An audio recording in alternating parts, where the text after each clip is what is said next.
can tell you stories which are brighter than yesterday. The streets have never been so quiet. The squirrels found a new hideaway. Tomorrow will never be the same. There is so much hope in our hearts. Brick by brick we shall overcome and walk right into a new start. Welcome to the brand new world. Give the children of our Mother Earth. Reach out your hands. Let us heal our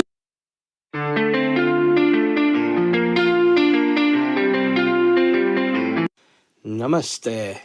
Please join us this Sunday on a free global online episode. Rotary Club of Organ Donation UK launch. No one dies waiting for an organ transplant.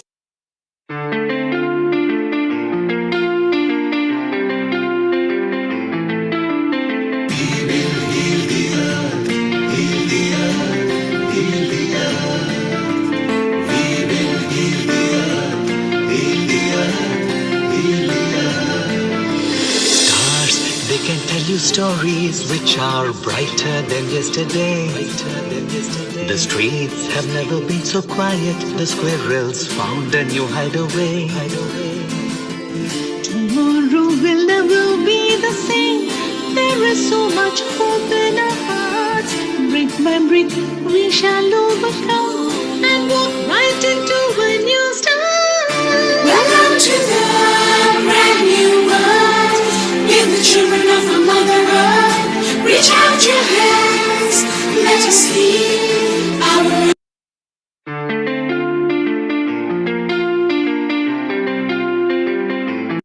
Namaste. Please join us this Sunday on a free global online episode. Rotary Club of Organ Donation UK launch. No one dies waiting for an organ transplant.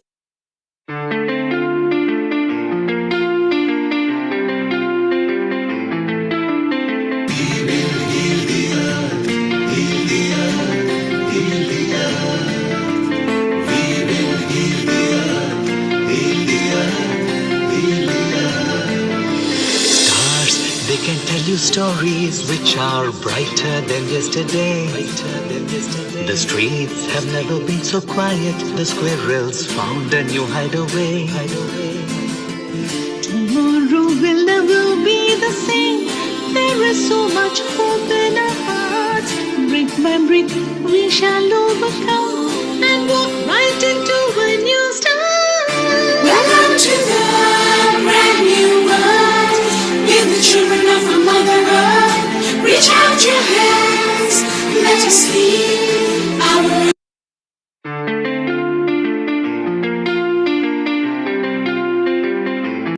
Namaste. Please join us this Sunday on a free global online episode. Rotary Club of Organ Donation UK launch. No one dies waiting for an organ transplant.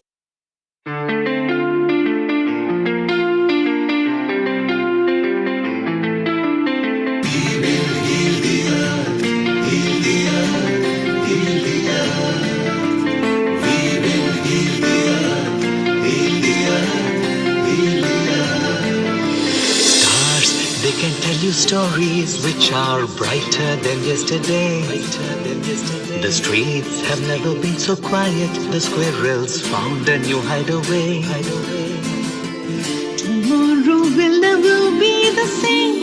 There is so much hope in our hearts. Brick by brick we shall overcome and walk right into a new start. Welcome to the brand new world. Give the children of our Mother Earth. Reach out your hands. Let us heal our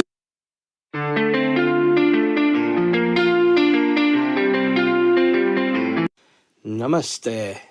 Please join us this Sunday on a free global online episode. Rotary Club of Organ Donation UK launch. No one dies waiting for an organ transplant.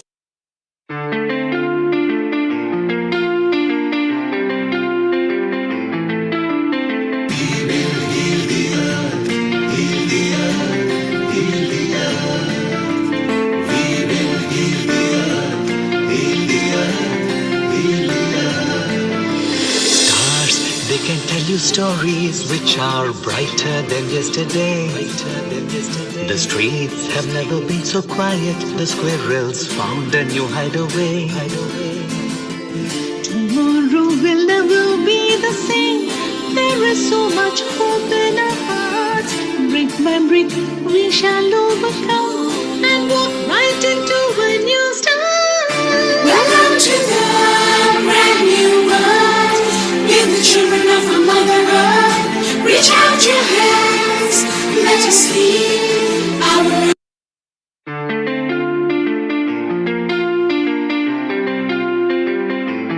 Namaste. Please join us this Sunday on a free global online episode.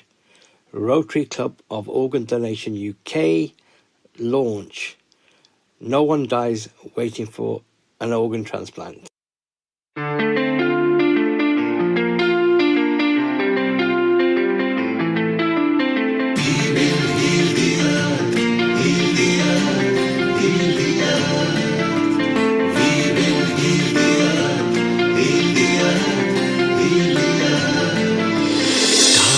They can tell you stories which are brighter than yesterday.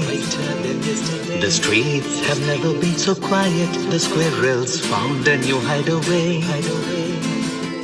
Tomorrow will never be the same. There is so much hope in our hearts. Brick by brick, we shall overcome and walk right into a new start. Welcome to the brand new world. Give the children of our Mother Earth. Reach out your hands. Let us heal our.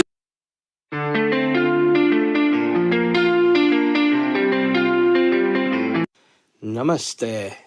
Please join us this Sunday on a free global online episode. Rotary Club of Organ Donation UK launch. No one dies waiting for an organ transplant.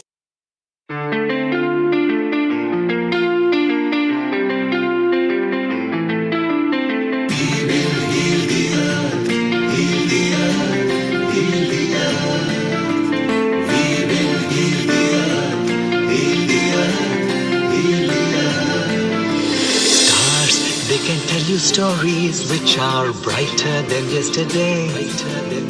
The streets have never been so quiet. The squirrels found a new hideaway. Tomorrow will never. 10, 9, 8, 7, 6, 5, 4, 3, 2, 1. Global Namaste. Good morning, good afternoon, and good evening to all the viewers of Feeling Our Earth. This is Amrita Sharma. I'm delighted to open today's episode. Today's episode is again a beautiful theme of organ donation. And that's why in today's episode, we will be hearing on the importance of organ donation and how it has given life to so many people worldwide. But before we dive deep into the topic and take up more discussions on that with our episode producers, it's time for Gayatri Mantra. Closing your eyes, taking a deep breath, chanting the name of Lord, feeling the essence inside. Om.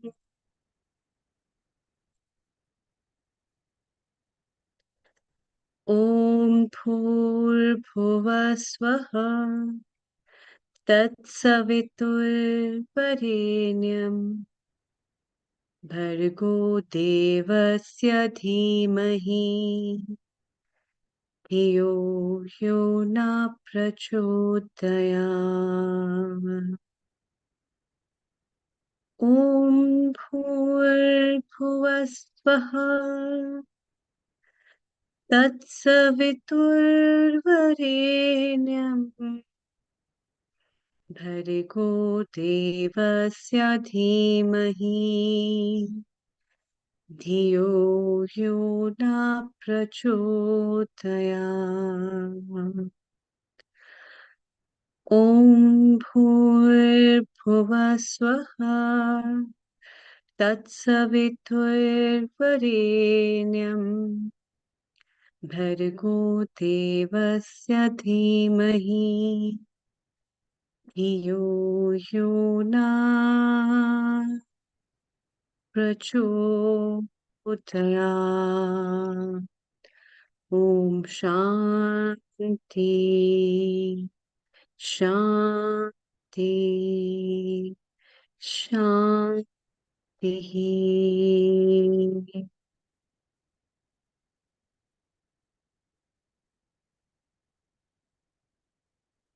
Welcome.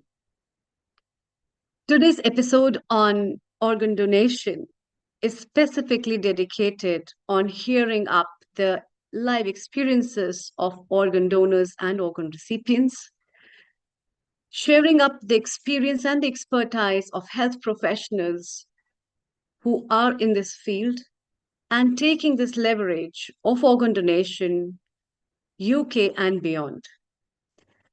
Before we dive deep into all this, we are not aware about how important it is to think about others' life rather than just our life. And that's why the field of organ donation is very important, where every second a person is dying, and many of them die because they don't get the right help at right time. Before we leave this earth, it's high time to realize and do something good for humanity. And that's the step today's episode is based on. A lead to give life to someone, a lead to do a selfless service for granting life to someone with the grace of God.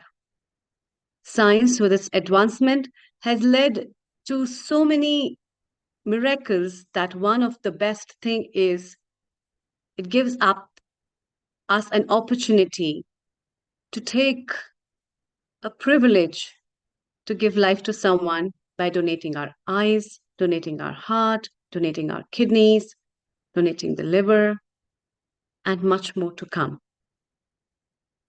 And that's why this episode throws a deep light into how it feels when the life is just stopping and you get someone to hold the hand and give you another life.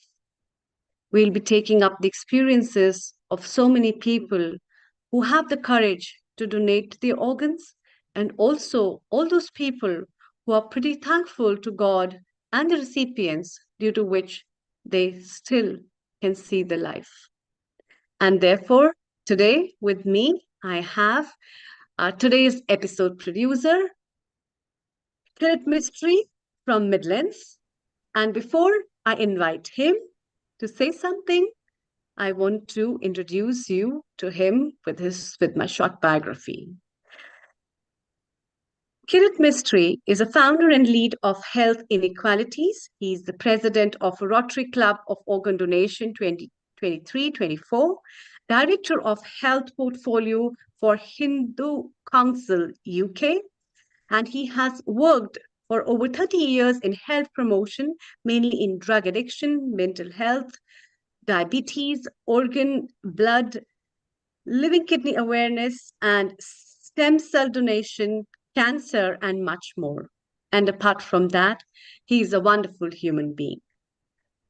So, global namaste to you, Kirit Mistry, and a very good afternoon as well. Global namaste, Namisaji, and thank you for the welcome and the kind introduction as well. And it's always great to host with you. And you're such a wonderful human being as well, and obviously you give back a lot to the cause that we're trying to do. So thank you again.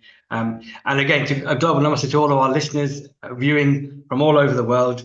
You're in today. We have a fantastic program, and it's the topic of organ donation. And it's because starting from tomorrow, 23rd of September, from tomorrow till the 29th of September, we've got Organ Donation Week in the UK. So it's an annual awareness of organ donation here in the UK. And we've got obviously a flavour of what we're going to do in this show today, where you're going to hear from recipient donors, as Amrita Jesus has mentioned, but also you're going to be entertained by the Rotary Club of Organ Donation. We've just created, as you know, we've got a Rotary Club of Organ Donation, which I was the president of last year, and now we're founding the Rotary Club of Organ Donation UK. So you're going to have members of that club joining us, and we're going to be partnering up with our UK partner, which you'll hear more of, Lalji, who's also a great presenter and always here on Healing Our Earth. So really great to be with you, and excited for the next 4 hours.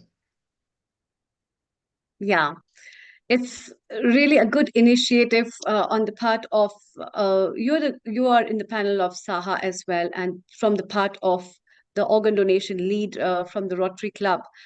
What all are the statistics that you have found in today's time at present till 2024 on the edge of organ donation, and what do you think, has this improved, or there's a lot more to be done in particular fields? Over to you. Thank you.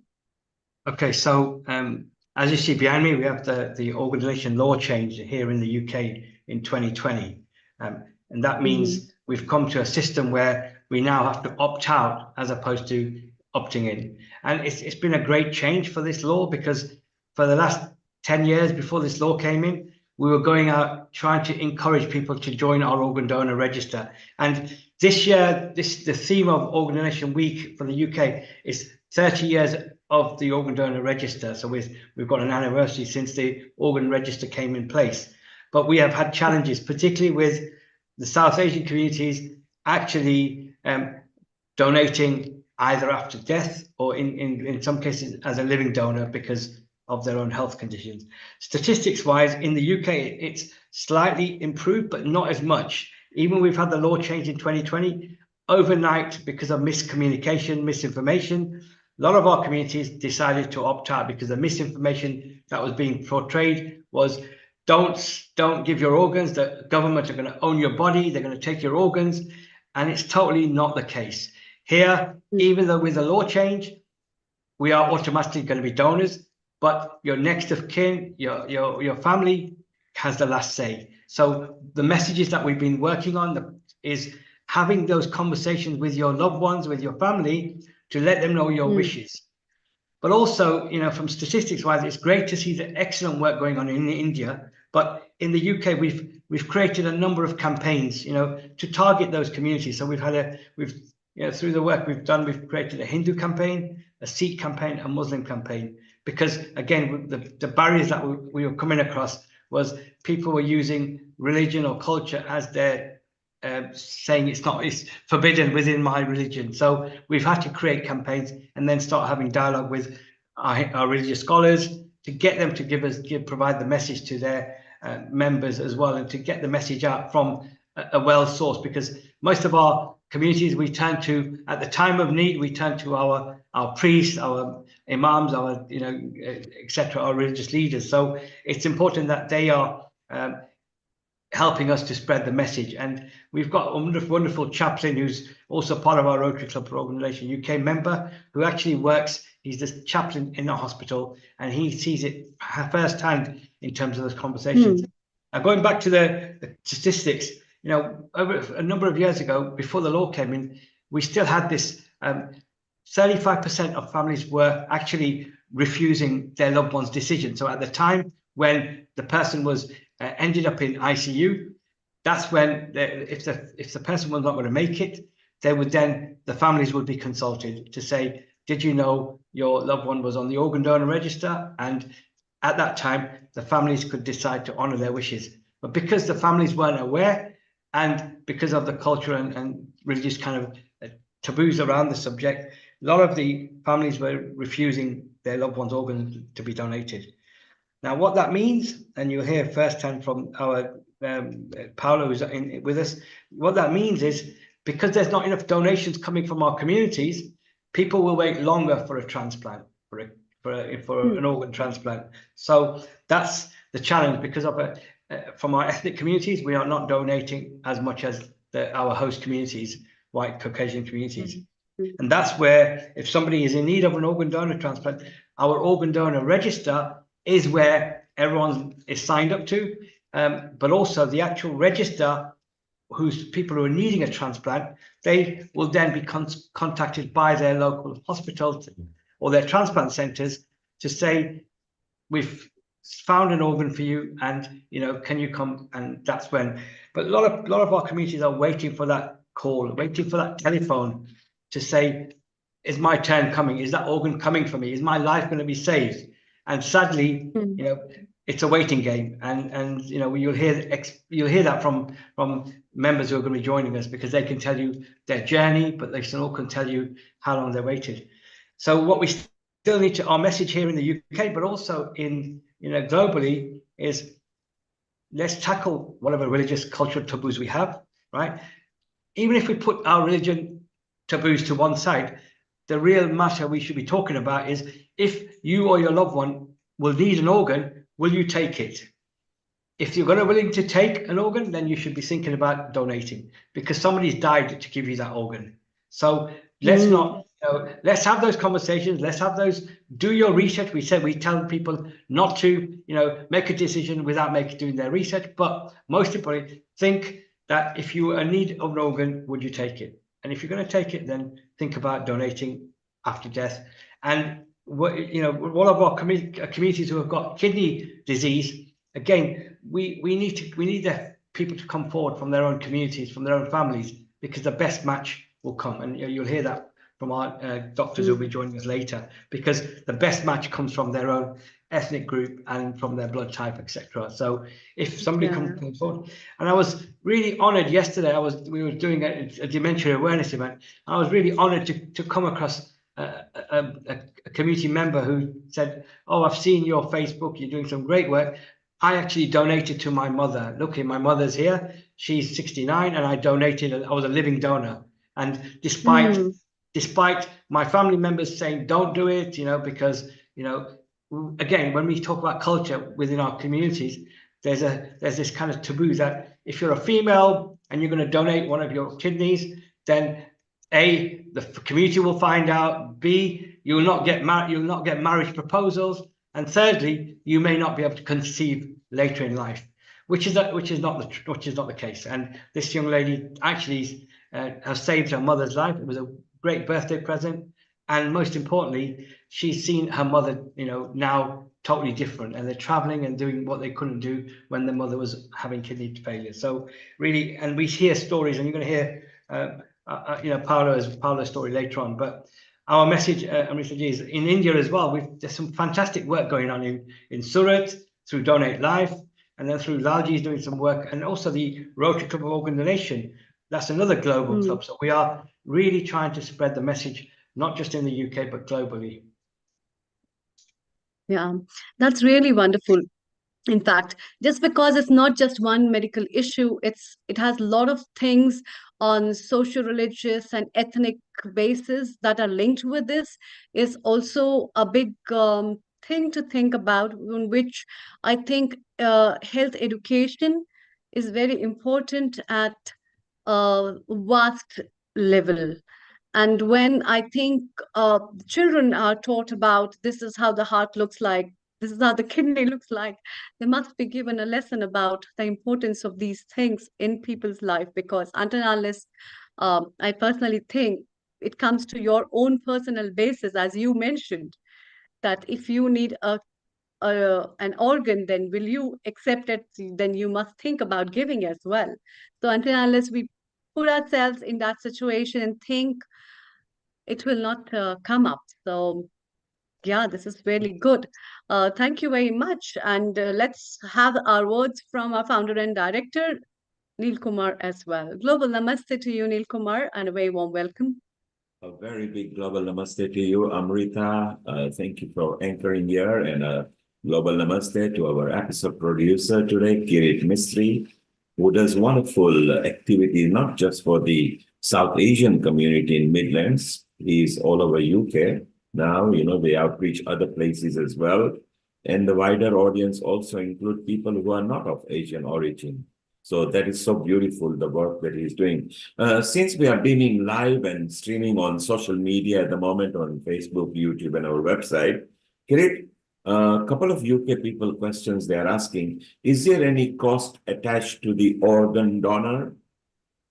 No, if you're going from let's take the living donation. If you're willing to donate your kidney, then there's no cost attached. The hospital, your local hospital, will meet all the costs, and also in terms of the medicine, right through to all the tests will be carried out by your local. You just need to come forward if you're wanting to do it for a family, but then if you're wanting to do it as an altruistic donor, the same applies. You just contact your local transplant hospital, and they will be able to then go through the process. But there's no cost.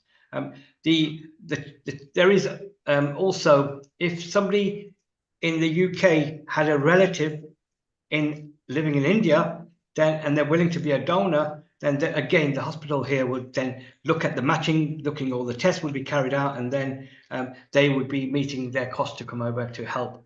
Because at the end of the day, providing a kidney transplant will cost on average £40,000 to keep somebody on dialysis. So that's why we're trying to advocate more people coming forward to donate, because it's not just saving NHS money, but it's about giving the quality of life to that person. It's a second lease of life for them. So there is no cost involved for the person wanting to donate. So that's beautiful. And another point that you mentioned, Kirit, was there is an agreement that a person living in United Kingdom can explore organ donation to their relative or friends in India. Is that right? It's got to be a relative, a blood relative, who's a cousin, aunt. So it's going to be a blood relative. And the good part is, if you are in UK and you are willing to donate, don't worry, you will be looked after. Prabji in Newcastle asked one very question. After, if they donate an organ and something happens to them, does the NHS look after them too? I mean, normally NHS is free in the country anyway, but would they pay attention to them anyway? So yes, so let's talk about living donation. If you're going to be a living donor, not only will you get your annual checks, your donor will also be regularly checked, and all the medication will be, obviously you'll be offered the same medication, and the annual checks will be applied to both. The recipient will be having more checks, but the donor will be constantly having their annual checks to make sure that, because they've donated their kidney, there will be how that's functioning and how they're doing as well. So don't worry that if any viewers are looking today and wanting to come forward, you will have. It's not such a easy process. The hospital will have a thorough process with you to talk about the process of how to donate, why you want to donate, and also then what support is available. So you'll get all of that information when you come forward. So that's beautiful. So Kirit, let's recap for people. If you are in United Kingdom, this applies to UK. If you are a UK citizen and you are UK, NHS service will guide you, help you. There is not much fear in doing a donation as long as you are healthy. One of the questions which is being asked is there any age restrictions? So, as I said, to share the examples, the couple of lady I met yesterday was 68 when she had a living kidney transplant. So, and in Scotland, there's been older members been transplanted. The other message we need to also convey is, should you want to come forward as a living donor for your loved one, and you're not matchable for that loved one, there is a scheme which is the sharing scheme, where you can still come forward and your loved one will still get a kidney, and you'll donate your kidney to somebody else. You're part of the matching scheme, which is what's also an NHS program as well. But going back to your question, it's really important that there's no challenges in terms of wanting to come forward, because you'll get all the information that you need.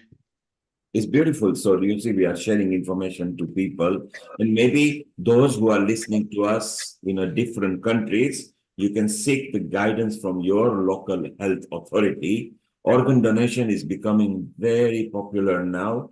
It is not that a lot of people are coming forward, but it's becoming popular and the demand is there. Well, let's take a couple of comments from our resident panelist. One person over here is Dr. Rajiv Gupta, who is part of the health team here. He leads that. Rajiv, global namaste to you and your comments on organ donation.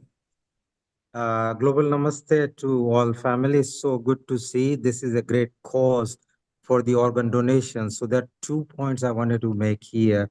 One is that organ donation has moved quite far from where it was. You remember it was only a kidney who is from dead person taken out, and that was the initial start. But now it's all living donor, but also I worked in the liver unit in King's College Hospital. All over Europe, if there is an accident, the liver is retrieved even from Europe through the airlift and it is brought. And one adult liver, soon after car accident, can be used into 2 or 3 people. So a child can get a piece of liver and the adult person can get it. So you can have 2 people with liver transplant from one person. So that is something amazing, good. So all people should register for organ donation. So even when you are not here, at least your organs can be used. It's all for tissues of all varieties. I think that is something very important. So, And all, Dr. Rajiv, you made a very good point here. The diseased person is not just saving a person, it could be one person, 2 person, or maybe 3 persons. Okay. And what you said was that maybe there is a agreement between the European countries as well. So we can share organ within UK or just generally, or is it just particular kind of organs? no, it's like all across. So if accident has happened that like in Belgium, so this there was a car crash, death on spot. So that immediately was reported. Then the local airlift happened from there through the helicopter to the main aeroplane, and that fast tracked the that body to come Yes. to London King's College Hospital. Yeah. The body was split, all organs were used for people who needed. And And that it I needn't remember. and it needn't be just the King's College. Maybe the other institutions Anyway, are, yes, anywhere. So where there is a need, because yes. they always match, all tissue matching, everything is done. As soon as it come here, the second level of matching gets done. And that is amazing. As you mentioned that you can save more than one life, and not only just one life, the same, like it could be one liver could save 2 lives, but all other organs can be used. And that is so good. Now you can use cornea, you can use other organs as well, you can use kidney. So why should we not give as much benefit when we are living? Because it says that you should donate, so you donate money, but that money reach a finite amount, finite people. But this can save somebody's life and all across the Europe. So I think that should be done. Very important point, Dr. Rajiv, you brought in. Stay around, we still chit chat. Great. Let's go to our senior panelist here. And our senior panelist, who is a spinal surgeon, but he dabbles into legality of situations as well. And maybe he might have a comment on this. Global namaste to you, Anupul. And how are you this afternoon? नमस्कार नमस्कार Anil ji Global नमस्ते Namaste. And Rajiv mentioned good points. And earlier, Kirit says that nowadays, first it was opt-in, now it's an opt-out, which means you are automatically assumed to have agreed to donate your organ, but then you are not restricted because the family or the next of kin has the final say. So I think it is worth it from that point of view, which is much different to India and other countries at the moment. So I think from here, other countries can learn, and you are still not committed that you will have to because the family has the say. What are your comments on what Kirit mentioned and what Rajiv said? Because an organ cannot just say one to one. there are some organs that can be 1-2 or 1-3, depending how healthy the organ is. And your comments, Dr. Ankul. Yeah, I think I have possibly learned quite a bit from Mr. Kirit Mistry and Dr. Gupta. And I think all said and done, I was looking more into the legal issue. The Tissue Act of 2004 in England has been of particular help because people can give their donor parts to anybody that they want, and it covers almost anybody and everybody.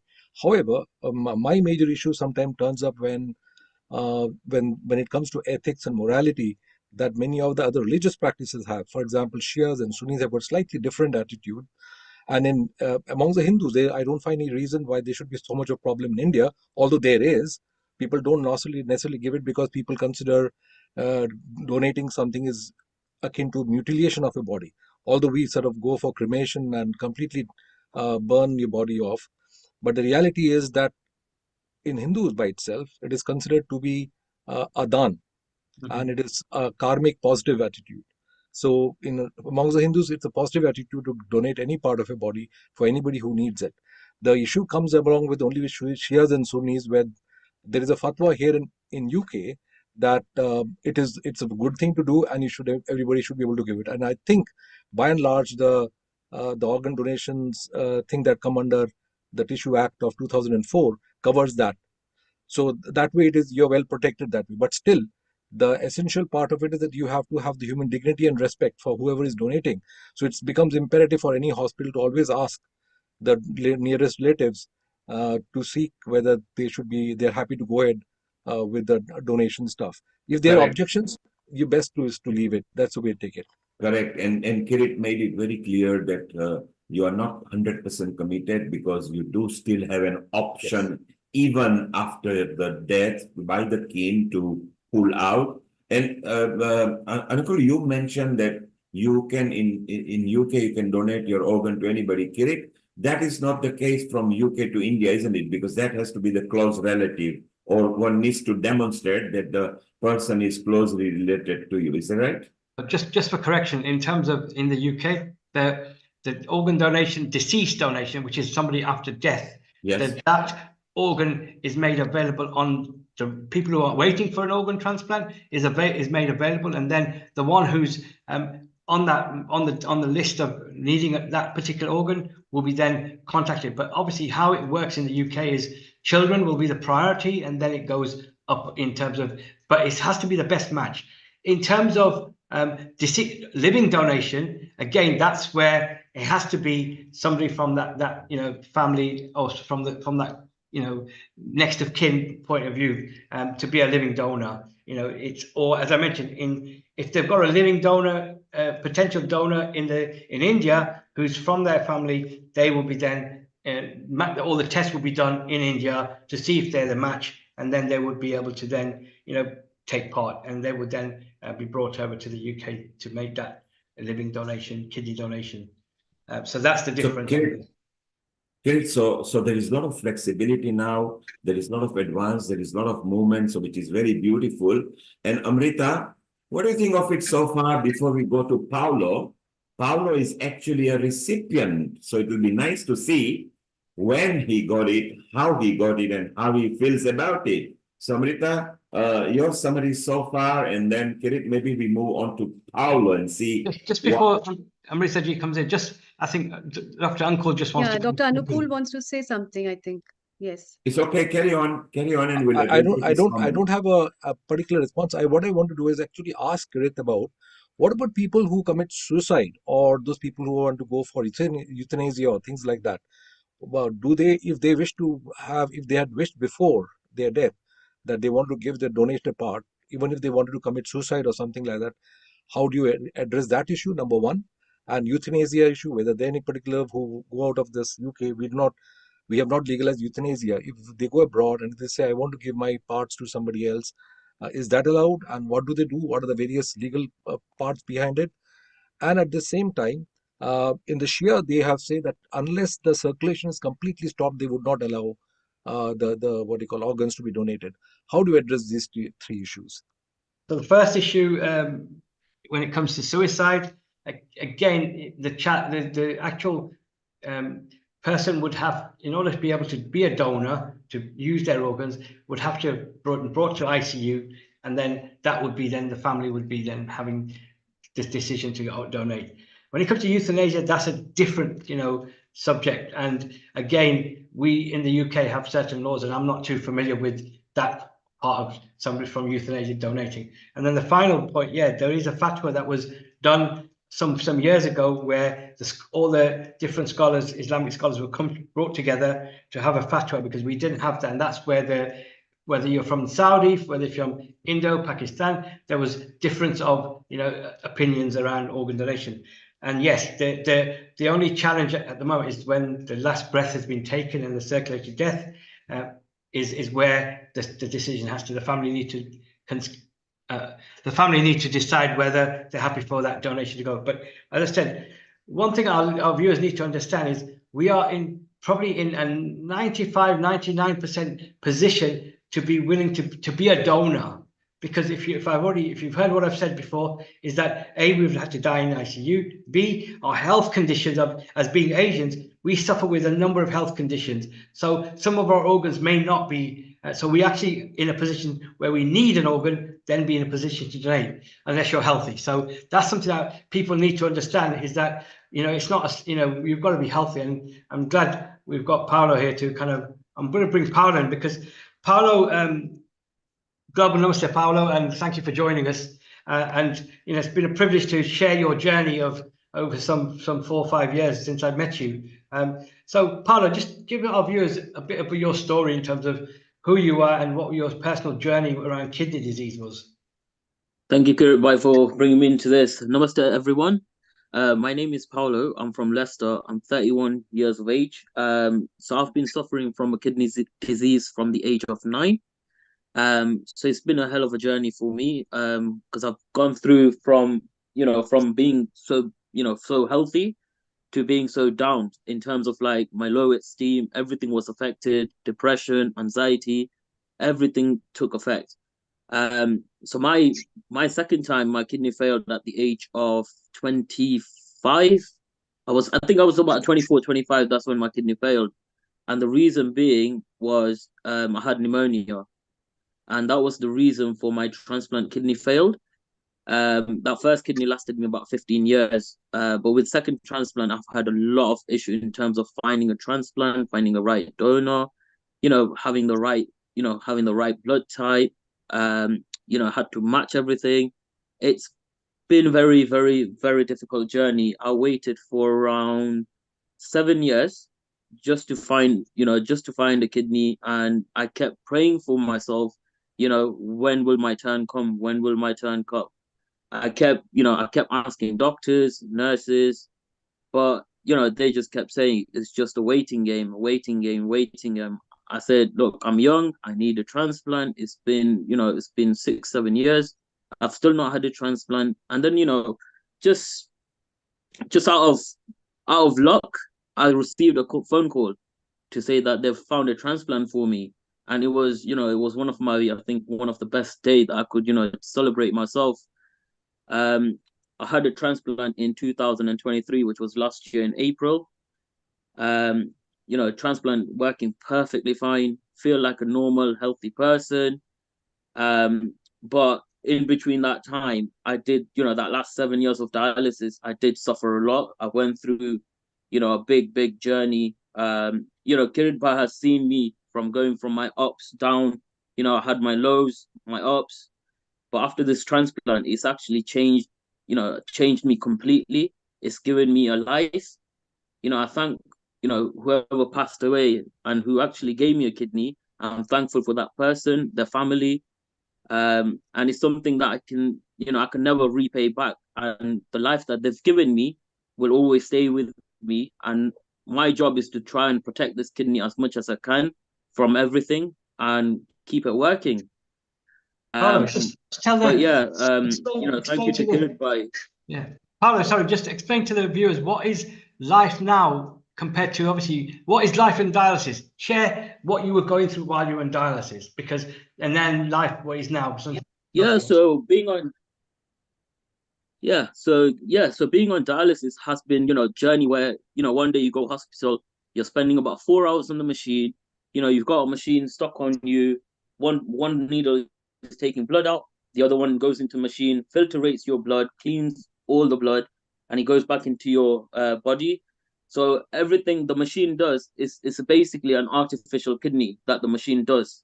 It cleans all your blood out for 4 hours. You're stuck on the machine. It goes in and out from your needle, going to the machine, round and round for 4 hours. But in that 4 hours, you do suffer a lot in terms of like you get cramps, tummy ache, headaches. You start to feel nauseous. You start vomiting. You pass out sometimes when you've taken out too much water from your body. So, the doctor are there, nurses are there to look after you. And what I've been through in that last 7 years, it's been a journey where, you know, I've passed out a couple of times on dialysis and they've brought me back. And after dialysis, finding a transplant has completely changed me in terms of like I'm living a free life now where I don't have to worry about anything. I feel like I'm a normal person, living like a normal human being. Right. Paolo, thank you. And obviously, your life has moved on. And obviously, what you were, when the conversations we had in terms of you wanting to move forward with your life and wanting to travel. So you've actually now moving on with your life. Yes. Yes. So my life has completely changed. I've been traveling. I've been going to Portugal, unlimited. I'm drinking unlimited amount of water. There's no restriction as to how much I can drink. Good news is I'm getting married as well. So that's obviously not stopped me from doing anything as well. So it's opened doors for me basically. Having that transplant has completely opened all the doors for me. Whereas before being on dialysis, everything was closed for me.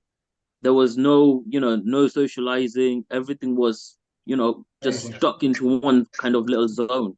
But after that transplant, everything has opened up for me. Well, congratulations.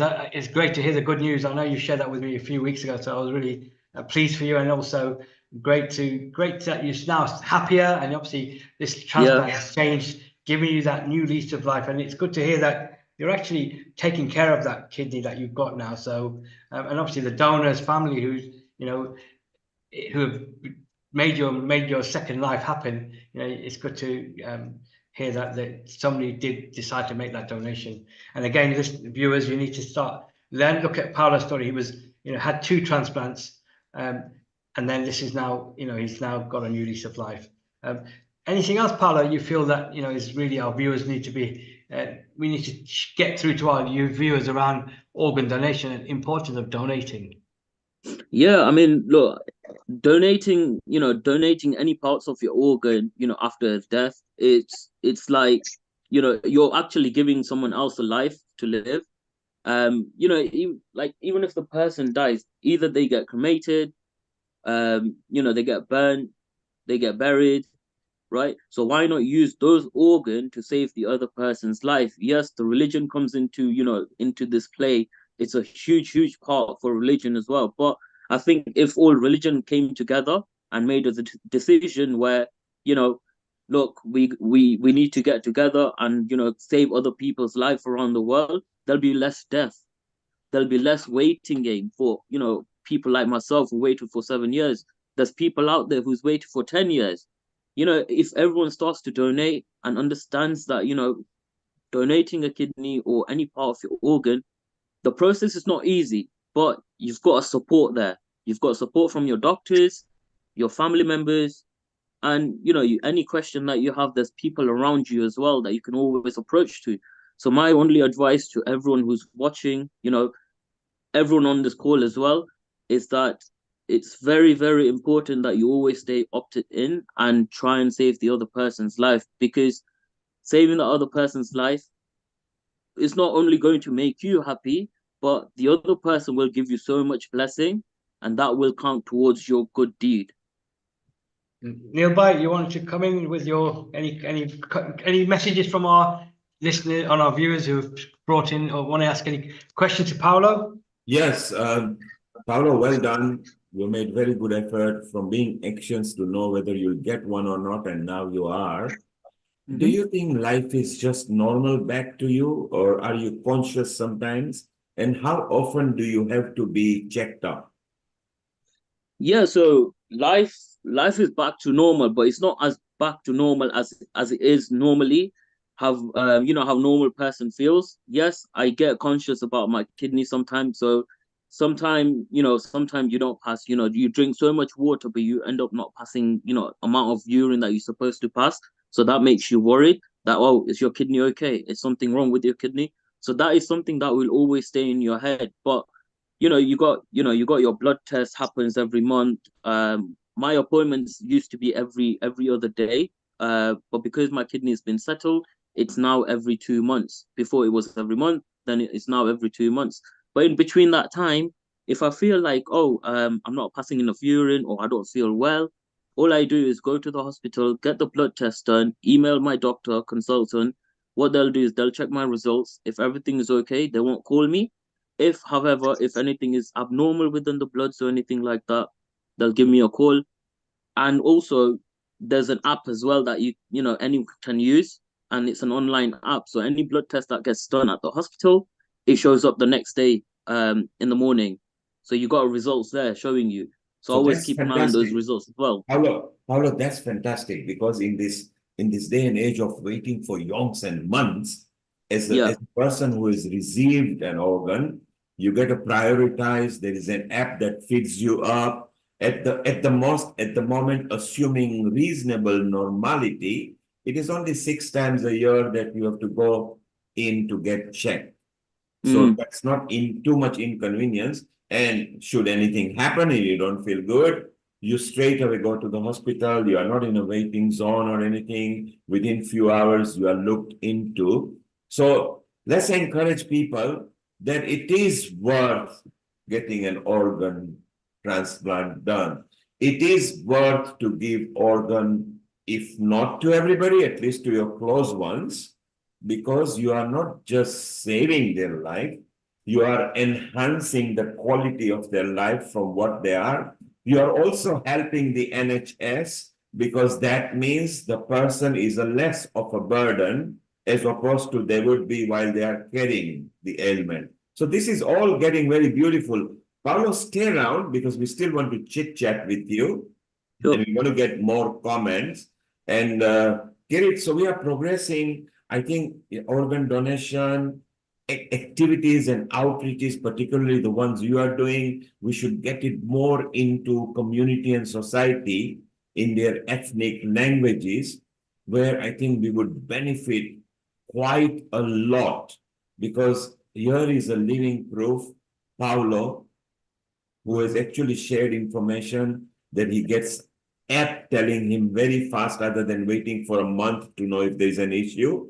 And should the at the other end hospital find that he needs to come in, they can proactively call him as well. Hello, you must come in because we need to have an extra. So it's a two-way process. Paulo can say how he feels, but the hospital can judge whether he needs to come as well or not. You're right, and definitely we've got a fantastic team up within our local hospital here, the transplant team, who have been doing some amazing work. And obviously, our university hospital this year celebrated 50 years of transplant, so it's something that we will be celebrating and working with the hospital to raise more awareness. But Neil, by the key thing is, with challenges we have in doing the community outreach, is some of our communities, we've got big festivals, Navratri coming up, we've got all of these wonderful, opportunities, but everything's got too commercialized, and there's very little time for some of these events to then get people like Paolo and others to go and share and raise awareness. And I think that's something that we need to, my plea is to some of our communities to open your doors. You're having these, events taking place.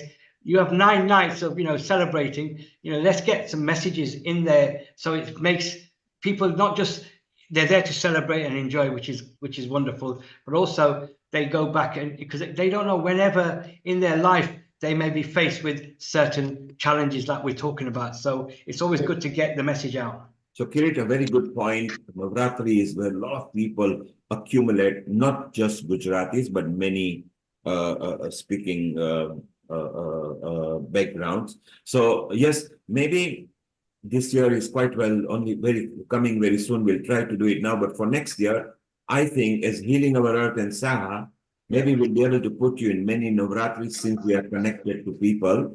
Let's do that because that outreach is good. Again, Diwali is coming up, which is another very good outreach, but we don't have to wait for festivals. I think because community gatherings are there in many festivals, and yes, it's very good. And you are doing quite well with that. We have also got a living donor over here as well from Scotland. And maybe we will go to Ekta. Ekta, if you can make your video landscape, and shortly we will chit chat with you as well. Ekta was there, Kirit, if you remember. She came, I think, if I remember, she came with her father or somebody. And it was such a nice episode where we were discussing. And isn't it wonderful that there is a living donor who can say, look, she's healthy as well. Let's go to Ekta and we'll go to the next guest when they come, okay? Great, that's great. Thank you. Well, Global Namaste, Ekta. Thank you for joining us, and glad to have you again on Healing Our Earth, and also glad to have you as part of the Rotary Club for Organ Donation UK. So really glad that you're working and promoting organ donation. So Ekta, just give our viewers who have just joined for the first time a bit of your story in terms of your personal journey and as a living donor and who you donated to. Okay, so my journey with, I suppose, kidney failure started many, many years ago with my grandfather initially, and then later on in life with my father. So it was probably 2018, 19. We were told that my dad's kidneys were kind of at a stage where we would need to look at other options. So up to that point, he was just getting regular checkups, but we were told he was going to probably be moving on to looking at dialysis. But we were also informed that his best chance of survival would be if he got a donor. And the likelihood of getting a donor from a South Asian minority ethnic background was going to be very limited. And the chances would be that he would wait on that donor list for many, many years. And they asked us to consider looking at, is there anyone in the family that would look to donate? And at that point, without my dad kind of knowing that I was starting to kind of look into it, do some research into what were the options, what did living donation mean, what would that mean for me, what would that mean for my father. So I started getting checks kind of late 2019, 2020, and then we went into COVID. So my dad ended up on dialysis during coronavirus. So he must have been in dialysis for probably about 5 to 6 months, and I could see the toll that was taking on him in terms of his overall kind of health and well-being, how he was feeling on a general basis after dialysis. As a family, we kind of collectively came around to take him to his dialysis, pick him up from his dialysis. But even then, I would say his quality of life had diminished a little bit because he found it exhausting. He found it very tiring. And it was then a year after, simply because the transplant units weren't open during coronavirus. So it was in 2021 in May, after all the various checks. And I think the thing for me was I was told me and my dad were 100% matching every single way, which is in many cases not always the case. So there was 100% chance that it was going to be a success. So it was in May 2021 that I donated a kidney to my father. So my dad is now, we're both 3.5 years down the line. Don't get me wrong, I found the process, I think up to that point, until the point of when I was told they were going to go ahead with the procedure, I was very confident. It didn't matter what people were saying to me in the background, in the community. Oh, a daughter shouldn't be donating to her father. What about if you want to have more children? There was lots of negative kind of stereotypes about how this was going to affect my life moving forward. To be honest, the kidney transplant took place, and my dad was back up on his feet within, I would say, within 24 hours. So the results for him were remarkable. You know, he was up on his feet. He actually came to see me. I was in the bed. He came to see me to say, thank you and how are you? And my recovery was a wee bit slower, but I was still back up on my feet within 2 to 3 months. I would say we're both doing really, really well. In fact, my dad's kidney function is much better than mine with that one kidney in him. But I'm going for my regular checkups, and everything is fine. And I would be promoting to people, let's see if you get an opportunity to save just one life, or in many cases, lots of lives, do it. There would be I wouldn't question it, even for myself now, moving forward. If it was needed, I would look at it again. There's not a single bit of me that says I wouldn't. I would do it all over again if I had to.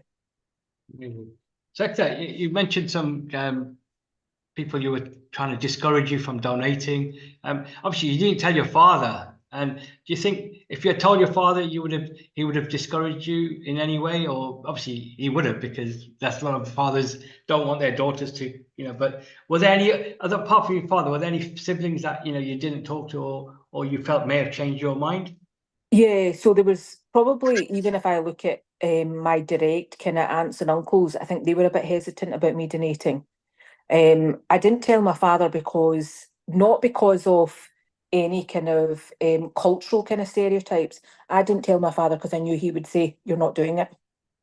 So it was more about that love and caring element for him. He would probably have said, "No, I don't want you to do it. I don't want you to put your life at risk," etc. So I suppose it was more the phone calls from the aunties and uncles that were actually probably the people that were saying, "Oh no, this is such a big thing, you shouldn't be doing it. You've got a young child. Is this what you really want to do?"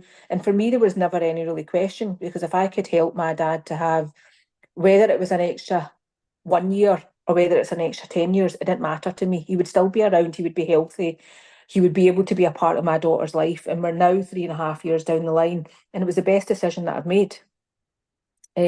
Don't get me wrong, he's aging, he's getting older, but he's still got that fight. And he's got that fight, and he says it's because I've given him I've given him one of my kidneys, which has given him this drive that he wants to continue. So he always doesn't matter what's hit him, even after that. He's had COVID twice, ended up in hospital, nearly died. But his thing was, I'm not giving up in life. I've just got a kidney, and actually I'm going to fight that. So it's given him this extra drive that he probably would not have had, because he looks as if he's taken something. I think for him it's a little bit, he feels as if he's taken something away from me, which he hasn't, because actually I'm still healthy and fit, get my regular yearly checkups, and there's nothing that's come out of that said your own kidney is being affected, or diabetes or anything. There's nothing that's come up in that 3.5 years down the line. Just remind our viewers, what age was your father when you gave him your kidney? So my dad is 78 now, so he would have been, at that point, he would have been 75. Amazing. What a 70th birthday. Amazing. Yes, so I think, and it was just actually a few weeks before his actual 75th birthday. So for him, it was a big thing. And like I'm saying, it gave him a new lease of life, because he was determined that actually he was going to get back up on his feet, which he did. 100% he did. Like I'm saying, he was back up on his feet within 24 hours and came to see me in my hospital bed. Yeah, I think I would, if I could have a magic wand and say to people, do it, I would 100% do it. And I would encourage everyone to do it. If you can save just one life by making that decision to donate, and it doesn't necessarily need to be a live donorship, but donating in general, 100%. For me, it's made such an impact on our lives as a family. Like I've got an uncle who, he got a donation through the live donor, and we didn't think he would get one. And it was literally just before we went into COVID. But again, he's doing really, really well with that donation. So it's been, through my life directly, I've had 2 people that have been saved by donation, by transplant. And it's probably the best thing that's been done for them, because otherwise they would have been sitting on dialysis for years and years and years, which in itself, having seen my grandfather be in dialysis probably for about 5 or 6 years of my teenage years, was very, very difficult because it was draining, and we did it at home at that point. It took a lot out of not just him, but the wider family, because everything was revolved around his dialysis, making sure that the checks were done at home. So for me, that was I didn't want my dad to have to go through that continually. And I think, to be honest, if COVID had not hit, he probably would have had his transplant before the period that he did. But they couldn't. The transplant unit was closed at that point, just down to all the infections, etc. So, and I think if my dad was sitting here, he would tell you the exact same thing. That it was one of the best things for him.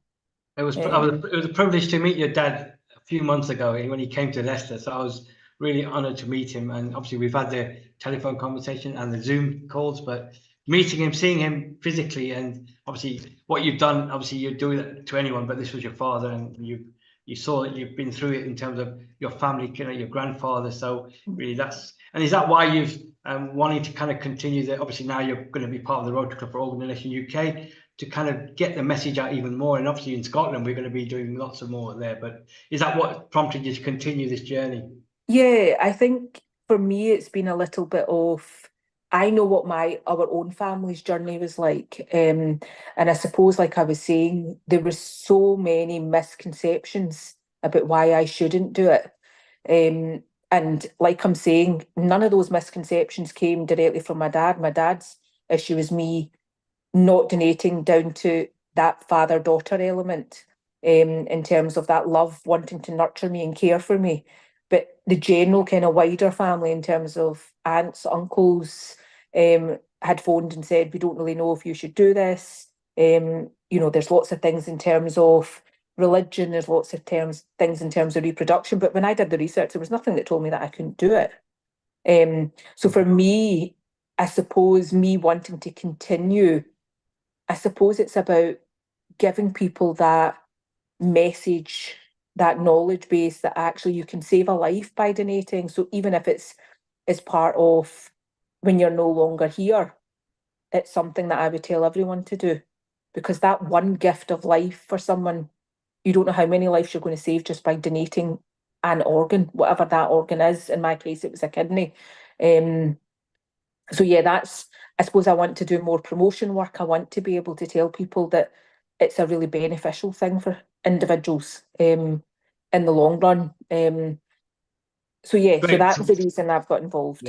Yeah. It's great because now the Rotary movement is such a great opportunity to take organ donation. With the Rotary, they've eradicated or almost eradicated polio. This is something that we want to. We've set up these Rotary clubs for organ donation, specific cause base, to try and drive the same message. So Neil Kumar, you've come in. Is there any questions? And Yes. you've had your answer around how old can the person be receiving a transplant. You heard it here. Lecter gave donation to her father at 75 or just before. Correct. So basically what we are saying, it doesn't matter how old you are, there is a light at the end of the tunnel. The beautiful part is that Ekta is a living proof here. She is healthy, she is happy. She said it. We didn't ask her. She said it. She would do it again and again because she is a proof here that she knows what benefit it took. So two things. Ekta, you didn't tell your dad that you were going to be the donor. You did the donation. What was the look on the face when he found out that it was you? What happened? He did know before we actually went through the procedure. He did know that it was going to be me that was going to be donating. I think I chose not to tell him because me and my dad have quite a strong bond. I'm very much a daddy's girl, and that wasn't the reason that I made the decision. So for me, it was more about I knew 100% he would talk me out of doing it, or he would try and talk me out of doing it. And he would talk me out of doing it because he wouldn't want to put my life at risk, not down to anything else. So I can't recall this, but my dad does recall this, us as they were taking me out of surgery and taking him into surgery for the transplant, from what he's told me, I was crying, so I must have been a wee bit aware, but I'm not fully aware. And he was thanking me for doing such a big thing for him. So I don't remember any of this.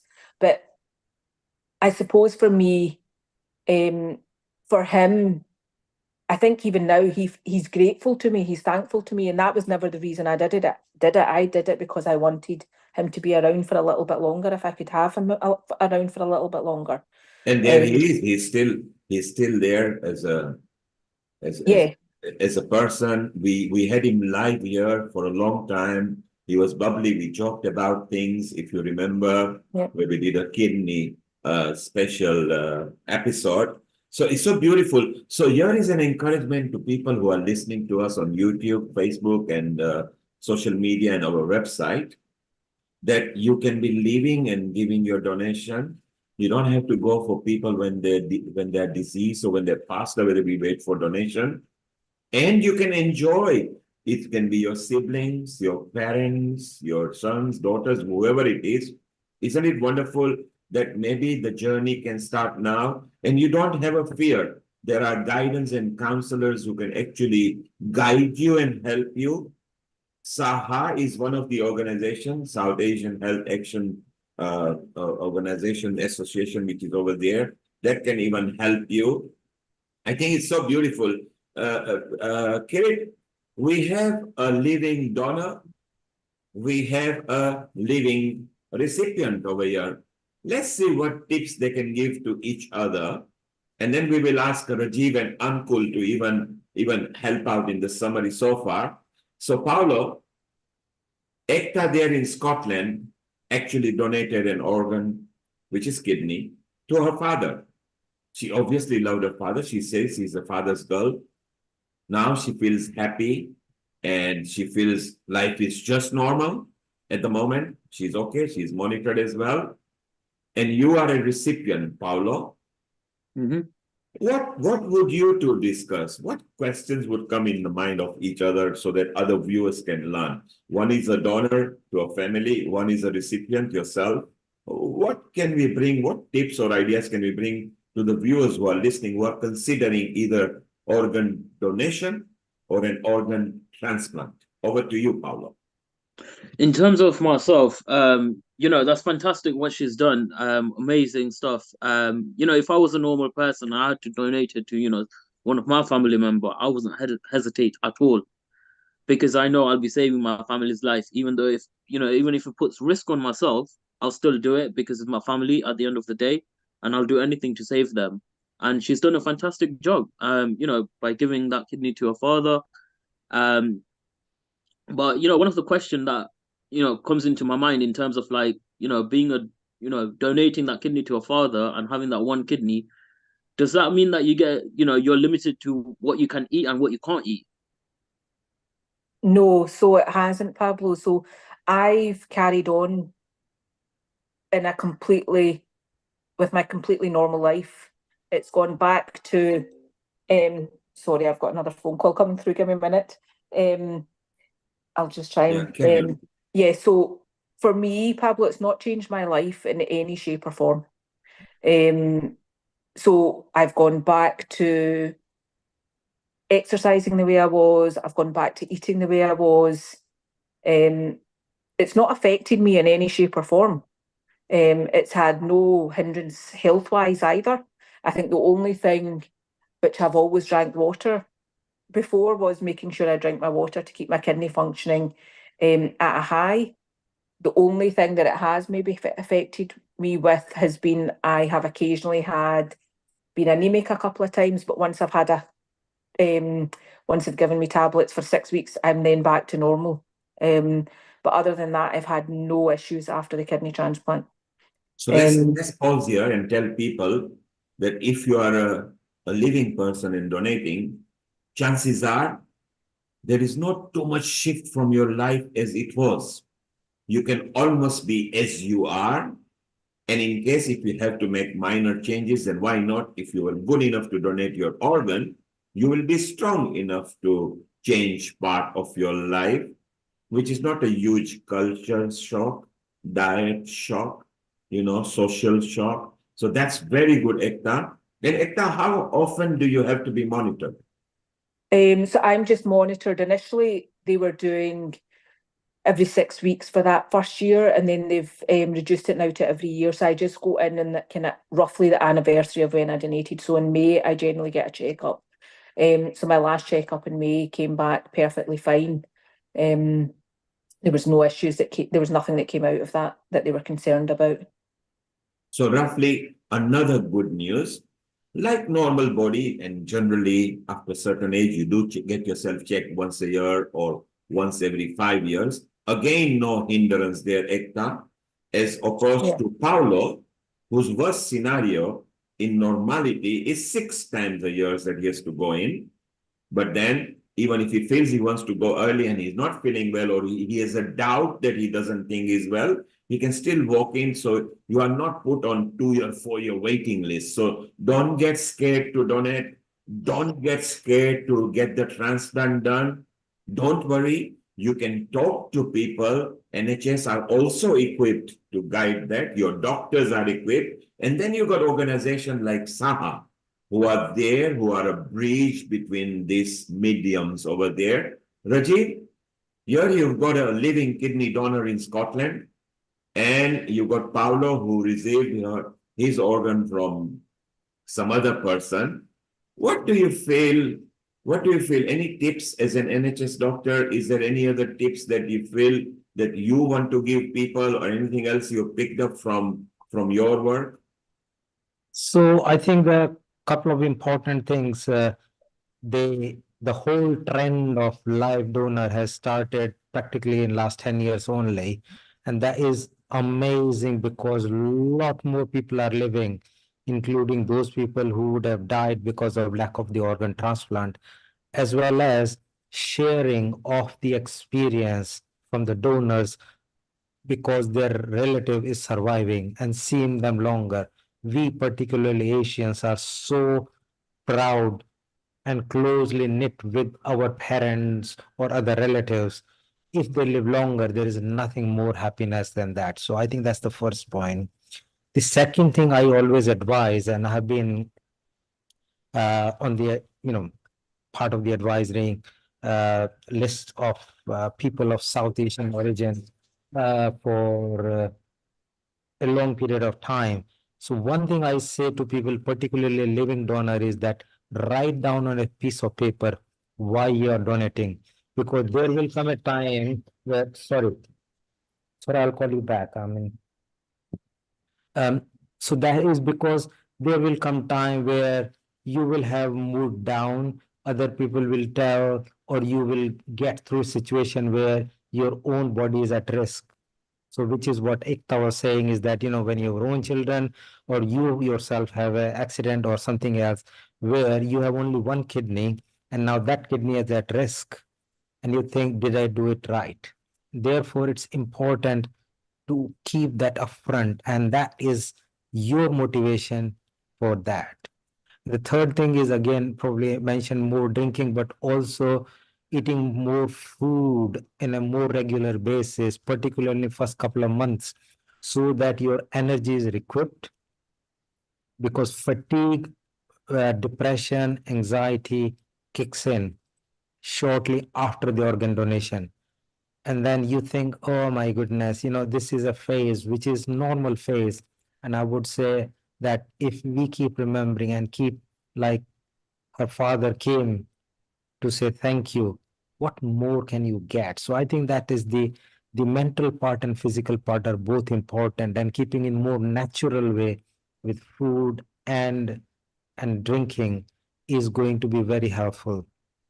For people who are on receiver end, it's so important first, and as Paul said, is being grateful. So attitude of gratitude is most important, because you got a kidney, but you don't know how long for. And if you are grateful, it will last a lot longer, because universe, and we are healing our earth. Mother Earth is here to help us. If you are having a gratitude, it will actually give you the healing power wherever knockdown come, whether it's a donor or a receiver. And that is so important. Attitude of gratitude is very important. And So also, positive mind, attitude of gratitude, which is very important. And Ekta is our proof here that she's not just happy that she did it for the dad, she would do it again. And that aura and energy has also helped the dad. And Rajiv, while we are listening, Kirit, South Asian people get more affected with kidneys, but they say that Portugal, Malaysia, Thailand, they do as well. So we got from Malaysia, Johan asking a question that he had a kidney transplant 10 years back. He seems okay now. When the transplant was done, he was told that it can last up to 8 to 20 years on average. I remember in our last episode, the kidney expert from America had a record of over 33 years of a kidney transplant person. I think the person actually came on the screen. There were two brothers or something, and they had a relative who had done that long. What do we have any data? And Ekta, how long was it when you gave that your kidney? How many years back was it? So it was in 2021, so 3.5 years roughly. And what did the experts or the surgeons or the doctors tell you that how long do you this healthy kidney could last in dad, or how can you be okay with one kidney throughout your life? Was there any discussed anything? To be honest, I think for me, they didn't give us any figures. I think the way I looked at it is, at the end of the day, later on, if I needed a kidney or if I had to go on dialysis, that would be what life had in store for me. So I looked at it from a very different viewpoint. I looked at it from a viewpoint of if I was going to have to need treatment later on in life, then that's what God had expected for me. So I never went into it with any kind of Yeah, you didn't restrict your mind with anything. No. You just wanted to do it. Maybe your positiveness will make it last much longer because inside you are happy. And what Rajiv says, attitude, gratitude, peace of mind can actually have good immune system inside. Paula, how long have you had the transplant for? My transplant has been 1.5 years. And what was discussed with you? What were you told? How long will they last? Was that discussed? Yes, that has been discussed from my doctors itself. So they told me as it is a diseased kidney, they usually last between 10 to 15 years, but that all depends how you look after it. Now, the kidney I've got is such a good match that it can go up to 3 decades if I look after it really well. So, Johan, while you are listening, you are happy, 10 years are gone. Chances are up to 20, 25 years, so another 10, 15 years, or 20 years, you will still be okay. What happens beyond, we don't know because it depends on your body and how it functions and how it receives and how the kidney settles in. Kirit, do we have any two stats points on this? here. Sorry, Neil. Yes. 2 points I wanted to mention. So first is just to reiterate, it's like a car. How well you look after the car, that's the longer line it will last. If you're not looking after it, it will not last long. So that's the same thing. This is a body and this is your kidney that has been given to you now. If you don't look after it, you don't keep it hydrated, you don't do the normal activities and keep regular checks, is not going to last longer. So that's first. And second important thing for all the listeners, they're all like on YouTube Live, Facebook Live, Periscope, wherever. And this is very important that many people are born with single kidney. They're born with single kidney and they last like 30, 40, 50, 60 years. And therefore, do not hesitate to give your kidney because many people are born with one kidney and they don't have any problems. And therefore, should not hesitate to donate the kidney if it is necessary because one kidney in theory is good enough to last for whole life. And then Rajiv, when you say if in case when they want to donate and when they go to the hospital for a checkup, if they are only being driven on a kidney, then you will be advised that sorry, you can't donate. But that's the time maybe where you can learn, isn't it? Yes. So if they have only one kidney, because many babies at birth, even now in the ultrasound, which is done in the uterus, you can detect there's only one kidney. Yes, so what Rajiv is saying, don't be scared. It's good. We've got data. You might be told that look, at least 8 years if it receives well, compatibility.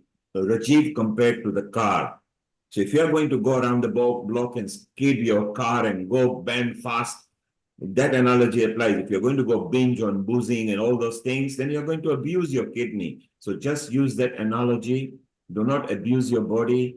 Love your body like a temple, nurture it, and you can last longer and longer. So it's very beautiful.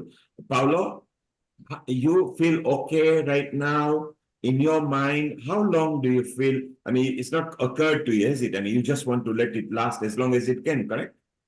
That's correct. Yeah. So I've never had a figure in my mind as to how long I want to keep this kidney for, because it's not up to me. It's not up to me at all. It's up to my body how it reacts to different changes to the environment.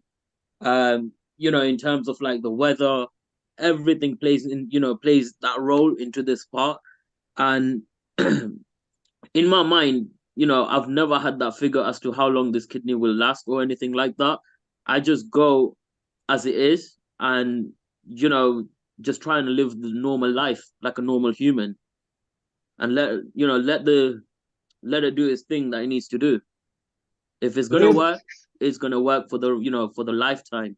If it's not Yes. gonna work, then you just gotta accept it that it's lasted for that long. You've had your time. It's okay. It's gone. But you did what you can to save this kidney, right? But if it's not there, then we can't do anything about it, because it depends on your body, how it reacts to everything. And not everything is on us.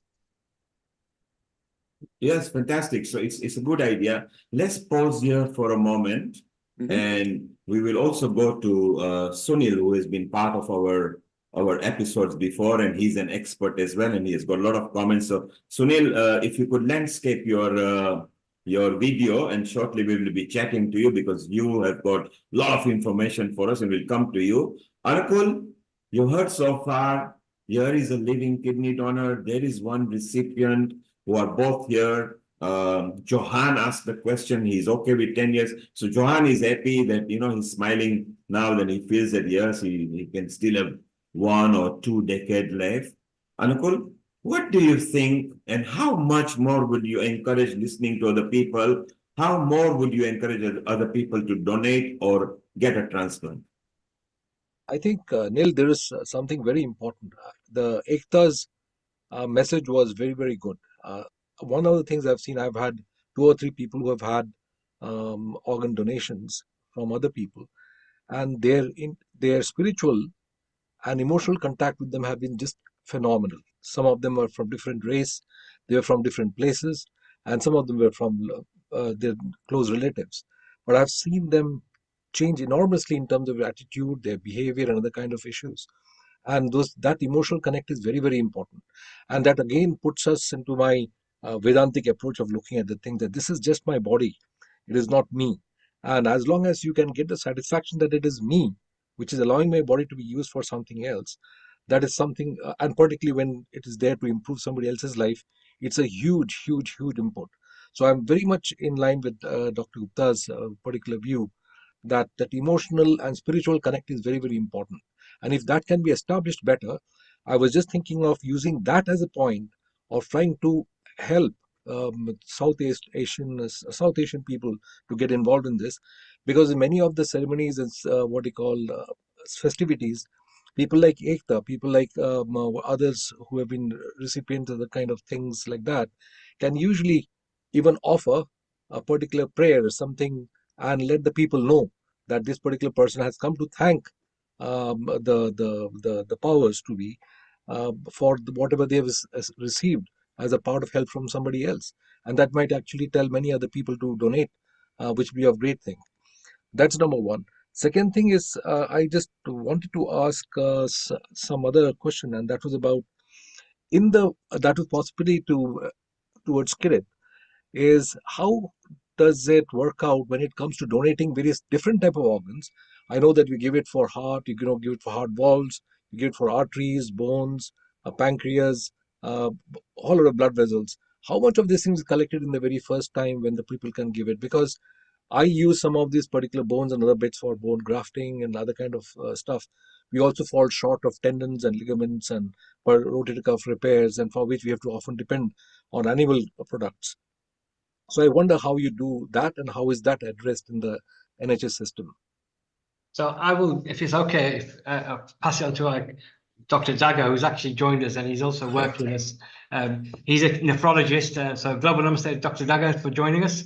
Thank you for taking time. And again, in terms of, I'm not a medical, I'm very much from the community as a community health promotion work that we do. My background is I worked in many years in drug and alcohol and mental health, and now more around health inequalities. But in terms of Dr. Daga, he's a kidney specialist. With Dr. Daga, we've had a number of questions around statistics, in terms of the waiting list here. We've also had questions around how long would a kidney last from either a living kidney or to a deceased kidney. So again, these are the kind of questions that we've been having. So hopefully I've left the best to you to kind of come in and share some of your expert, because you do a lot of work around research, but also as a nephrologist. So thank you.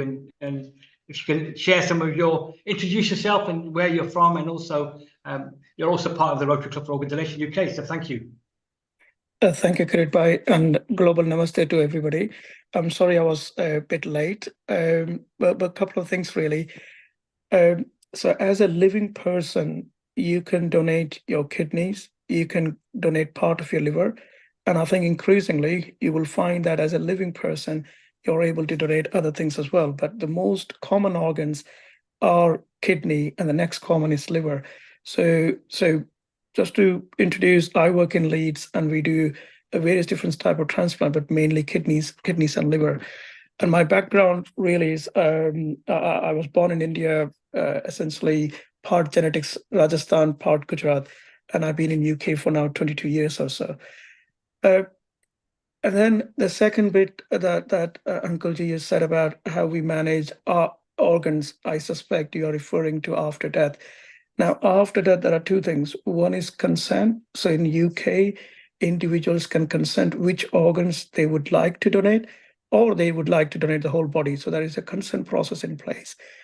In terms of how we go about, we have a national system. So we have a separate service of specialists who we call them as retrieval surgeon. So the UK is divided into zones, and there are teams that will travel to retrieve organs. And these are done in very efficient ways, in a way that, apart from preserving the dignity of the body, but actually in a timely manner. So there is no delay in any rituals after that, based on the religions of the individuals or family. So that mechanism is well established, and it's across the country. In terms of order of organs, I guess the kidneys can stay longer because it has regeneration, ability. Things like lung, heart will come first, and will go and help the one that are needy. And then, things like you mentioned, tissue and cartilage, they can stay a bit longer, in terms of process. So pretty much, A, consent of the patient, B, the health of the organs, any organs, tissue and cartilage can be used. Kirit Bhai might have mentioned. So in terms of one human can save about 8 other human lives through major organ donation, and about 50 other humans' life can be transformed by if somebody donates the whole body. So that's what we have in UK. So I'll pause there for a minute before I come to the other questions. Does that answer your question, Uncle Ji? Okay, thank you. Now, the key thing is about which organ is better? Is it an organ from a living person or deceased person?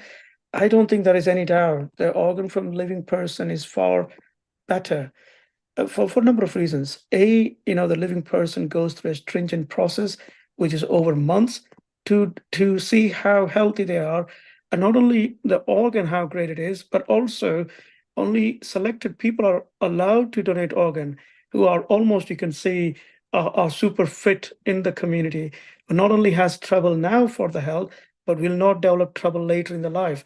because they are selected through various tests to ensure their health is good now, but also the health is preserved later on. So on average, the kidney transplant will last 20 to 25 years from a living person, as compared to deceased person that will last about 10 to 12 years. Now, all of these numbers are changing because of the better management, better drug therapies, but also the health of the recipient. You got to remember, not all organs are same quality, and likewise, not all receiver of the organs are same. Some looks after their health really well. Some may not be able to look after their health that well. And also, the other thing to bear in mind, some of the disease can come back and attack the kidneys. So it's not, I'm afraid, one fit model. It's so many different things that comes into the equation. But in general, organs from living people last longer, but also they don't have to wait. If somebody is able to donate a liver or a kidney, that individual doesn't have to wait on the waiting list. And that's really important because that means their health is preserved, and as a result, they can live longer. And that's what we see. The receiver of, for example, a living kidney transplant living next 10 years is almost 85%, compared to deceased organ transplant, 75%. So you could see that it's got a lot of advantage in all the domains of individual's health. So I'll pause there. Did that answer correct questions you have? So Sunil, you made a very salient point here, and this is where ECTA scores.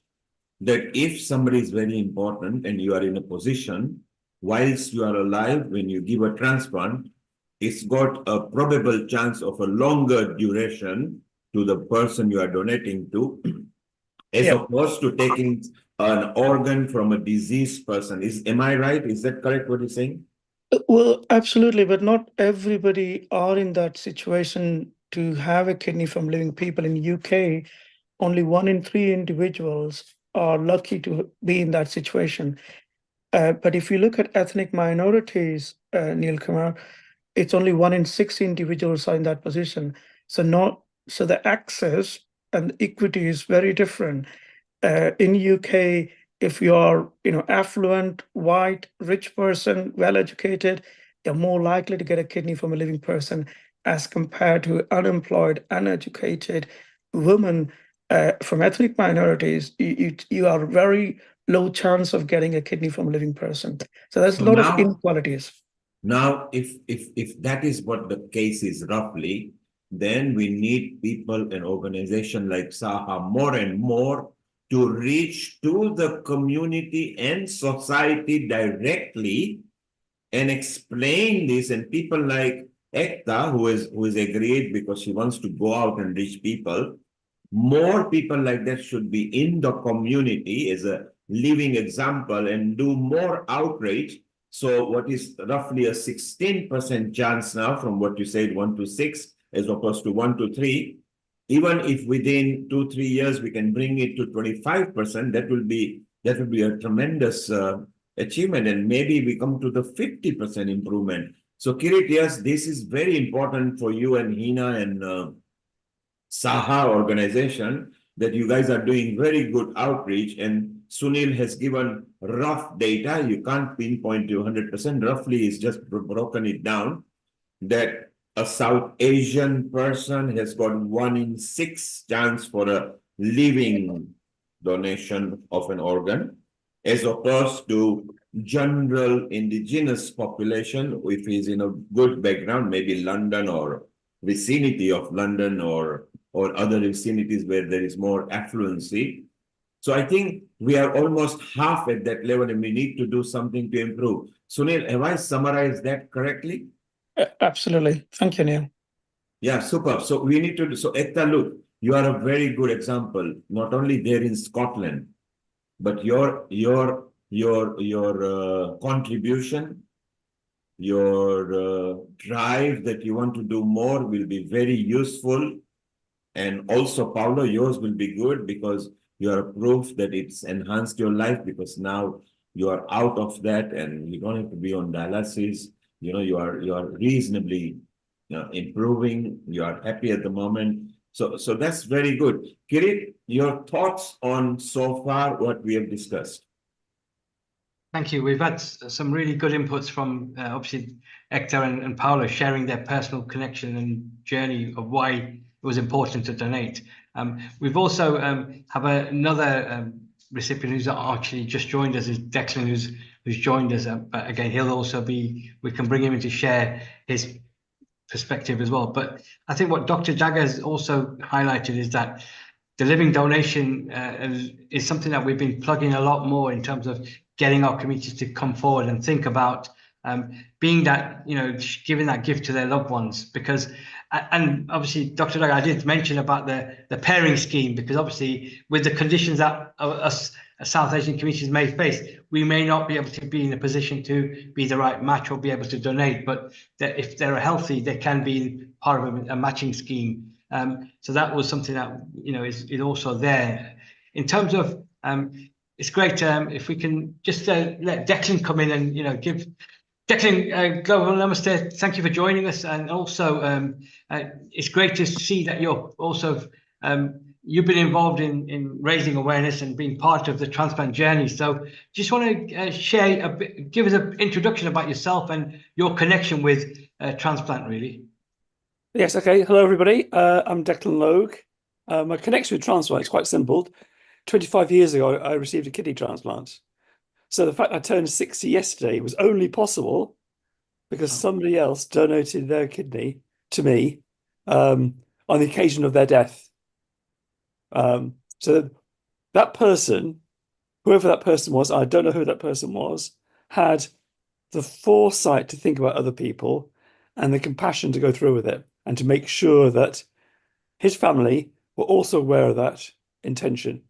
Because that's important for anybody else who's in this position where your only hope is somebody else wanting to donate. That person needs to make sure everybody around him also knows about it and hopefully wants to sign up as well. Because actually, when that terrible day comes, your family will be distraught. They're bound to be, and they might not want to they won't be thinking straight, and they have their own reasons why I don't think that should happen. But the fact that the person who's just died has willed that must, I think, have a great importance there. So that's the hope. That's the reason why I talk about organ transplants and donation, is because I'm not the only one. There are, I think, 7,500 people in the UK at the moment, all waiting for the phone call to come through from the local transplant centre to say, we have a match, please come in. When you check it through, and all being well, then you'll go through the operation that very day. Declan, tell the viewers about what you've been doing to kind of keep your kidney healthy, but also a bit about transplant sports, because it's something that you've also been, transplant games is something that you've taken part on, or you're part of. So after receiving a transplant, what has life been like for you, really? What have you done to keep your kidneys healthy?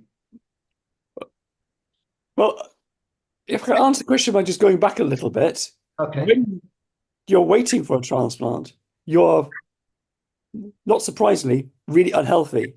For kidney people on dialysis, they have a really restricted fluid intake. That's less than a pint of any fluid in total each day, which less than a pint of water. That's 2 or 3 cups of tea. That's it. That's hard. You can't eat what you want to eat. You can only eat things that don't have potassium in and have low protein. So that's lots of sweets, lots of fatty things, but no steaks, no rice is out, potatoes are out, pasta's out. all the healthy things, salads out, vegetables are out, unless they're boiled so much they have no taste. It's not a very great place to be. But after the transplant, you can eat anything. That's the way it feels. Apart from grapefruit, and that's because of the medication only, you can eat anything. So the first couple of months, you really do try and eat anything. Oh, that's what chocolate tastes like. So by eating healthily, that's the start. That's the start of good health. Um, there's been a lot of studies about how other things be done. Is what makes you a healthy person? People shouldn't be exercising anyway. They shouldn't be just doing nothing. Um, uh, and there's some studies on the more activity you do, the better it is for you as a person. And for a transplanted person, that includes the health of the transplant itself. By the body being kept healthy and having that good stimulus that you get from exercise, the organs themselves benefit from that, and which means therefore they will last longer, because no transplant has a guarantee that that's for life. I might need one at some point. If it happens, it happens. I'm half expecting it, because that's probably the way you can't avoid thinking about it. But back to the question though. So I found out through playing golf for somebody, I found out that there was a thing, come to the transplant games. What's the transplant games? Transplant games, British Transplant Games runs once a year, and it's a different location every year. But it's the same format in which you have 4 days of lots of different sports going on. Now we've all done something at school. A lot of those things still feature. So you have athletics and track and field. You have swimming.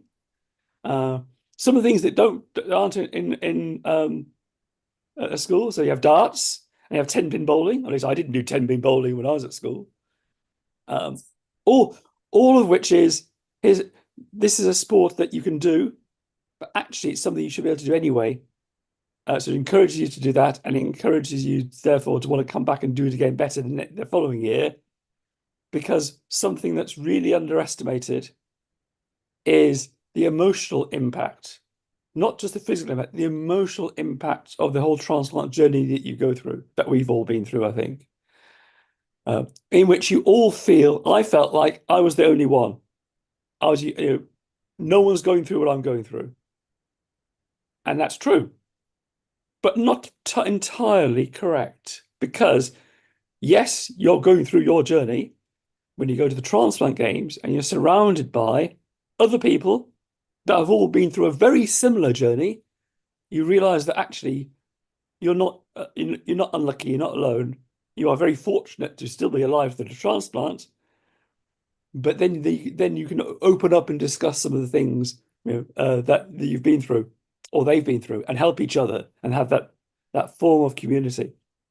And you start to look forward to these people, and you form proper bonds with these people because they've all been through the same thing as us. We compare what medications we've been on, which sounds very weird, but not to us, because we're not all on the same medication even. The challenges that we have through and the emotional negative side of feeling like you've been unwell and feeling that you're not capable, that all starts to unravel and get realigned to the fact that the fact you're still alive is a reason why you should continue to enjoy doing the things you do. Reason I like sport, of the sports I do, is you feel great afterwards. You tend to feel terrific afterwards. That's the body endorphins giving you that pat on the back whilst your muscles are complaining that of all the work they've done, and how dare you hurt them like that. That passes, but this continual exercise stimuli you're giving your body will pay you back dividends. Declan, thank you for your input. This is Neil Kumar here. Declan, can you remind us, when did you have the transplant? On the 7th of October, 1999. So literally 25 years back, and you had to have a second transplant, or you are on the same transplant? No, I've just had the one. I've been very lucky. I've only needed to have the one so far.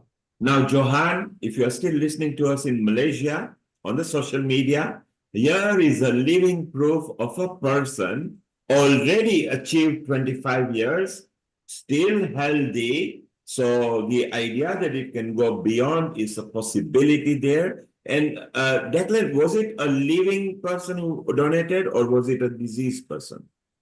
It was somebody, I think, that had a road accident. Okay, so look, again, that's even better news, because the earlier we established that if it's a deceased person giving you, slightly lesser chances than a living person, the length of which, so 25 years on the same transplant, here is a light at the end of the tunnel.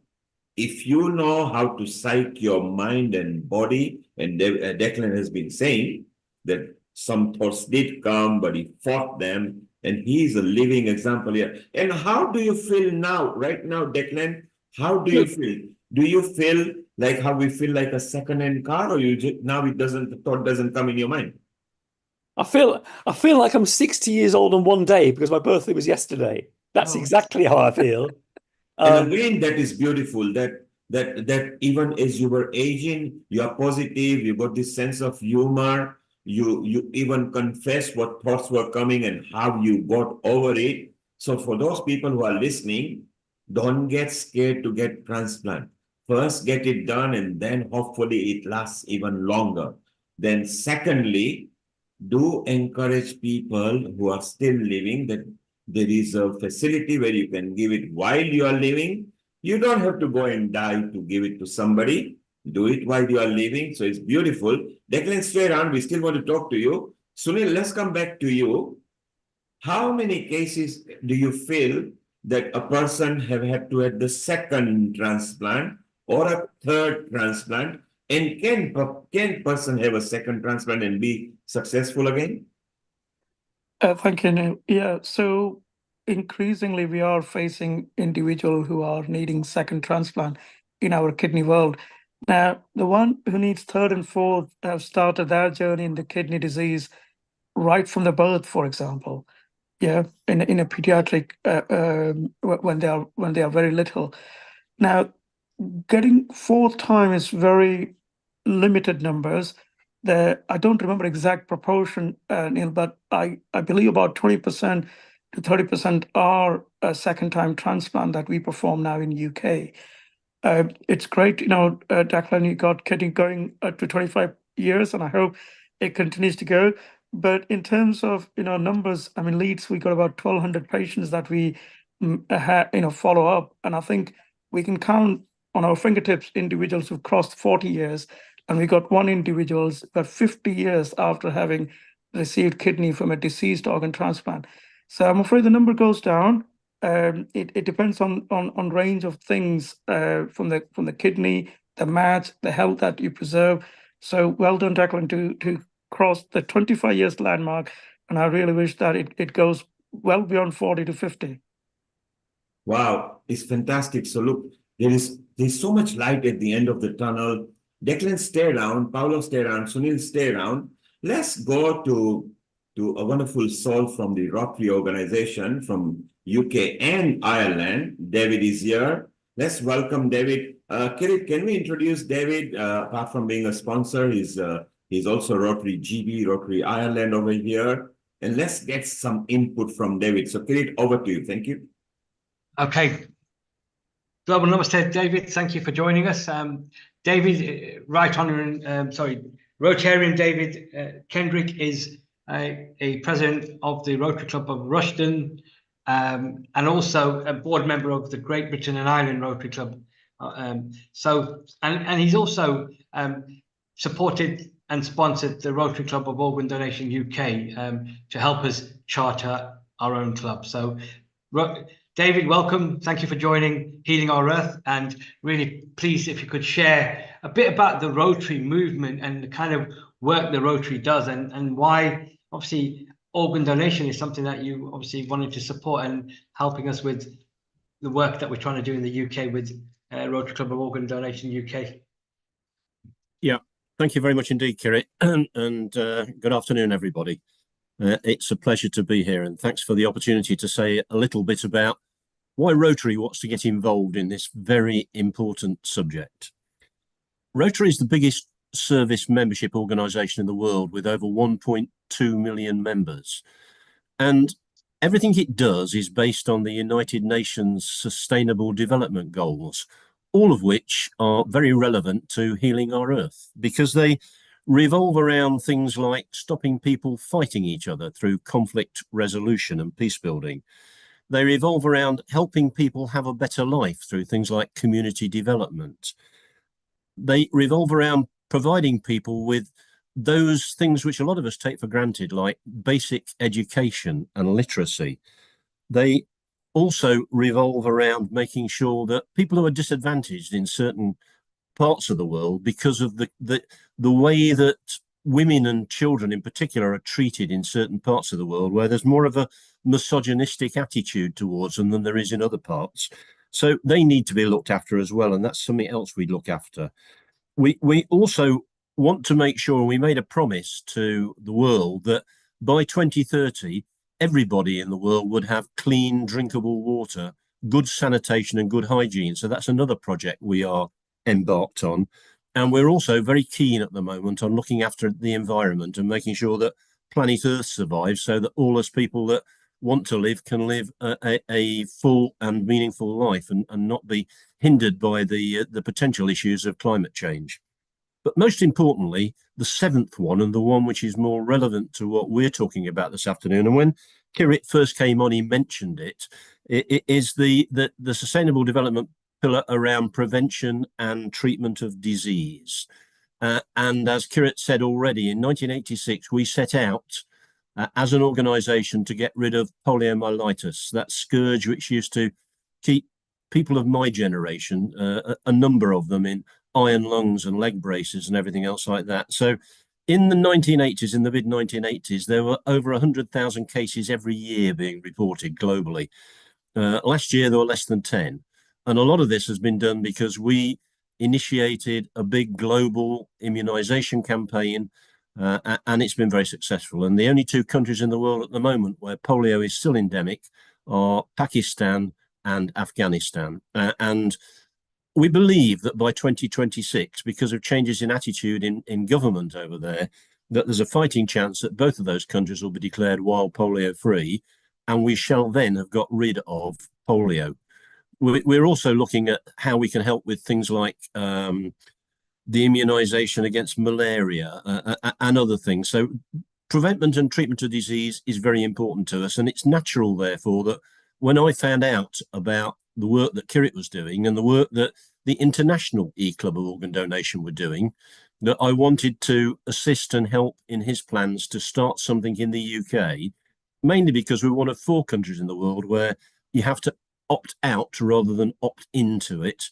But that opting out itself, as I think we've talked about this afternoon, has caused a few problems because relatives and people who don't want to, for various reasons, have their loved ones give donations, get in the way, and they override their wishes. So I think it's very important that we help Kirit and help the Organ Donation E-Club get to where they want to get to, which is basically to make sure that nobody in the world dies for want of an organ, and that education and information is the most important thing. And the one thing that Rotary can do for the Organ Donation E-Club is to help with that promotion of the information and the education.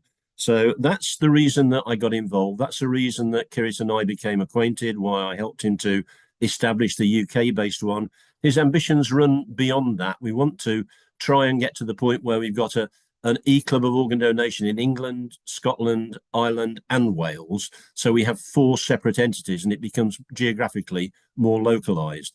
It's a very important area. I'm neither a donor or a recipient, although I have a tenuous connection with it because my father, when he was aged 26, woke up one morning to find out his kidney had burst and he'd lost his eyesight. So he was a registered blind person for the time that he lived. And he lived quite happily on one kidney for that time.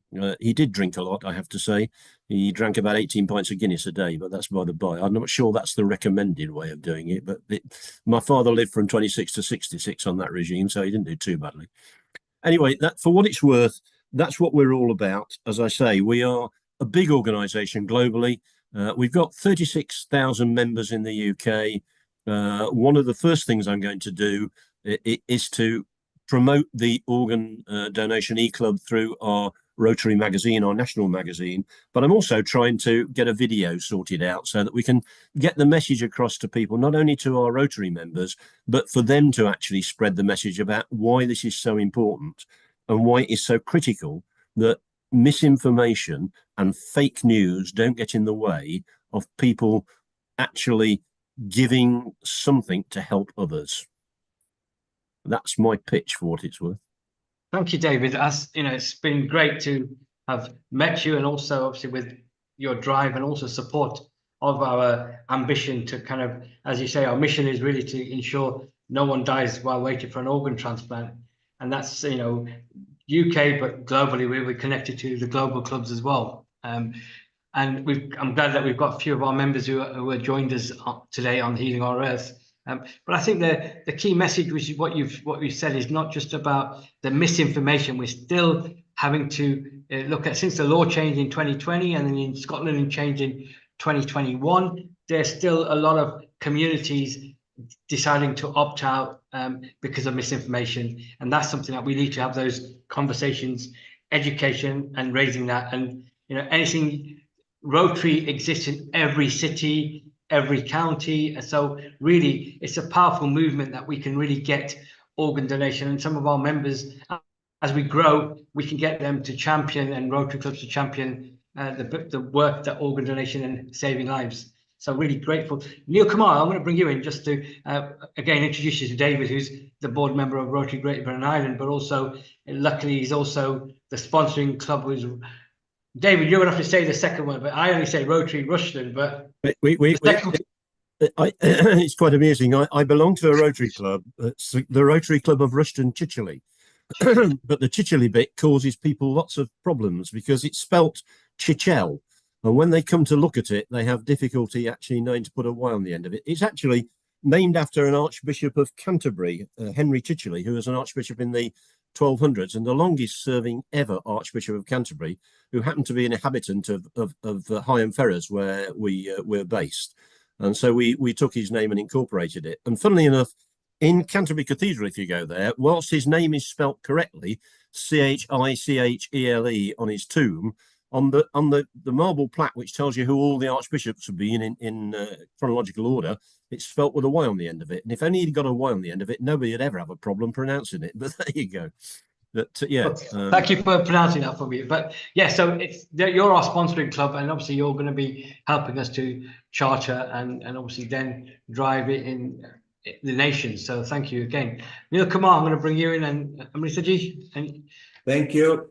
Thank you, Kirit. Wonderful. David, welcome to Healing Our Earth family. Ever since pandemic, we've been promoting Rotary projects anyway. Some of our producers who are of Healing Our Earth are also Rotarians. So we are not new to Rotary. We love the club. The club does so many activities, and it also twin clubs. So, you know, it from different countries, they twin them up. They give scholarship, which is so beautiful. So they don't just want to fund, they also give back in. And I think it's nearly over 120 years, if I believe. It was started in Chicago by somebody called Paul Harris, if I remember from the last episode. Is that right, David? Yeah, it started in February 2005. And Paul Harris was a Chicago lawyer who started it with 4 other people. Yes. And it's grown from there. So, you know, over the 120, nearly 120 years old, you're right. And it was only American-based then, but then so many countries joined, and now Rotary in India is one of the biggest clubs. Rotary in India is clubs. Yeah, Rotary's got more members in India than they have in America at the moment. Indeed, and we actually support Rotary in India as well. Your tree planting project, which we merged you guys with the Sri Ravi Shankars over there. So Healing Our Earth are always proud and privileged to have Rotary on board as well, because we reach a lot of people on the social media. And as I said, Rotary does more activities than people know. So it's nice to tell. And David, thank you for supporting Kirit, who runs the South Asian Health Action Group over there. But he is also national and international, because Kirit does go to India. Later, we are going to club again with the Rotary International Organ Donation Guy. Rotarian Lal Goyal will be joining us shortly in about 30 minutes. So it's so beautiful that we are doing here. And David, so tell me, you mentioned about your father, who was a very good Guinness drinker. Maybe he was an Irish influenced. No. No? No, I mean, that's not an apocryphal story. That's the truth. When he left the Queen Elizabeth Hospital in Birmingham, Yes. because he was a registered blind person, then Yes. he had to give up his job as a lawyer, and he became a publican. Okay. And on leaving the Queen Elizabeth Hospital, some well-meaning individual said to him he needed iron, and Guinness was a good sort of iron. Yes. So he should drink Guinness, but he obviously drank far too much of it to be to be sensible. I witnessed during my formative years the fact that this is not apocryphal at all. He used to drink about 18 pints of Guinness a day, and he never ever seemed to be the worse for wear for it. And Guinness did promote itself as a good iron infuser, even in East Africa, where I remember where I was born. We didn't drink because we were too young then, but we would see people having Guinness bottle over there and say, we are consuming some iron for body. Of course, it's alcohol, but it's nice. And maybe Dad is smiling on us right now, listening to us over here, David. David, let's welcome our senior anchor in Punjab, in India over here, Dr. Amrita Sharma as well, who would like to also welcome you on Healing Our Earth platform. And then together, let us get this momentum going, that there is no fear to give organ transplant, to receive organ transplant, or to give organ, and we reach out more and more people. And then we want to take Dr. Rajiv Gupta, Sunil, spinal surgeon Ankul, who has got comments because he dabbles into legality of things. So Amrita, let's welcome David once again. And you are there sitting in Mumbai in India, where it's night at the moment. And your thoughts on what David was saying and how Rotary wants to come in together with Kirit, because Kirit is a Rotarian as well. Thank you, Neil Kumar. A global namaste to you, David. A very warm welcome to our family. And your thoughts, I have been listening to you, which is really good. And knowing about your family and your personal self also, it reflects one of those things, the way so Rotary itself as an organization cannot be led unless people of those ethical values and personality traits come together to have those things ingrained in themselves that can be reflected worldwide to take up those issues which are very sensitive as well as important, and also fulfill a noble cause worldwide. And Rotary itself is known from the ages from that as well. And so your inputs, your contribution, as well as you yourself, it's really wonderful to have you with all of us. And I think each one of us will feel more empowered with your inputs with us. Thank you so much for joining. That's very kind of you, Amrita. I saw Anakul got his hand up. Anakul, did you want to ask me a question? Yes, I did want to ask a question, and that's about, it's slightly off the scale, with use of human embryonic stem cells and scaffolding, and it's a regenerative engineering, and it's very much on the platter these days. And I use certain methods of trying to figure out for joint replacement and stuff like that. You create scaffolds for structuring cartilage. I just want to know. I do not know. I mean, I do it from the various what do you call organizations and industries and get the tissues from there. But when it comes to this kind of regenerative principles and work across the world, where you can have a kidney as a scaffold and try to get a human embryonic stem cells to regenerate, where do we stand with this kind of propagation of this kind of knowledge and practice?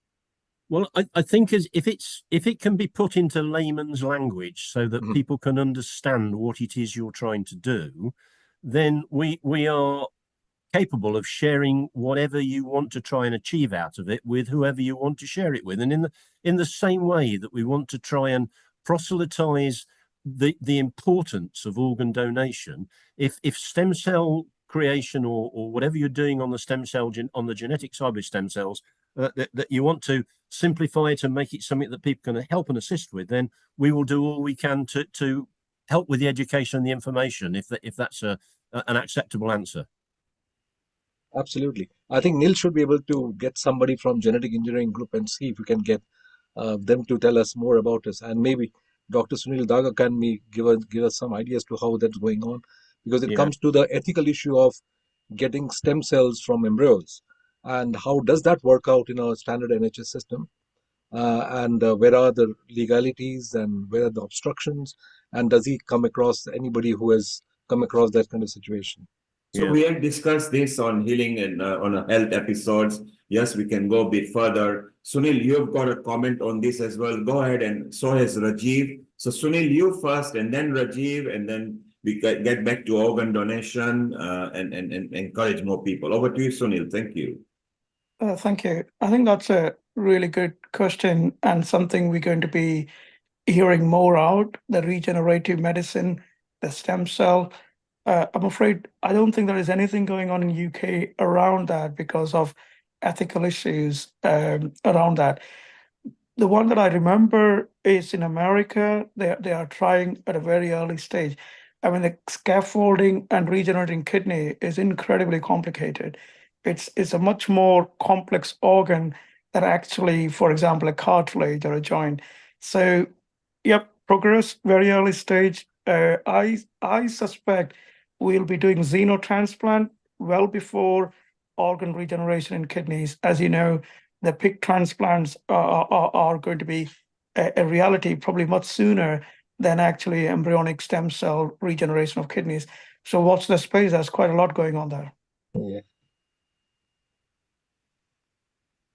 Okay, Rajiv, have you got a comment before we Yes. move on to more guests? Yeah, I think so. It's a very important question, Anukul, and you are valid in asking that, because the amount of the work that we generate in the organ transplant through all the work that is needed for living donor, which has made life much easier, as we talked earlier. If stem cell transplant is successful, it will radically increase the number of the donors, because it doesn't cost anything. It's completely safe from that point of view, and will multiply the number of recipient. However, the process itself is very complicated. The ethics are massively complicated, particularly if it is the human embryonic cells, which are non-therapeutic potential. So you can have pluripotent cells, which is like induced, versus the mesenchymal type of the stem cells, which are relatively more safe and more effective in this. However, we are early in infancy for a proper transplant purpose when it is one organ a defect. Because in order to do that, you need to have organ-specific cells cultured in an amount which can be regulated. Currently, the cell growth is unregulated, so it goes into the body tissue. It needs to have a finite life, finite differentiation, and a final derivation, which both are quite difficult at this point in time. So I would say it's a future, it's a good aspiration, but not practical at this point in time. I'll stop Thank it. you. Thank you, Just Dr. one small Rajiv. Yes. question. Sorry, Neil. Sorry.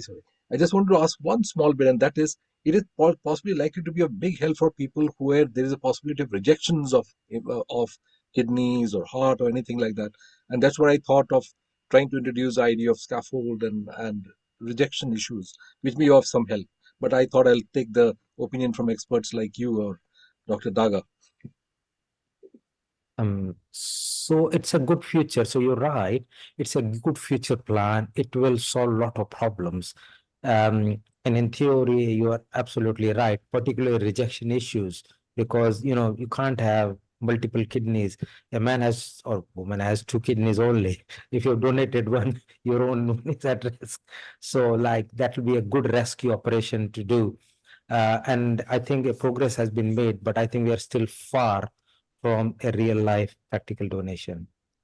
Thank you, Dr. Yeah, I Rajiv. think, yes. So for future, this is definitely going to be something that can be looked into. Amrita, your quick comment, and then we're going to another Rotary Solier. Lynn has joined us, and she's the Rotary Organ Donation Coordinator as well. So we'll get some better inputs as well. Amrita, your comment. Over to you, Kirit, and then you introduce Lynn. Over to you, Amrita.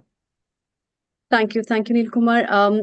a very, very viable and very good question, Dr. Anukul, because presently working with bioengineering and biosciences department, we have been talking about all these things and the venture of synthetic meat availability in the market and how does that work.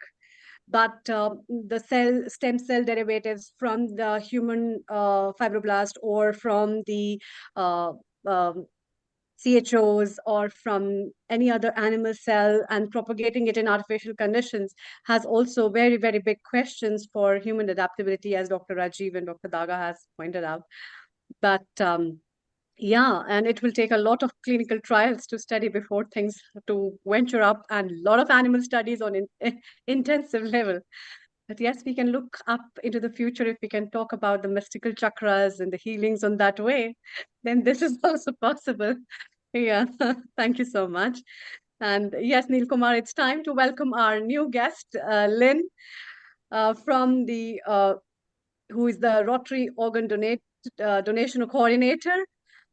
Global namaste to you, Lynn. A very warm welcome to today's episode. Kirit, if you can introduce her to us, please. So, Yes, thank you.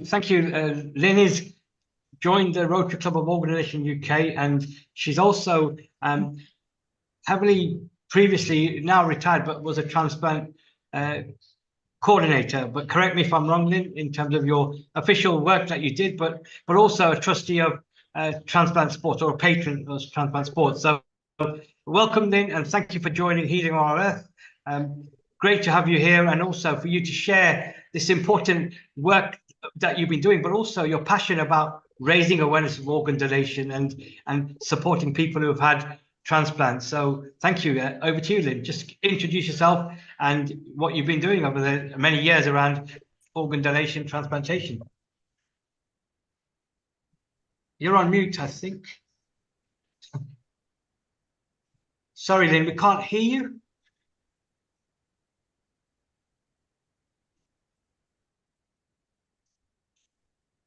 Okay, try unmuting again. You were unmuted, but now you're muted. No, we can't. Okay, Lynn, if you can hear us, if you can either sign back in or just look at the bottom left, you've got a chevron on your sound and connect the computer audio, please. So if you look at the bottom of the screen, on the left, you've got a mute button and a microphone. Look at the chevron, disable the sound and enable it again, please, computer audio, and you might have the sound back. Or just sign back in with the that usually helps. That usually helps if you sign out and sign back in. So I think what we were talking earlier about, genetics, stem cells, etc. That one of the key things that I think for another topic is why we need our community to get more involved in research and clinical trials, because that's something that is another important area that we in the UK. And then obviously, Amrita, your passion and your expertise and Dr. Gupta around Ayurvedic and looking at alternative therapies in terms of how they cure different illnesses. But that's for another topic, but it's something that helps people living with various conditions to look at how better they can live, and we can work on something in the future. But yes, Kirit, because as our recipients were talking about lifestyle, that is such an important part. So it's not just about surgically replacing an organ, it's much more than that. And to heal from those things is all the balance that you make up in your life on personal basis. And that's where the alternative system of medicine, Ayurveda, and other stuff comes in, to have a holistic view on your own parameters of health and to choose a perfect lifestyle which will help you enhancing your living years, to make you feel better in an overall well-being, because it's not just getting a kidney or just replacement of an organ, but it's a viability of that organ and adaptability of an organ inside your body and your consciousness also, to work on parallel basis to see how blessed you feel about all these things. So there's a big mental and emotional thing as well, I think, which is linked with it.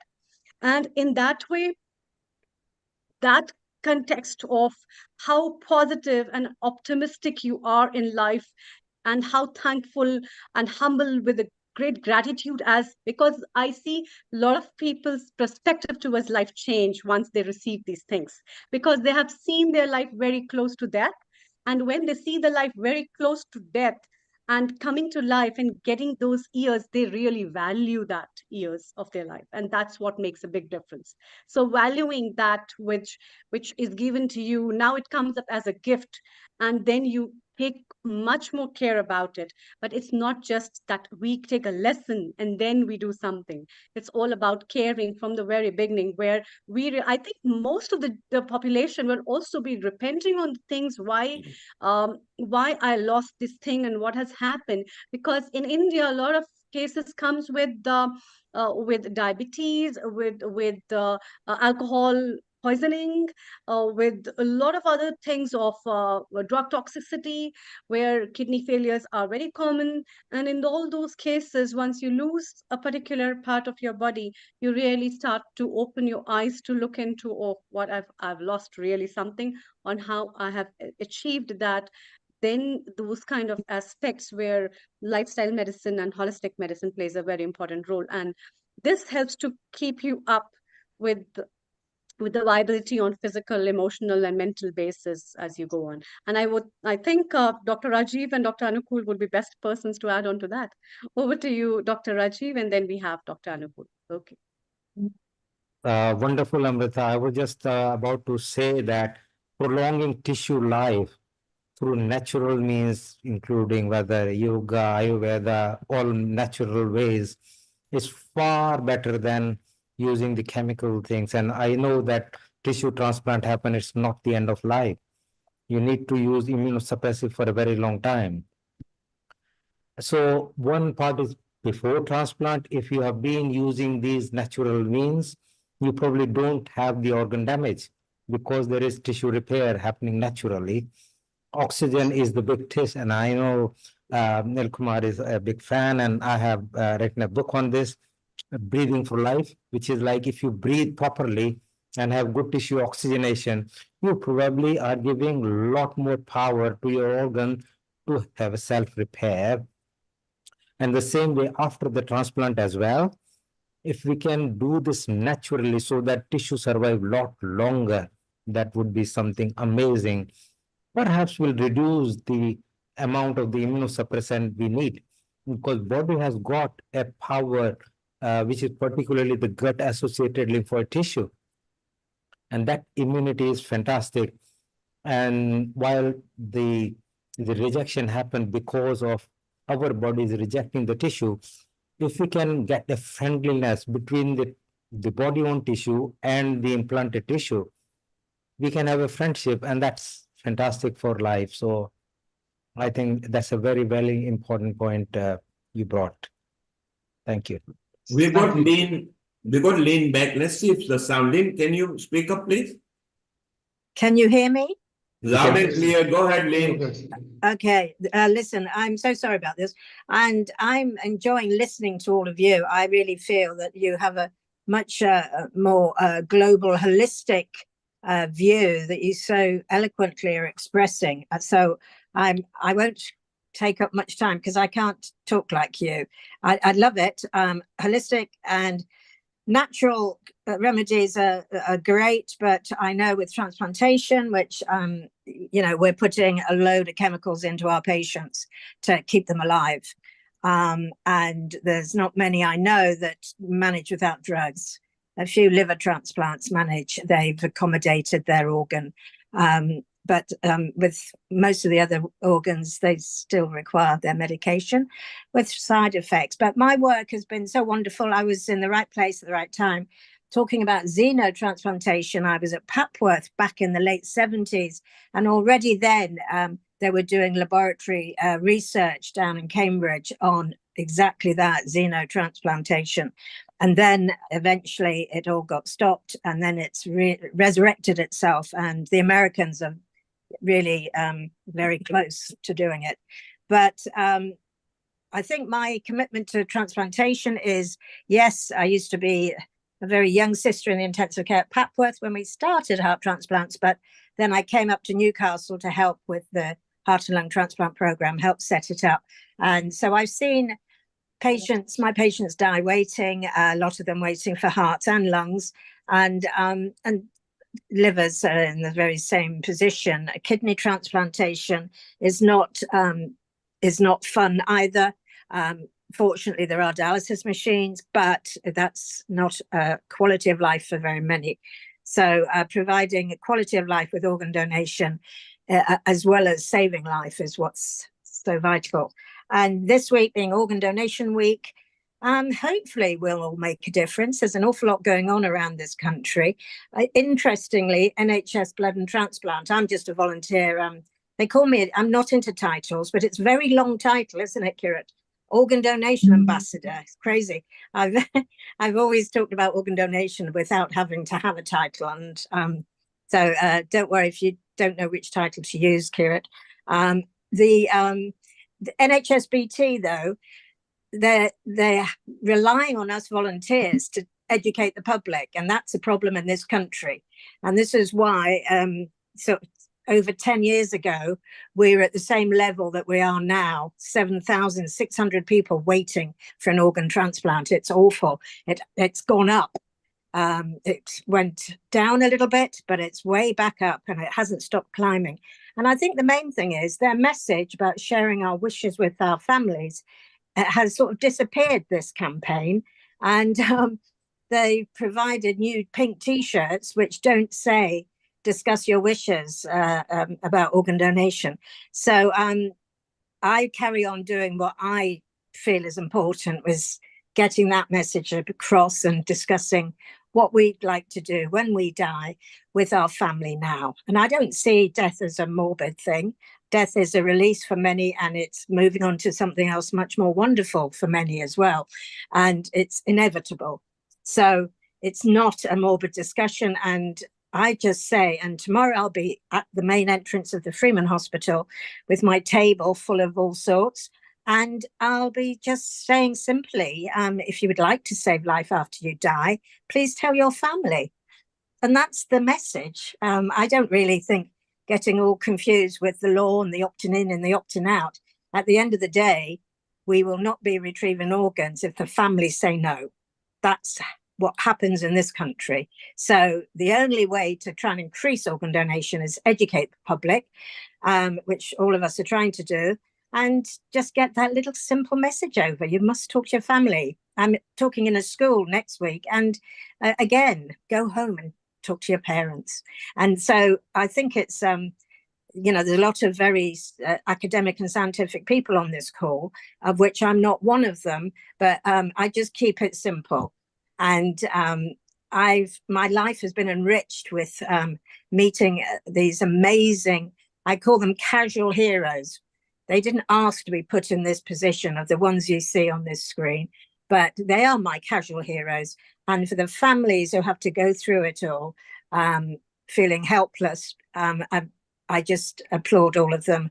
I'm very humbled, and hopefully, it would be wonderful to be able to be a donor, but not many of us die in the right situation. And we all think we'll die in our sleep when we're 99. That's nice, but what a waste. I can't give anything if I don't die in the right situation. So thank you for listening, and I'll be quiet now. Thank you, Lynn. I'm like you, keeping it nice and simple. Like you, I've not had a transplant journey, but I've been touched by people who have, donated and saved lives. And, 15 years ago, one of my friends, his daughter passed away at the age of 9, and she had a brain hemorrhage, and she donated her organs. And the lady who received Ashley's kidney, not only did Ashley save Gemma's life, but Gemma created 2 more lives by giving birth to 2 more boys. So, and the family only decided to join the organ register at a local medal the year before, and they were faced with this decision do they donate Ashley's organs? And what a wonderful decision they made. And since then, I've not looked back, because it's about, like you, an ambassador for NHSBT, but it's getting those conversations in our communities to make sure that people make the right decision. And I say it slightly differently. I say to people, if you or your family were in a position that you needed an organ, would you take it? And most likely they say yes. So that's something then the conversation starts to say, well, then if we're thinking about taking, then we should be thinking about donating. And then that helps us to build the conversations around culture. We can have lots of conversations, but it's great that your work you're doing. And also I did mention, and Declan mentioned, around transplant sports as well, because that's another great way of getting recipients to rejuvenate their kind of engagement by having the transplant. Did you want to say anything about transplant sports? Very well, transplant sport. Declan is a wonderful example of someone who has had a transplant and keeps himself fit and active. And so, and his story then inspires others who are still on the waiting list or who haven't the confidence to get back into doing anything very active. So people like Declan are the best examples of the success of organ transplantation. But with transplant sport, trying to organize events for everyone and getting the press involved and the media, that's what it's about. That's why I am a volunteer for them, trying to make a difference, and I'm totally committed to that.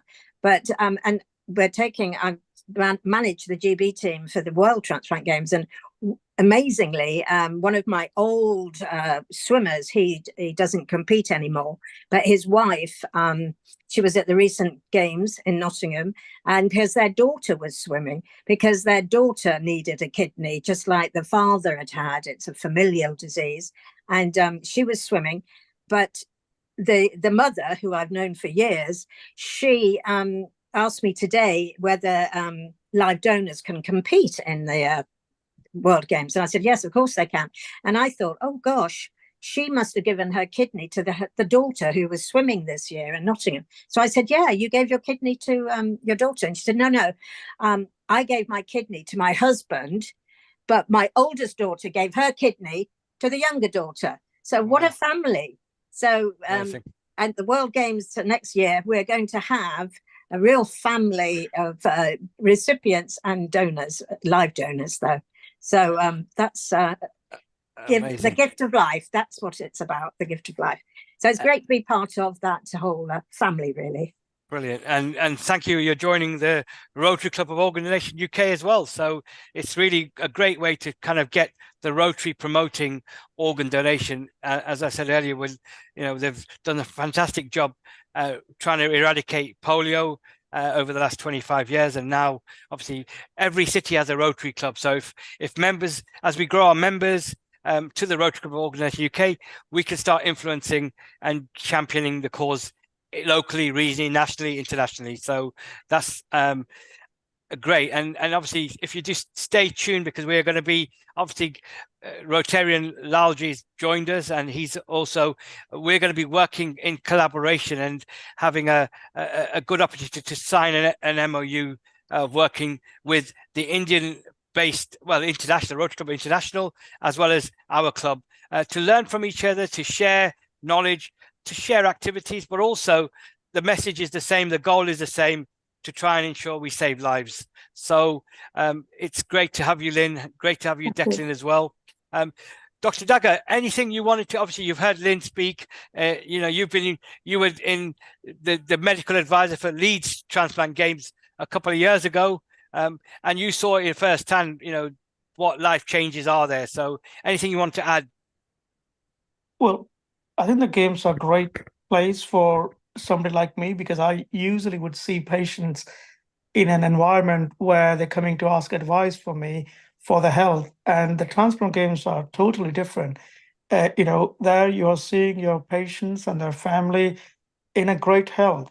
And in fact, when I first came, Lynn, you must remember, I could barely run the 5-kilometer run, whereas my patients and the donors were running. So my challenge was that I need to challenge myself. And by next year, when I went to Coventry, I managed 5 kilometers in 30 minutes. So that was a great achievement.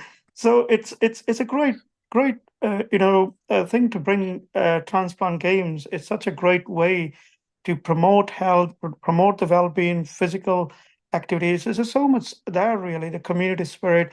So I'm a pro now. I couldn't come this year to Nottingham because I was doing Himalayan trekking, Lynn, but I'm totally committed now. Well, you were a great medical director for Leeds, and that's when I really first met you, Sunil. And it really is great that you actually started doing a bit more exercise. I come and go with my exercise. I'm into aqua aerobics and Pilates at the moment, but it's not always sometimes say as I do or do as I say. But not what I do, but whatever. I try and promote health and activity as much as possible with a bit of example as well. But yeah, and we do need to educate the health professionals to be educating their recipients, their transplant and their dialysis patients to do more exercise. And I know clinics have little time except to look at the blood pressure and the drugs. But if more of the health professionals helped to educate their patients, we'd see more fit post-transplants, that's for sure. Yeah. Absolutely. Thank Another you. job. Great. And yes, go on. Yes, Neil. let's thank Lynn because she came out from the heart. She said, forget about opt-in, opt-out, or whatever it is. Start exploring both the organ donation and organ transplant. Ultimately, your next of kin, if you are diseased, will make a decision. So don't worry about it. Just go forth and explore now before it is late. So Lynn, that came from the heart. Stay around, Lynn, because it's exciting time now. Sunil, stay around. Rajiv, stay around. Because we've heard about UK regulation and what happens in UK and what can be possible. Also how UK people can tie giving organ donation to their relatives in India and how it works. Because just in a moment, we are going to bring the international expert from Rotary, Rotarian Lal Goyal, who is also a producer at Healing Our Earth, who will tell us more. And then Kirit and Rotarian are going to make an exciting announcement because we are going to take this organ donation and transplant even further with better outreaches. So stay around. So Amrita, so far, Kirit has done very well. He brought in different experts. Kirit is still going to remain with us because he is still here. And the next leg, which we are going to move into India, where some more experts are coming. What are your thoughts so far? What have we learned? Yeah, I think today's episode is very amazing. I host most of the episodes, and every episode has its own vibration and color. And the color of this episode is really very touching because we deal with such a sensitive issue in so many ways, and the kind of decision making.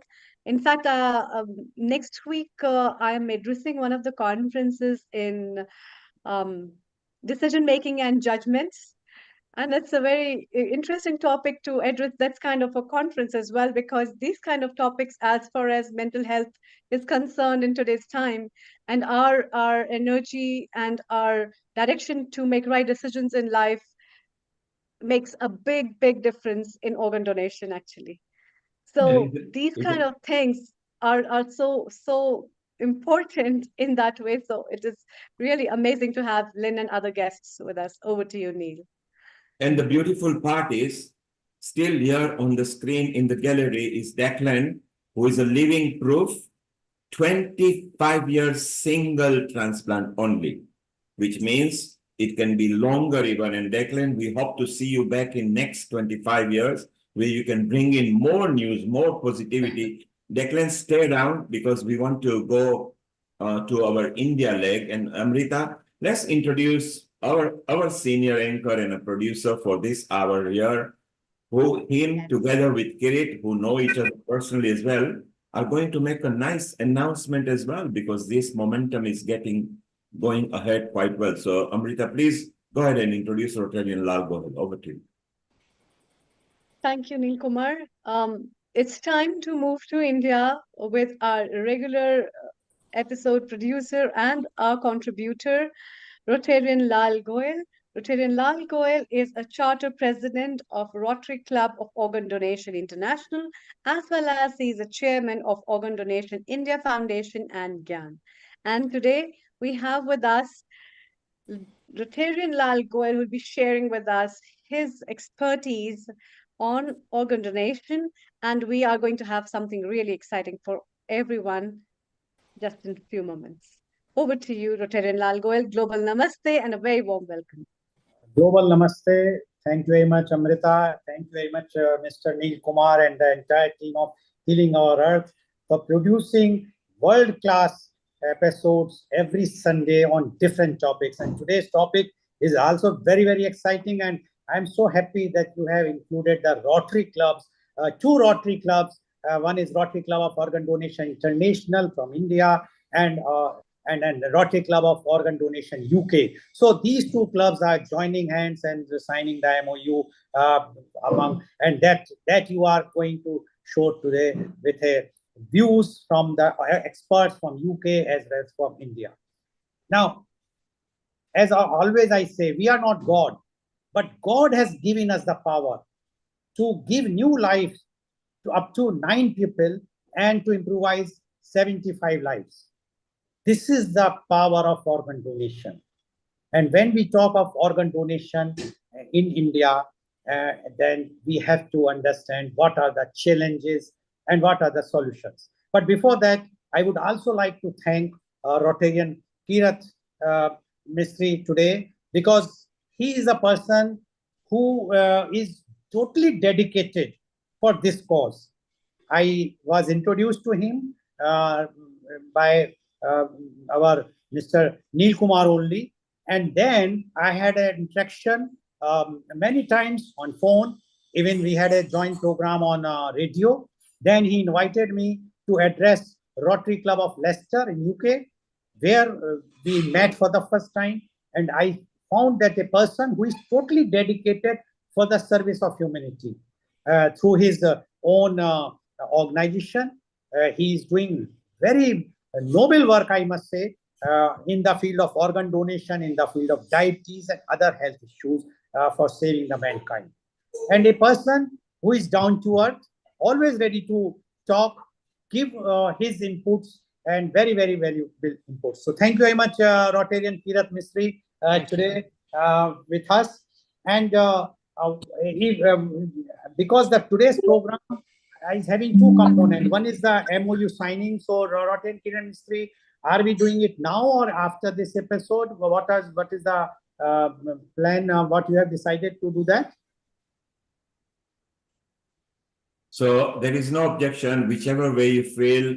Maybe I think we take Dr. Rajendra first as a chit chat, and then together let's declare the MOU of this joint twin club collaboration. What do you say, Dr. Rotarian Lal Goyal and Kiran? Yeah, this is fine. So I will invite my first panelist guest. But before that, why it is so important in India, I would just like to highlight.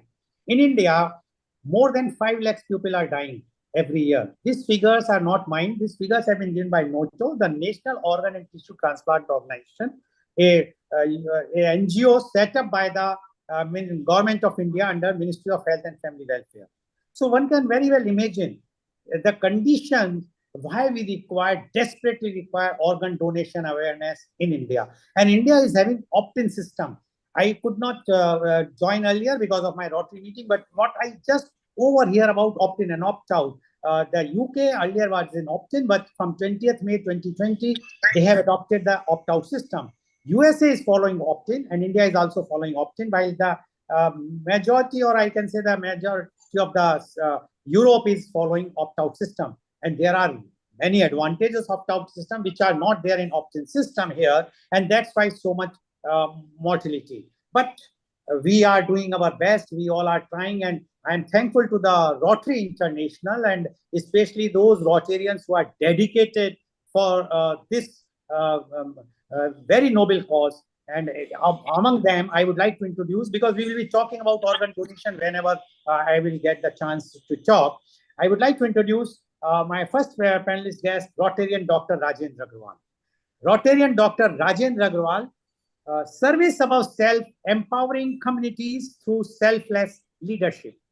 Described by many as the embodiment of Rotary's core value, Rotarian Dr. Rajendra Agrawal, Rotary District Governor of Mumbai District 3141 of Mumbai District 3, is fondly known as the service governor for his unwavering commitment to the cause of humanity.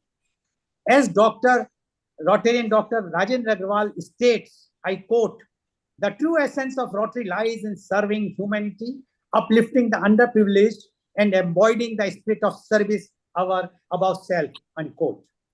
A visionary leader's journey, Rotarian Dr. Rajendra Agrawal's remarkable career is a testament to his dedication to uplifting the less fortunate and his strong leadership in various prestigious roles, including Chief Coordinator, RID 3141, District Secretary, RID 3140, Assistant Governor, RID 3140, President Rotary Club of Bombay, Queen City, President Akhil Bharatiya Agrawal Sammelan, Mumbai for 6 years. Then he became the National Vice President, Akhil Bharatiya Agrawal Sammelan. He is a trustee of Haryana Bhavan, Mumbai. He is also the trustee of West Mahavidyalaya, Bhiwani. He is a qualified doctor in naturopathy.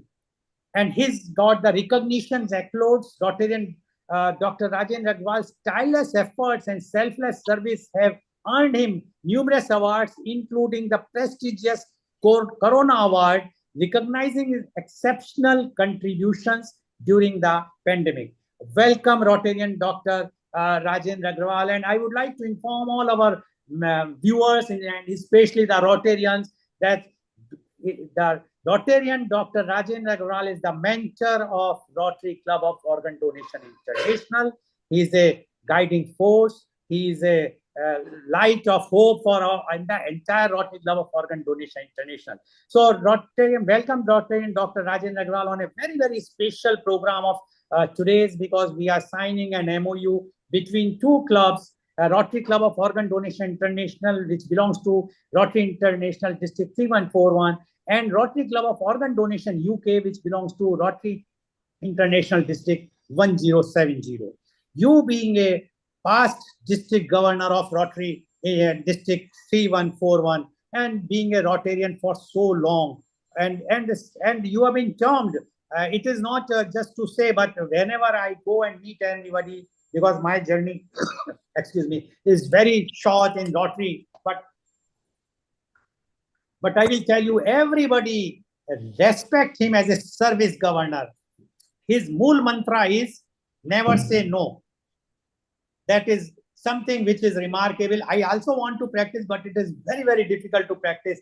We would like to know from Dr. Rajendra Agrawal his journey in Rotary and how he is now, and he's working on a very, very special cause, free organ transplants for pediatric patients, 100 patients free of cost in Maharashtra.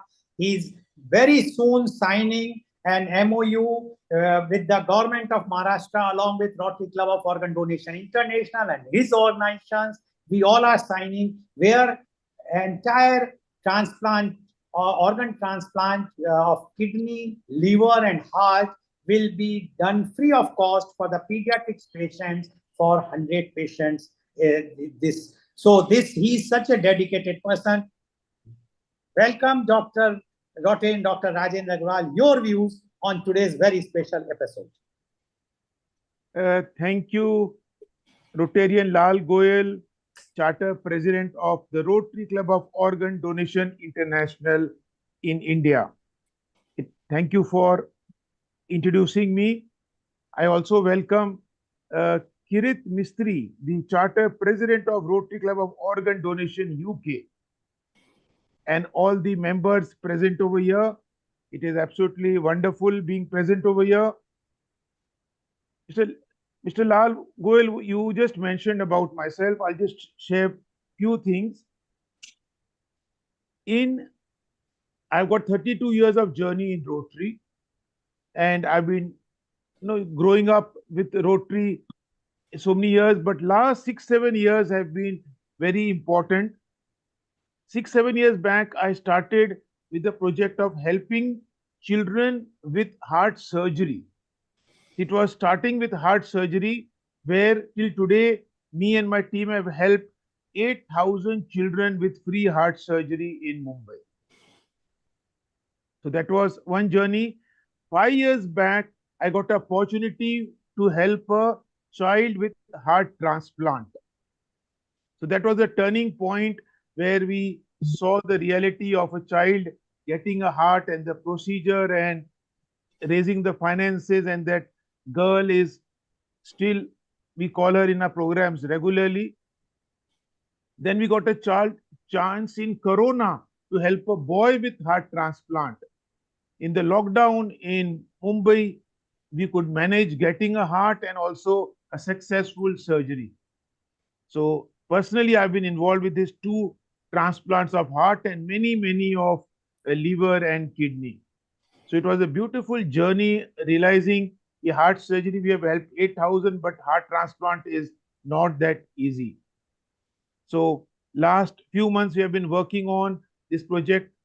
In India, raising fund is not easy. When a parent realizes he needs money of a huge amount for a transplant, so if he cannot raise the money, even if he is in queue for heart transplant, liver transplant, it does not happen. The money has to be ready for the hospital. So we have come up with this project, what Mr. Lal Goel just said. We are raising funds for 100 transplants. And very soon we'll be signing a MOU with the government. We'll keep the funds ready. Anytime any child comes for such a transplant, Rotary will coordinate, and we already giving a okay immediately as soon as the MOU with the government is done, and we are going to have 100 transplants happening in the next maybe 1 or 2 years. So it's a beautiful opportunity and happiness helping such people. What Mr. Lal Goel just said about never say no. When I was a governor, I got this quote in my journey, and why I use this: whenever anyone approaches me for help, and whenever I just say, okay, we'll help you. So the energy we get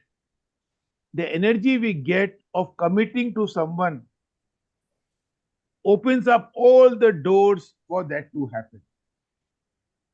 So it is happening to me every single day. I'm helping Rotarians and the society for various things, and it is actually creating miracles and wonders. So today is a very special day of signing this MOU, and Mr. Lal Goel's journey and dream of making this happen all over the world, all over India, various transplant centers and raising funds for A, B, C, D, so many things. I wish him all the best, and let this MOU happen and take all of you be involved with this journey in India and all over the world. Thank you very much. Let's go ahead with the program. Thank you very much, Rotarian Dr. Rajendra Agarwal. I have forgotten, but I want you to tell about the special award this year you got from Rotary International. You got a special award from Rotary International. Can you just brief that about that? I'll share that.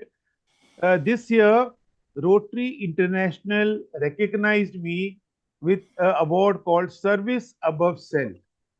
This award is given by Rotary International every year to 100 past governors all over the world. So from thousands of applications, only 100 are selected every year, and I was lucky and honored to be recognized and given this award just 2 months back in Mumbai. Thank you, Dr. Lal, for reminding me. My pleasure. Thank you very much, Rotarian Dr. Rajendra Agarwal. And as Mr. Neil Kumar has mentioned, that we can do the signing now of MOU if possible. Rotarian Kirat Mistry, are you there? If you can also come. So, yes. So if yeah, we can also see. Yeah. Hello. So we're just being joined by the rest of the team from the UK. So thank you for joining. They've been part of our program earlier. And Dr. Rajendra Agarwal, thank you again for your kind wishes. And obviously, you're doing some excellent work around children and heart and other. So hopefully, this is something that we can also collaborate with through Lal Goel, through the International Rotary Club, because it's a great cause for children who, which we value as well. Yeah. Yes. So can we go ahead with the signing of MOU? Yes. So if you just want to as Rotarian Lal mentioned, we had the privilege of meeting last year in the UK, but prior to that we were talking, and it was great. He established the Rotary Club for Organ Donation International. At that time, I was with the Rotary Club of Organ Donation, which was I was the president of that club. But through my presidency, my passion and interest was to look at how do we bring this to the UK, and setting up Rotary Club for Organ Donation UK. And thanks to my members who are now coming on board, we are not yet fully chartered, but it's something that we will be chartering very soon. But at the moment, thanks to Rotarian David Kendrick, who was here earlier, he sponsored our club, and he's also a board member of Rotary Great Britain and Ireland, who will be now supporting us growing Rotary Club of Organ Donation UK in England, Scotland, Wales, and Ireland. So hopefully that's our mission. Again, we have the same mission to ensure no one dies while waiting for an organ transplant. So thank you again, Rotarian Golal. It's a pleasure working with you and having this MOU to learn from you and learn from each other and from our members, because you have a great team. We are building a great team, and I think we will learn a lot together. So Kirit, off the screen, we have agreed, because we are going to exchange a signed copy of the MOU here live on Healing Our Earth. To those people watching on the social media, we are privileged to make this a launch for and on behalf of the Rotary, where we are twinning at least 2 organizations of the Rotary. Rotary loves twinning clubs over here. So with our Rotarian Lal Goel, who is an international chair for organ donation and an impresario and a maestro in India for organ donation, who travels around, and Kirit Mistry, who initiated this and got the people interested for the organ donation United Kingdom. We hereby declare through both of you, without being coerced, you are doing it willingly. You agree to cooperate with each other and expand on this organ donation and organ transplant. Do we agree? Do we have your hands up? So there you are, ladies and gentlemen, at Healing Our Earth. We can say right now that this MOU is an understanding between Organ Donation Club of Rotary of United Kingdom together with the Rotary Club of Organ Donation International, where Rotarian Ral Goel is. They are going to collaborate together and together bring out more outreaches and more benefits to the not just South Asian community, but anybody who might need it within the bounds of legality. Well, a big round of applause for all of you, and well done. Thank you very much, Mr. Neil Kumar. Now I would like to bring my next panelist guest, and he is none other than Rotarian Kirat Mistry. Rotarian Kirat Mistry, championing health equality and empowering communities. As a dedicated patient advocate and the visionary behind South Asian Health Action, Rotarian Kirat Mistry has committed his life to reducing health disparity, promoting culturally competent healthcare, and empowering marginalized communities. His personal journey, Rotarian Kirat Mistry's personal experience of living with type 2 diabetes exposed him to the significant gaps in tailored healthcare resources for South Asian communities. This first-hand understanding fueled his resolve to drive systematic change and provide vital support where it was lacking. His key achievements are: he is the founder, Leicestershire South Asian Diabetes Support Group 2015. He is a member of NHS Leicester, Leicestershire and Rutland Clinical Commissioning Group Diabetes Delivery Group. He is public contributor, Health Research Authority. He is a board member of Eaglety Health. He is director and lead for Health Portfolio, Hindu Council UK. He is the chair and founder, South Asian Health Action Charity. He is the campaign developer, Hindu, Sikhs and Muslim Embrace Organ Donation Awareness Campaign. He is the ambassador of NHS Blood and Transplant and NHSBT Organ Donation for the Midlands. He is founding chapter member of Rotary Club of Organ Donation. He is now the charter president of Rotary Club of Organ Donation UK. His vision, Rotarian Kirat, is driven by a mission to improve health equity for South Asian communities, advocate for culturally sensitive healthcare solutions, raise awareness and provide education on diabetes prevention and management, promote organ donation awareness, and increase donor registration within diverse community. And he has been recognized by Rotarian Kids. Mistry has been unwavering dedication, has earned him multiple accolades, establishing him as a prominent and respected figure in health advocacy and community empowerment. Welcome, Rotarian Kirat Mistry, on this very, very important episode of Healing Our Earth, on dedicated for organ donation, and especially for the organ donation, Rotary Club of Organ Donation UK and Rotary Club of Organ Donation International, which both have signed the MOU for the benefit of the entire world, I can say, not only restricted to India and UK only. Now, Rotarian Kirat Mistry, you are promoting, and I know that we have worked together.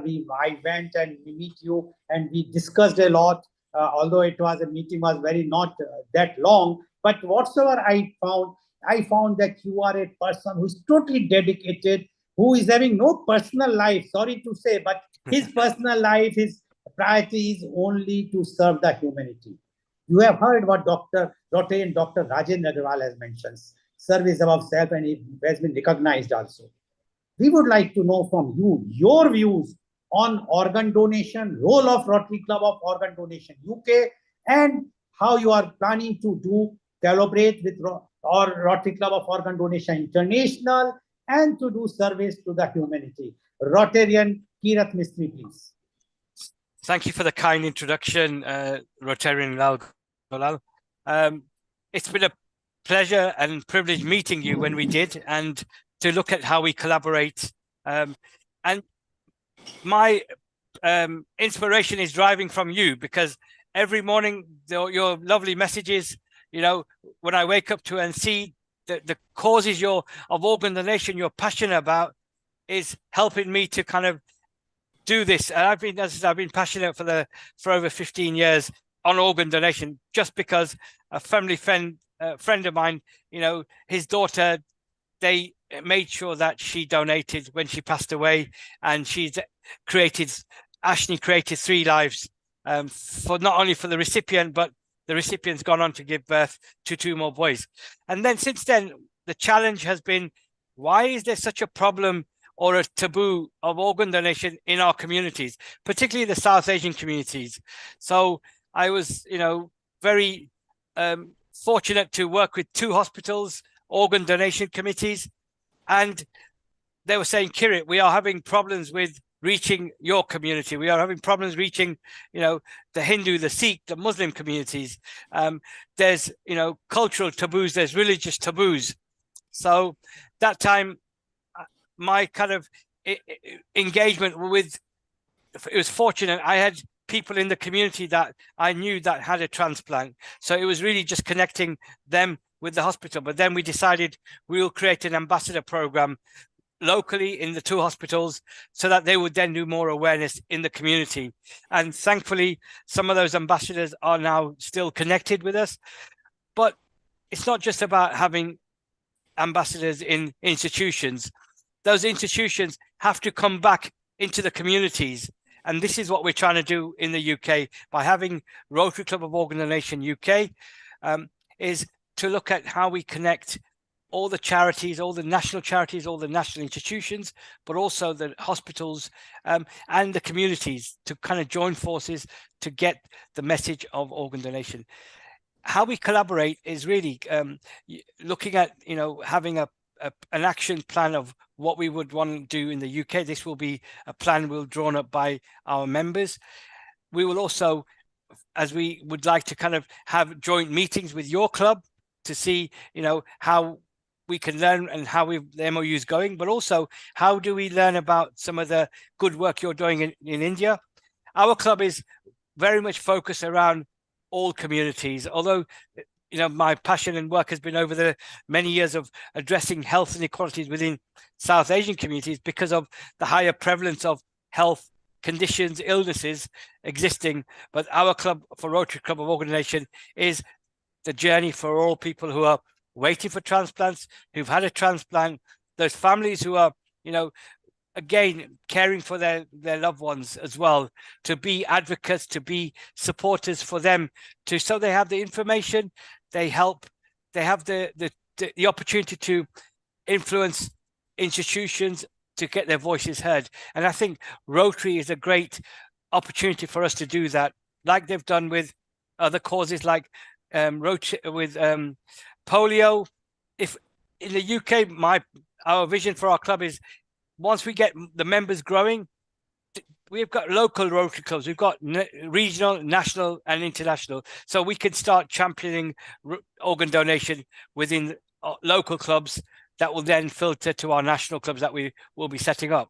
And one thing I've learned from you, Mr. Goal, is about the same thing as what I've heard from Dr. Rajendra, is not to say no. You're similar. You have the same kind of, I've contacted you, I need this, and you've always been there to support. And that's what the Rotary is about. It's about helping each other for one common cause and for the humanity. And if we can, help transplant patients who are waiting, they go through a lot of challenges, their mental health, their families are going through lots of challenges because they don't know when that life-saving transplant will come. So this is also one of the key areas that if we can help through our clubs, trying to find support for people going through or waiting for a transplant with their mental well-being, because that's also always forgotten and people are suffering in silence. So I think that's one of our key ambitions of working together. I think I will, and again, it's all about learning from each other and learning from our members, because we are bringing lots of experts who are going to be members of Rotarians, and we have to utilize their passion, their skills, and their experiences. Thank you very much, Rotarian Kirat Mistry, for giving the roadmap for the future about the joint venture which we have done today between Rotary Club of Organ Donation International and Rotary Club of Organ Donation UK. I would like to say, because then you mentioned about the polio thing, yes, as Rotary International played the pivotal role to see to it that polio will vanish from the scene of the world, and it is almost gone, except few cases reported in Afghanistan and Pakistan, which they are expecting that it will be cleared by 2027.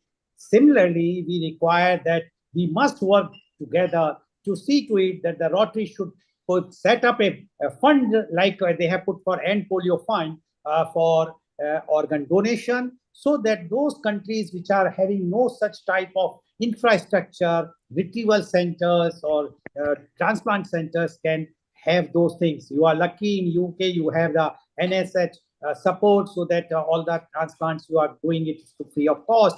While in India, as our earlier speaker, Rotarian Dr. Rajan Agrawal has mentioned, that India, it's very, very difficult. Even if the organ is available, and at that time the patient cannot have the 25 lakhs rupees or so, it is very, very difficult to get the heart or the liver transplant or the even 50 lakhs rupees. So thank you very much, Rotarian Kirat Mistry. I will be coming back to you again.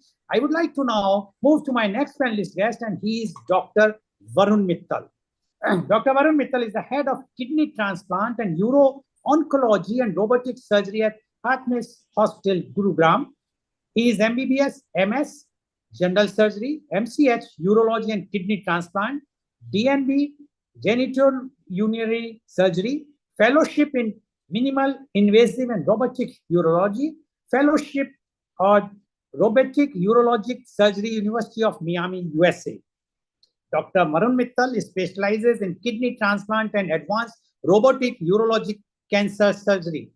His area of interest are Sept, paired kidney exchange, ABO, HLA, incompatible and diseased organ kidney transplants. He has been one of the key person in successful kidney transplant program in eminent institutes for over a decade. His academic career has been studded with achievements and has been awarded with gold medal for best robotic surgery video by AMASI.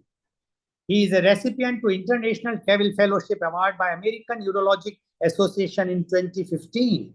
He has authored many book chapters and research articles. He has presented various research papers, posters, surgical videos in various urologic and organ transplant conferences, both national and international.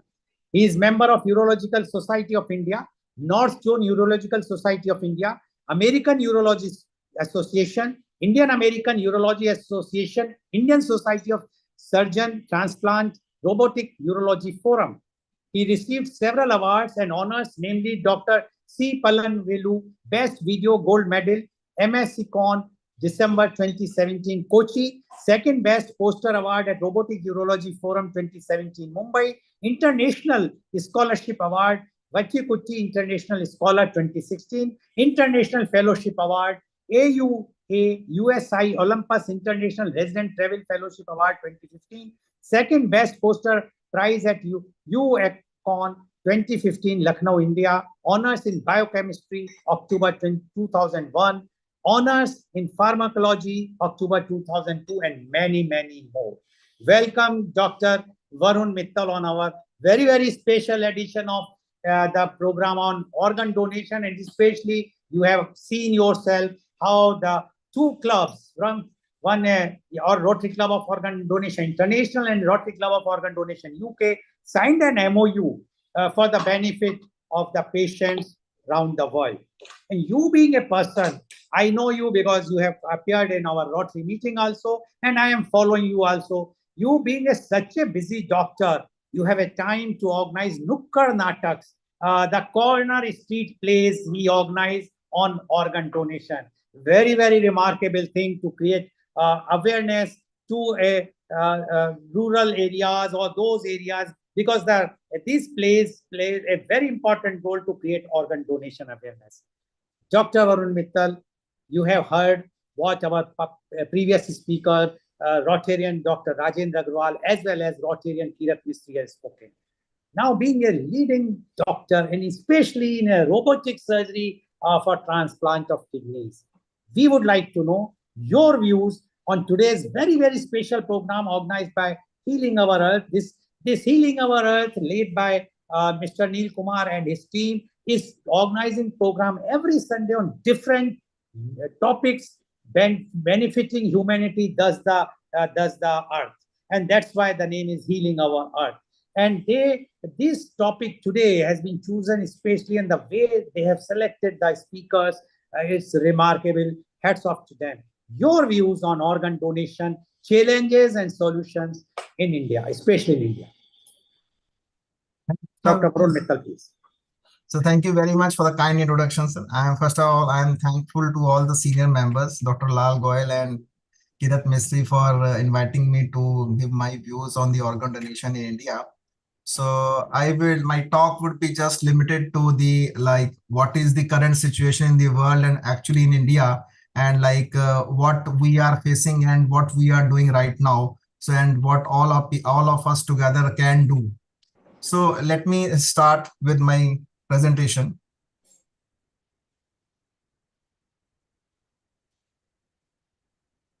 So I'm sharing my screen. Yes, you can go ahead, please. We can see.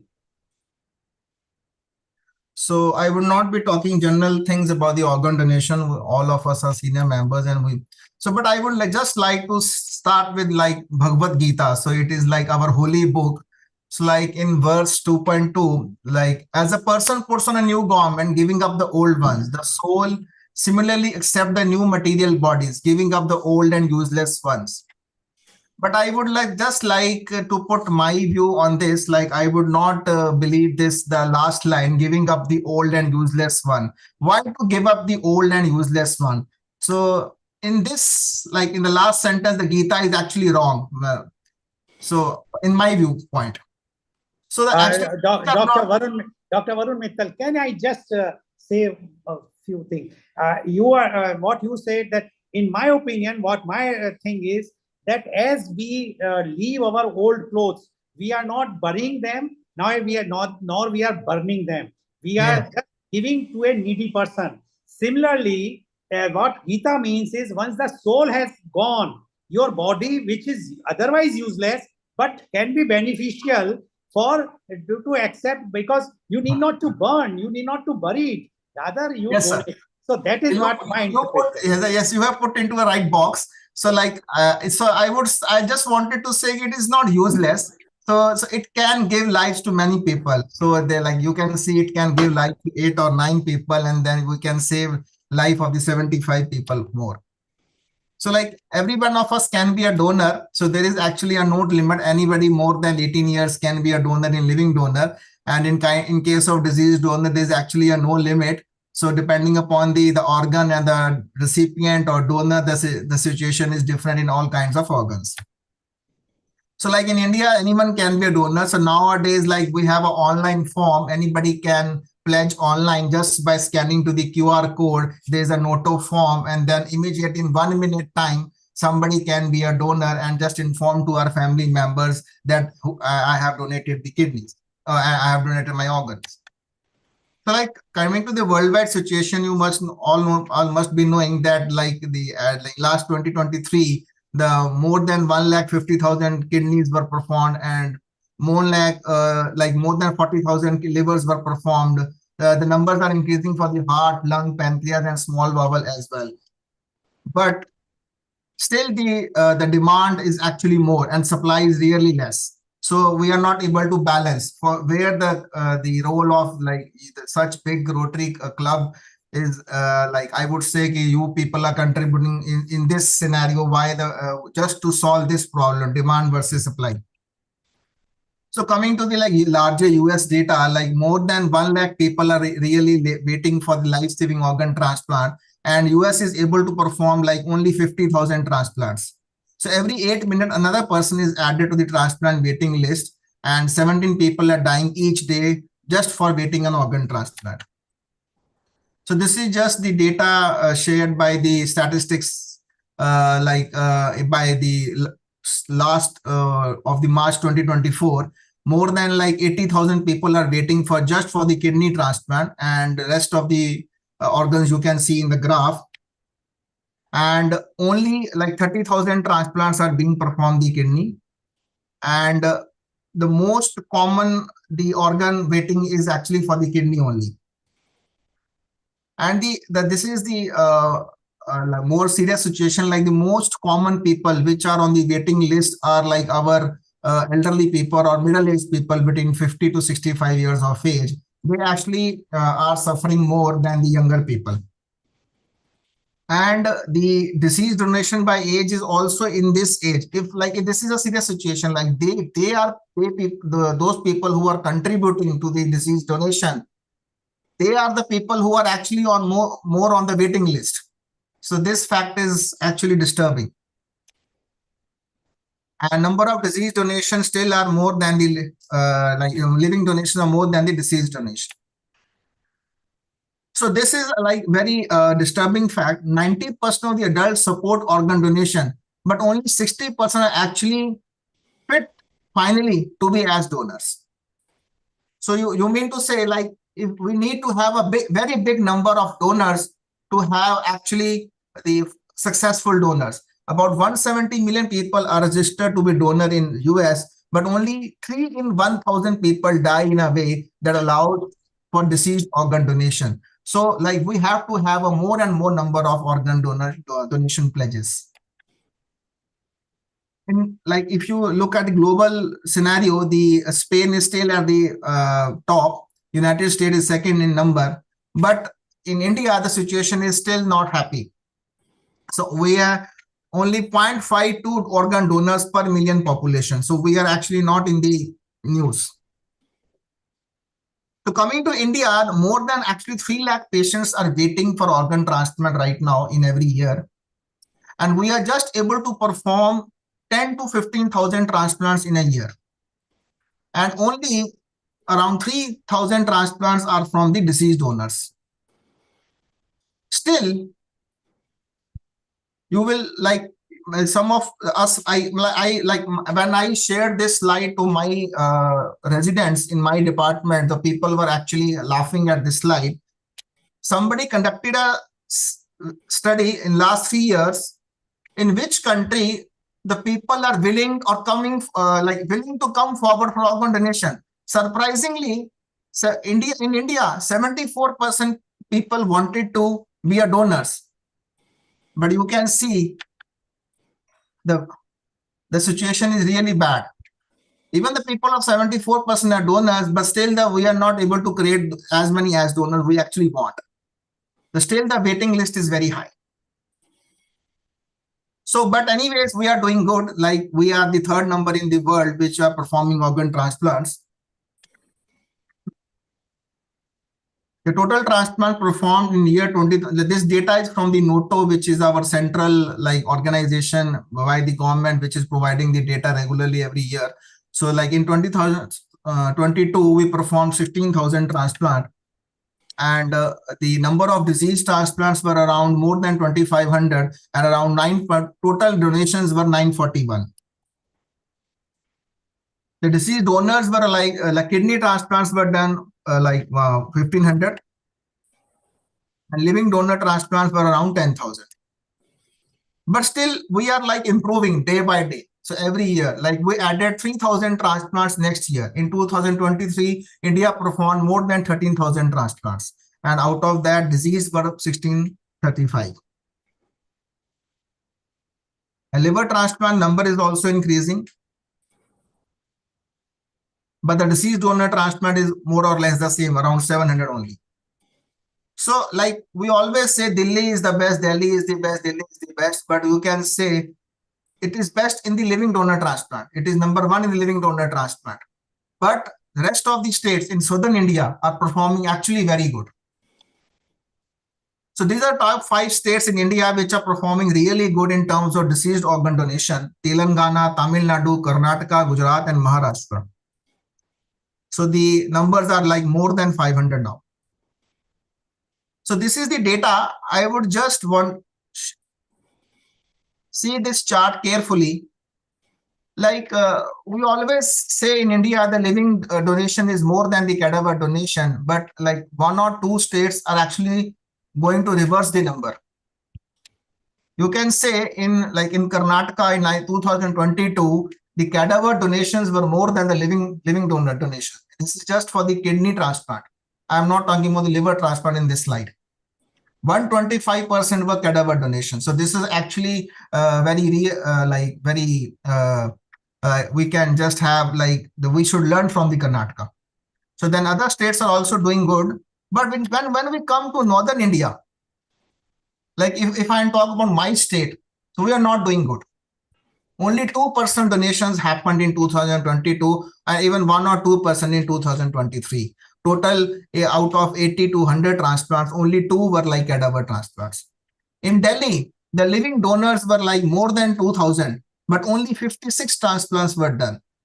So maybe more, there are many other factors like the government setups are doing very less number of transplants in Delhi NCR region. More or less the private institutes are performing transplants. Most of them the numbers are highest in India, but you can see they are not doing nothing in the terms of disease donor transplantation.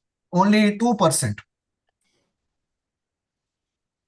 So if this is the situation, we should learn from the top 5 states.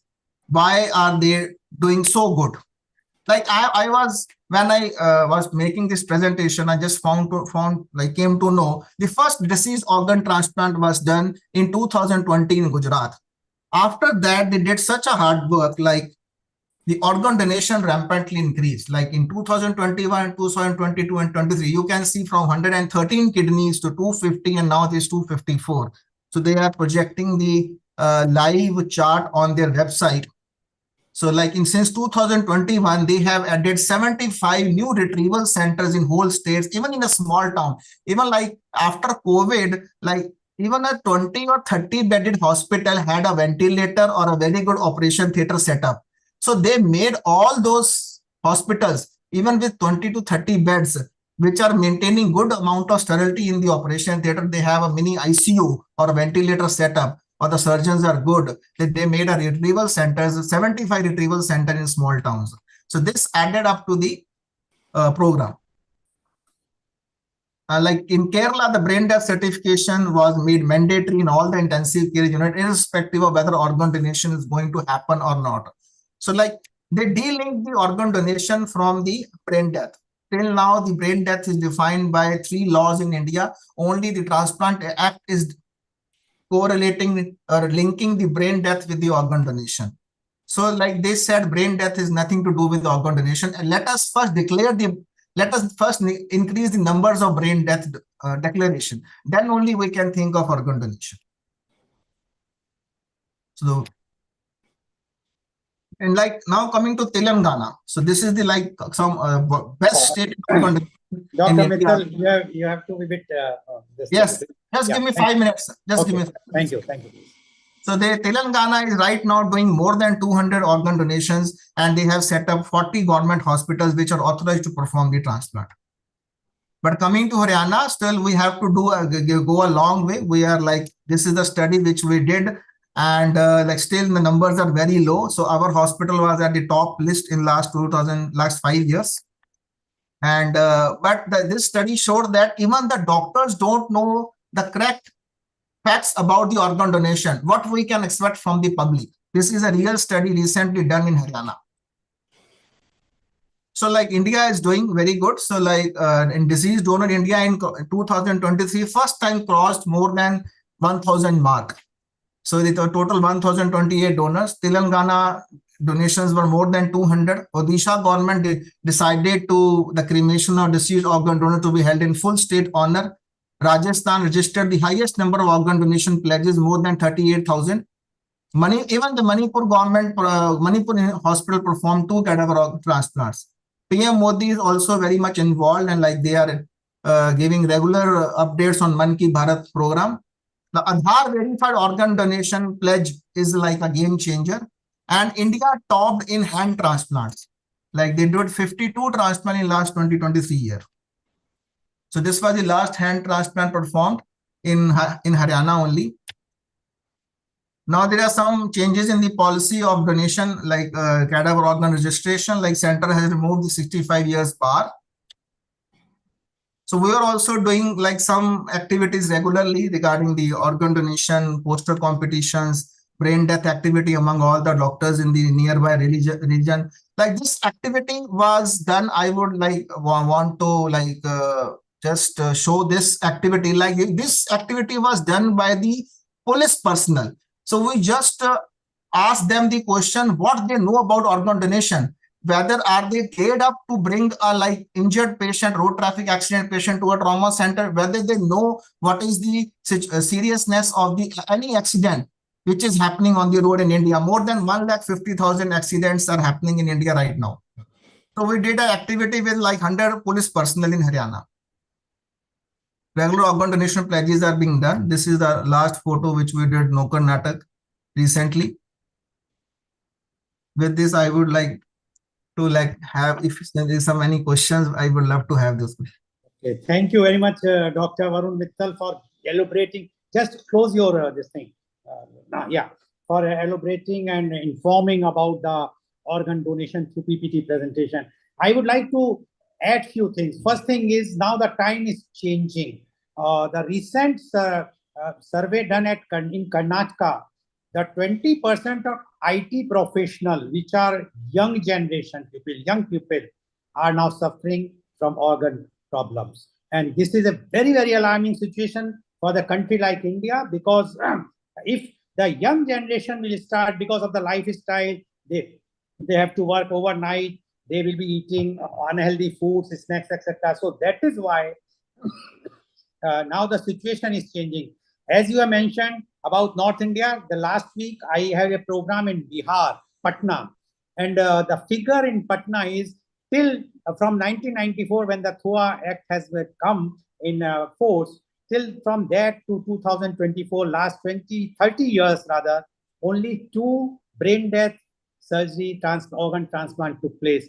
Very pathetic condition in North India. This is not a healthy thing for a living transplant, because living transplant is not the solution for the organ problems.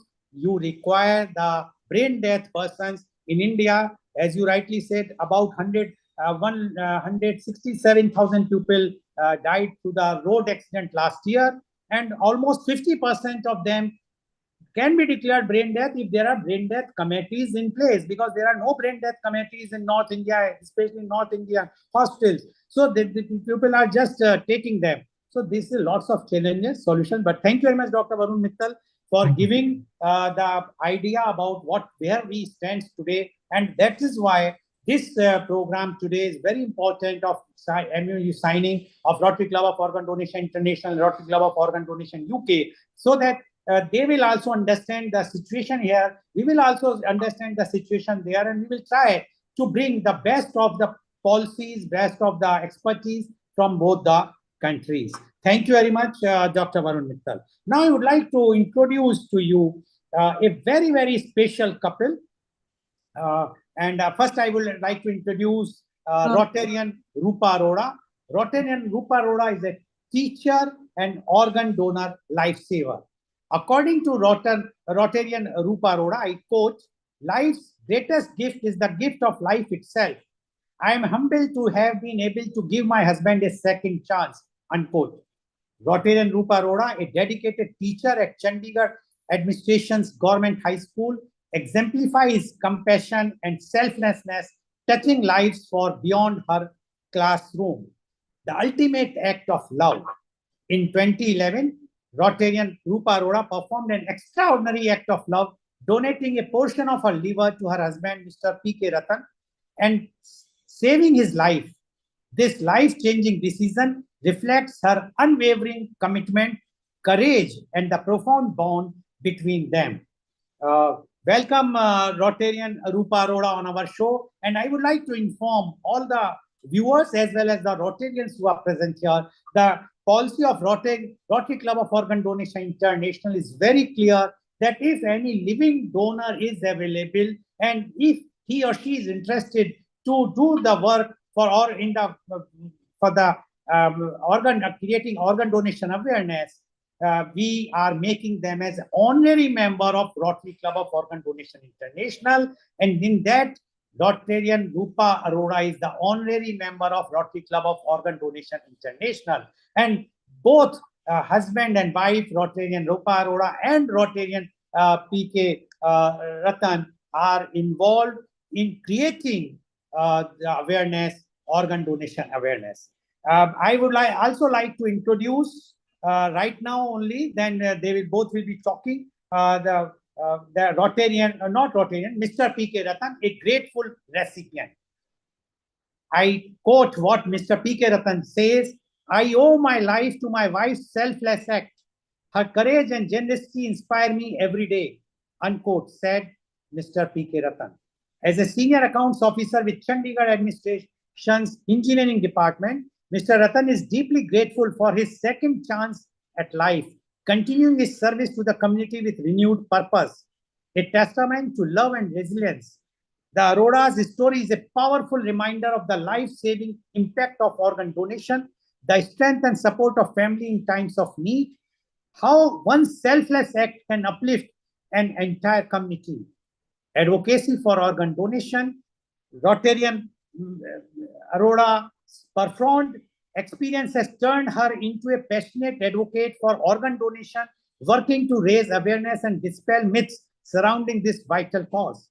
Let's break the stigma surrounding organ donation. Every individual has the power to save lives, says Ms. Rotarian Arora. Join the movement. Inspired by Rotarian Arora's remarkable story, consider becoming an organ donor today and give the gift of life. So welcome Rotarian Rupa Arora and Mr. P.K. Ratan on this very, very special program of Healing Our Earth on signing of MOU of Rotary Club of Organ Donation International and Rotary Club of Organ Donation UK. It's a historical moment brought to everyone by Healing Our Earth team. Special thanks to Mr. Neil Kumar and his team, and special thanks to Rotarian Kirat Mistry for joining hands and signing the MOU. Now you are also a crusader, and I can vouch for you because you are not only creating awareness in India, you have participated in the transplant game in USA, where you have shown that an organ donor as well as organ recipients are equal to what a normal person is having. the lifestyle. And you are promoting them day and night through Facebook and others. We would like to know from both of you, one by one, your views on this very, very special day. Rotarian Rupa Arora and Mr. P.K. Ratan, please. Please unmute. Please unmute. Please unmute, Mr. Ratan. We can't hear you. Yes, please, go ahead. Thank you so much, Rotarian Lal Goyal, for making part of this great event and for this ceremony of MOU signing ceremony today itself. We feel that this will definitely give a benefit to the international community as well. I am thankful to my living donor wife, first of all, because I feel not every person on the waiting list gets life as I got. There are so many people who never get opportunity to get an organ, and most of us say goodbye to this world. So whenever I recollect my those days when I was admitted in the hospital, I was mercifully willing this life. I was very much interested. I was praying, God, let me give one more chance for this life. I will dedicate this life to in your service. It was very painful when I recollect my days. I was suffering too much. I was moving from one hospital to another. Ultimately, Dr. Ravinder Swan, who is my second God, who is serving as chief liver transplant surgeon in Medanta Hospital, Gurugram, due to his magical hands and due to the generosity of my wife, I could get this second chance at life. And through these events, we got to know that life for so many people is hell. So we decided to dedicate being role model in the society. In 2011, I got this liver transplant where my wife donated 65% of liver to me. And thereafter in 2014, we were blessed with our son. That means we are two generations alive in this world. So we thought we should come forward, as generally we thought people apprehend when the question comes for organ donation. Mostly the females are participating for organ donation. This is also one of the main points. So my wife, out of love and affection, she started thinking on the right first day when doctor proposed this survival through organ donation. So we thereafter, as I received this gift in 2011, my life was too much improved. And we participated in the transplant games, World Transplant Games, as well as Transplant Games of America. And one more thing, we also participated in the Guinness World Record events, in two events which were held in USA, one for the largest gathering of organ donors at Chicago, and the other was at Salt Lake City. The ultimate motive was to convey messages to the worldwide masses, so that world may know that India is also so much competent now to show the world that these surgeries are performed and we are the living examples. Through this event, I also want to request both the partners that the maximum exchange must also be done so that both the countries may get benefit. Sharing our story always gave hope. I personally felt that when a person is passing through his life awaiting organ, he loses hope. The most of the important thing is he loses hope. So in my those days of despair, the only thing I had was, which seemed to have come to, that the life has come to a standstill. It felt like my breath would cease in a few days. Every day I pass through a torture chamber. Emotions echoed daily. My blood boiled every day. Death was slowly approaching. I was dying every day. I felt as if I was in a room without a window, passing my time in darkness. So whenever I recollect those days lying on the bed, mercifully waiting the second chance, so it becomes very difficult to again become to the normal situation.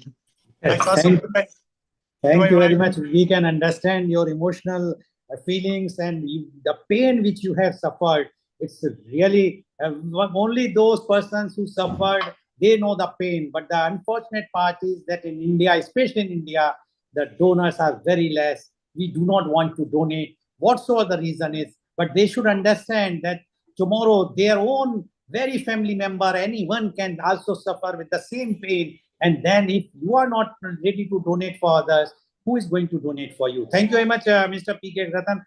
What you would like to say? आप क्या कहना चाहेंगे, Mrs. Arora? Would you like to say a few things? I know it's a very emotional thing for you to take a decision, but would you like to say something?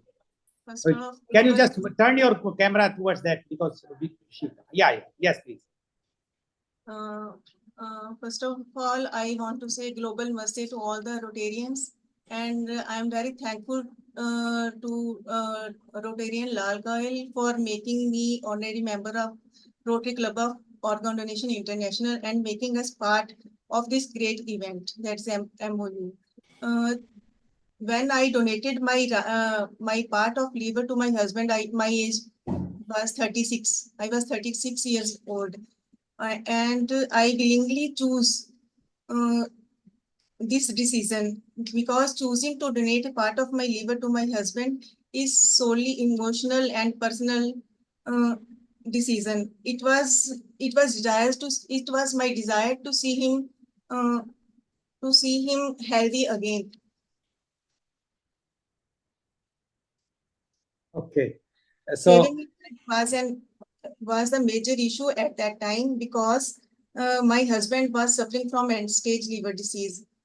Through this decision, he is not able to live a better quality of life, but also transform his life.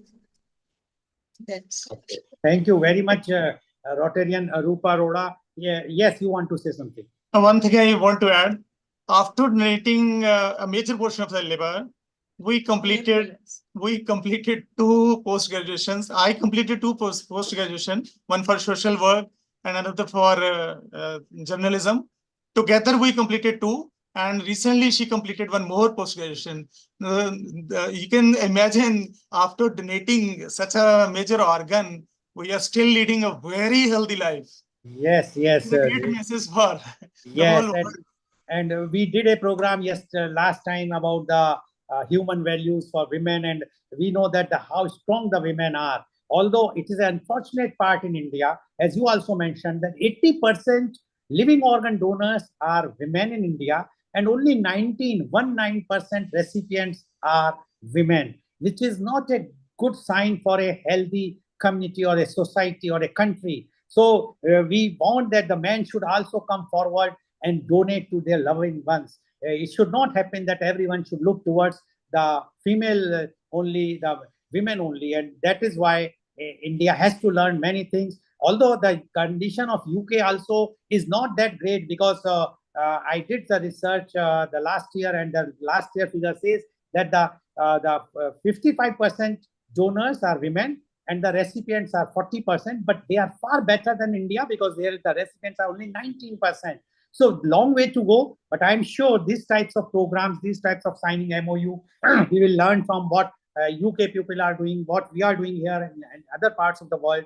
We will be able to see to it that no one should die for want of organ. So many people are dying. This is very, very unfortunate. And I'm so thankful to Rotarian Rupa Arora that she has taken a decision, although it's a tough decision by anyone today in the earth, because so many relatives, so-called relatives, always want to see that no one should do like this, but she has done. And you are fortunate to have a son after. That is also killing a myth, because here there is a myth that once you donate an organ, you will not be able to become a mother, and you will not become a father, but you have shown that you have done. So thank you very much, Rotarian Rupa Arora, for giving your views.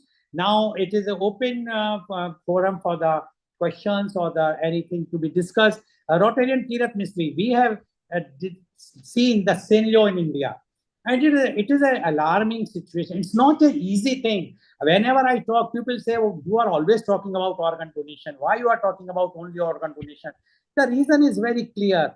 Here, every minute, these are official figures I'm talking of NATO, National Organ and Tissue Transplant Organization. Every minute, one person is dying. Today, this program of healing of a birth is about, say, 5 hours. It means 300 people is going to leave this world. Don't you think this is very sad?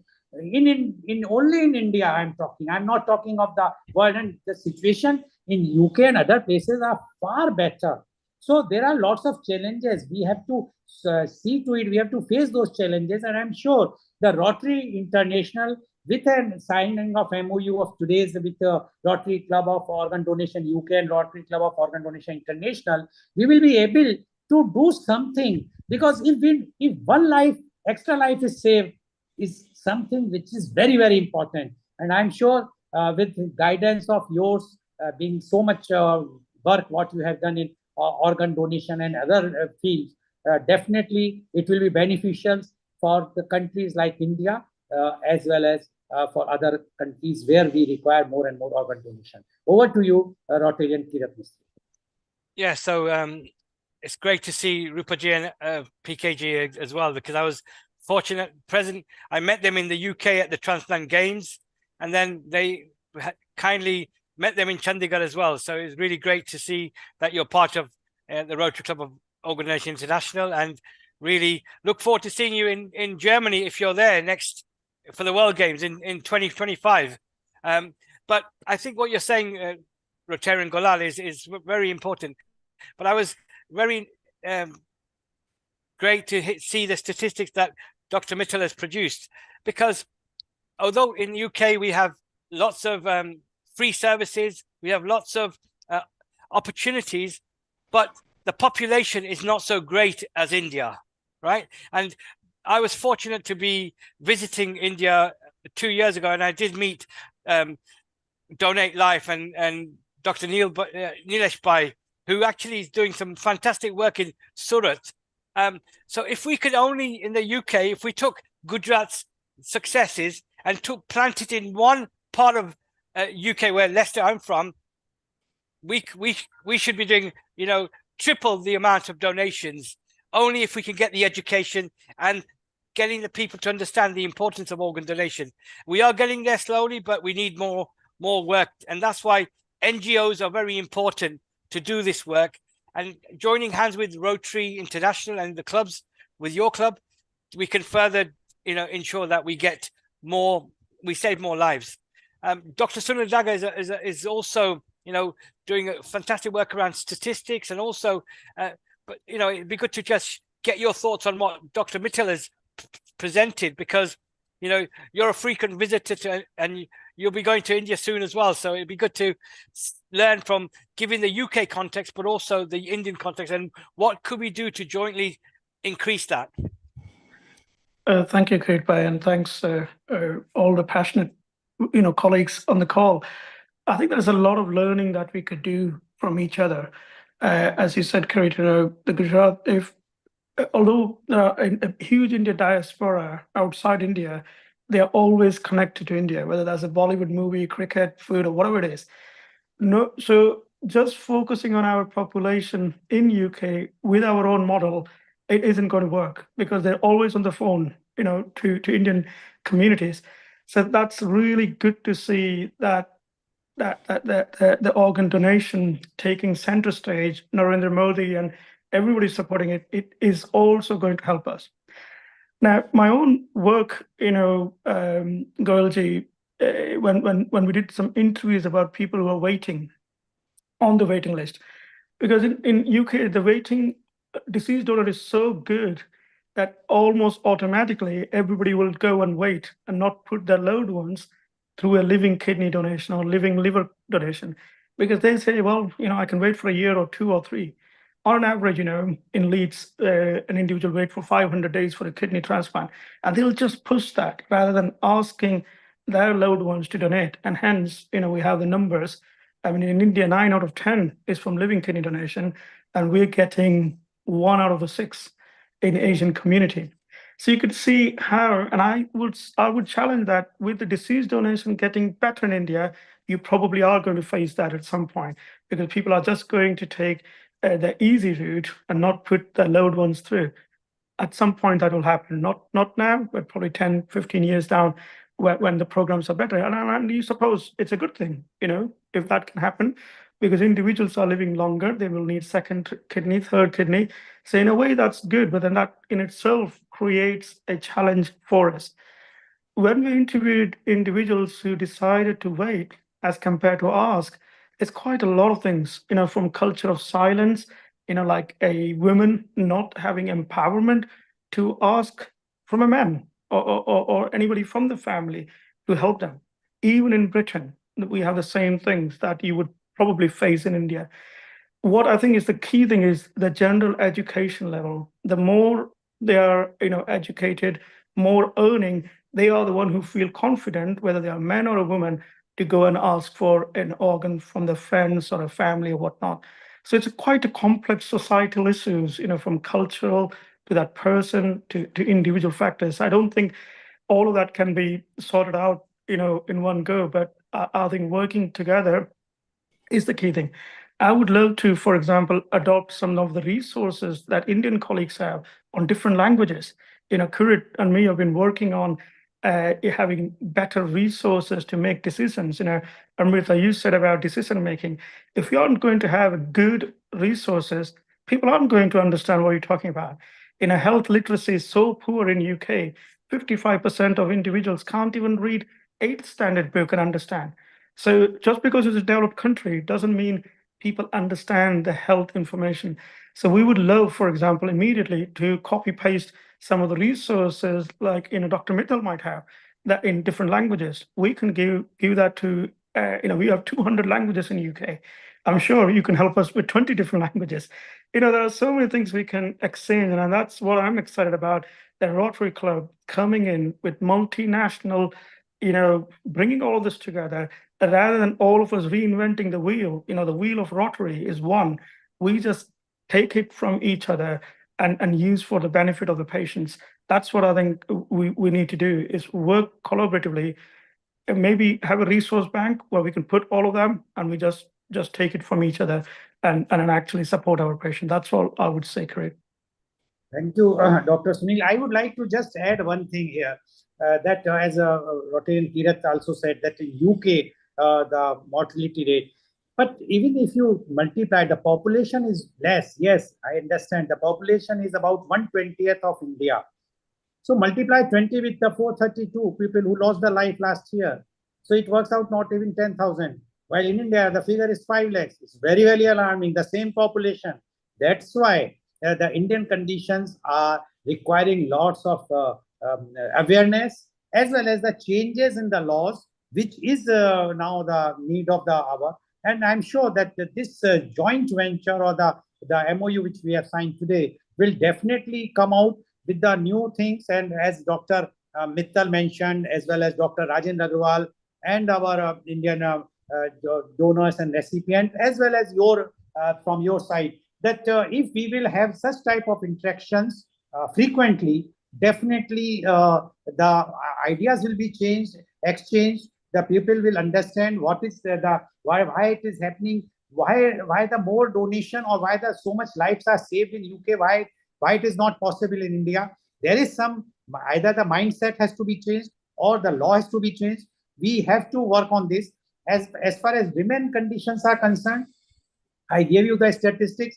I remember when I spoke at the Rotary Club of Leicester, when I spoke about Indian statistics, they were having apprehension about India. But when I gave their UK statistics also, although it is far better than India, but it is not equal. It should be equal. It should be 50-50, not 40%. But in India, the condition is very pathetic. Only 19% is not an ideal situation. and especially the states like North India, where the conditions are very poor. And I think I told in one of the program which I did in one of the organ donation coordinator told me this, sir, whenever the doctor comes after the examination of the patient and he declares that this patient requires a kidney or a liver, immediately all the men folks looks towards the women, whether mother, wife, sister, or the daughter, who is going to donate. Now, this is not acceptable. After all, they are also human beings. They are also the same, but rather they are better than the men, in my opinion, because we are there because of them. And if we are treating them like this, it requires lots of education is required, where we have to learn from Rotary Club of Organ Donation UK, as well as we have to give our inputs also. Yes, thank you very much. I will just add, you made a statement that whether we have to change the mind or the law.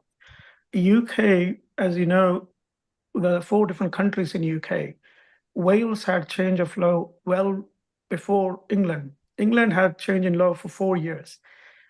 You would expect that the numbers will increase, but it has reduced. The family consent rate has gone down despite the change in law. I personally don't feel we need to focus on the law. It doesn't work. We need to change the mind. And that's where the UK has gone wrong. They've implemented the law, but not really focused on change of mind. For example, Spain, where it works really well, they invested huge in changing mind across the country, the education, the culture, and hence it works in Spain and it doesn't work in UK. And I mean, we all had that concern, isn't it, Kirit, when this was coming through.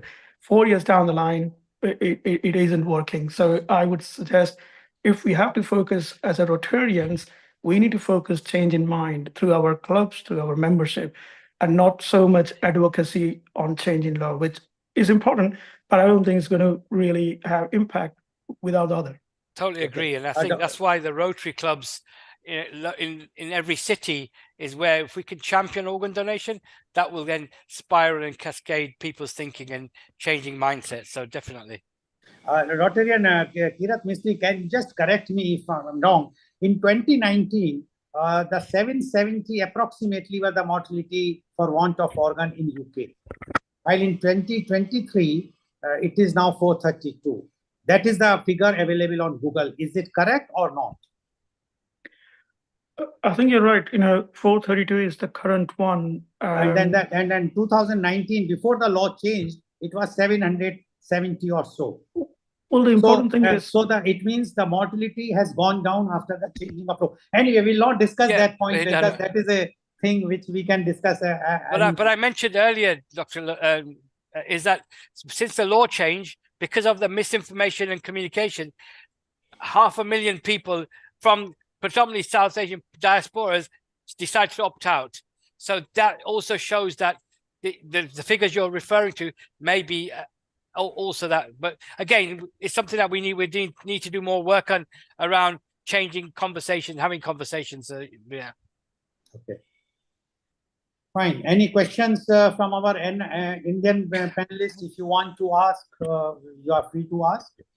Or shall we go for our dinner because it's already 10:15. I have overshooted my allotted time because my time is for 1 hour. But yes. But still, the Rotarian Lal Goel, it is such an interesting as well as important discussion. You are doing such a good thing, and this kind of a noble thing does not count the time in minutes or seconds actually. And definitely, because, and secondly, I was also thinking, so one question that I had in my mind is that, do you think that for every country, based on their socio-economic and cultural beliefs, the model of approach for this kind of a campaign for organ donation will be very different? So the model that we are adapting in UK will not primarily work in India, or the model we have adopted in India might not work in US or other countries, because based on all the kind of diversity, socioeconomic conditions, beliefs, as well as cultural ethno practices has a big difference. So over to you, Rotarian Lal Goel, and we can have a channel on that. Yeah, Amrita, see, look, what we are saying is that we will see the best part of the UK which can be adopted for the benefit of the Indian conditions. Similarly, UK people will be adopting the best part which is beneficial for the UK people. It is not that we will be taking all the things which UK is doing or USA is doing. They have, everyone is having a different demographic, different culture, language, religion, beliefs, etc. So what we have to see to it that we will take the best of things, and that is the best part of our MOU. If you go through the MOU, that we will be accepting, we will be encouraging the best part, what is happening in UK. We will create the awareness in such a way that the people in UK will feel that, okay, if this is to be done, it is a great thing. Similarly, in India, we will take the best part of UK and we will create the awareness. So you rightly said that there is a lots of difference culturally, education-wise, and other. But we have to take our goal is same, that to save the lives. No one should die for want of organ. For that, whatsoever the best thing we have to take, we have to take. And that's why this MOU of today is very, very important. Few of my Rotarian friends asked me, what advantage you are going to get? I said, yes, if you are thinking of short term, there might not be anything. But a long term, it is going to be advantageful, because tomorrow the lawmakers in UK or in India will definitely understand what are the advantages and disadvantages of the policies adopted in UK or adopted in India, and they will try to change those things themselves. And this is a starting step. I'm sure that we have to go a long way, and I wish that Rotarian Kirat Mistry will definitely be there as a mentor for this club, because the tenure of the president is for 1 year, but he will be there so that, and fortunately, we both are charter presidents. So that designation will never go till we die, because the charter president will remain charter president. So definitely. What you say about this, Rotarian Dr. Rajendra Agrawal? We will always remain the charter president. We will not be going to be the president, or we will not be the... Yes, Mr. Lal Goyal. I think the wonderful discussion today, and our purpose is to increase more and more donors and have more and more people surviving because of organ donation. So your passion, which has ignited this in India and all over the world now, I think so will make a big, big, big difference. So wonderful, and congratulations to everybody joining this. Yeah, thank you very much. I think Rotarian Lina, she wants to say. Yes, Lynn wants to say. Yes, Lynn. Yeah. So I just to say, I think what we all agree on is that, yes, we're looking at the same goal, but it's how we get to the goal, which is what has been discussed here. And there are different options. But for me in the UK, I feel that it's wonderful that the patients don't have to pay for their transplants. So that makes a big difference to our patients' lives. But the government who organize these transplants, they don't invest any money really into educating the public who are the donors, potential donors.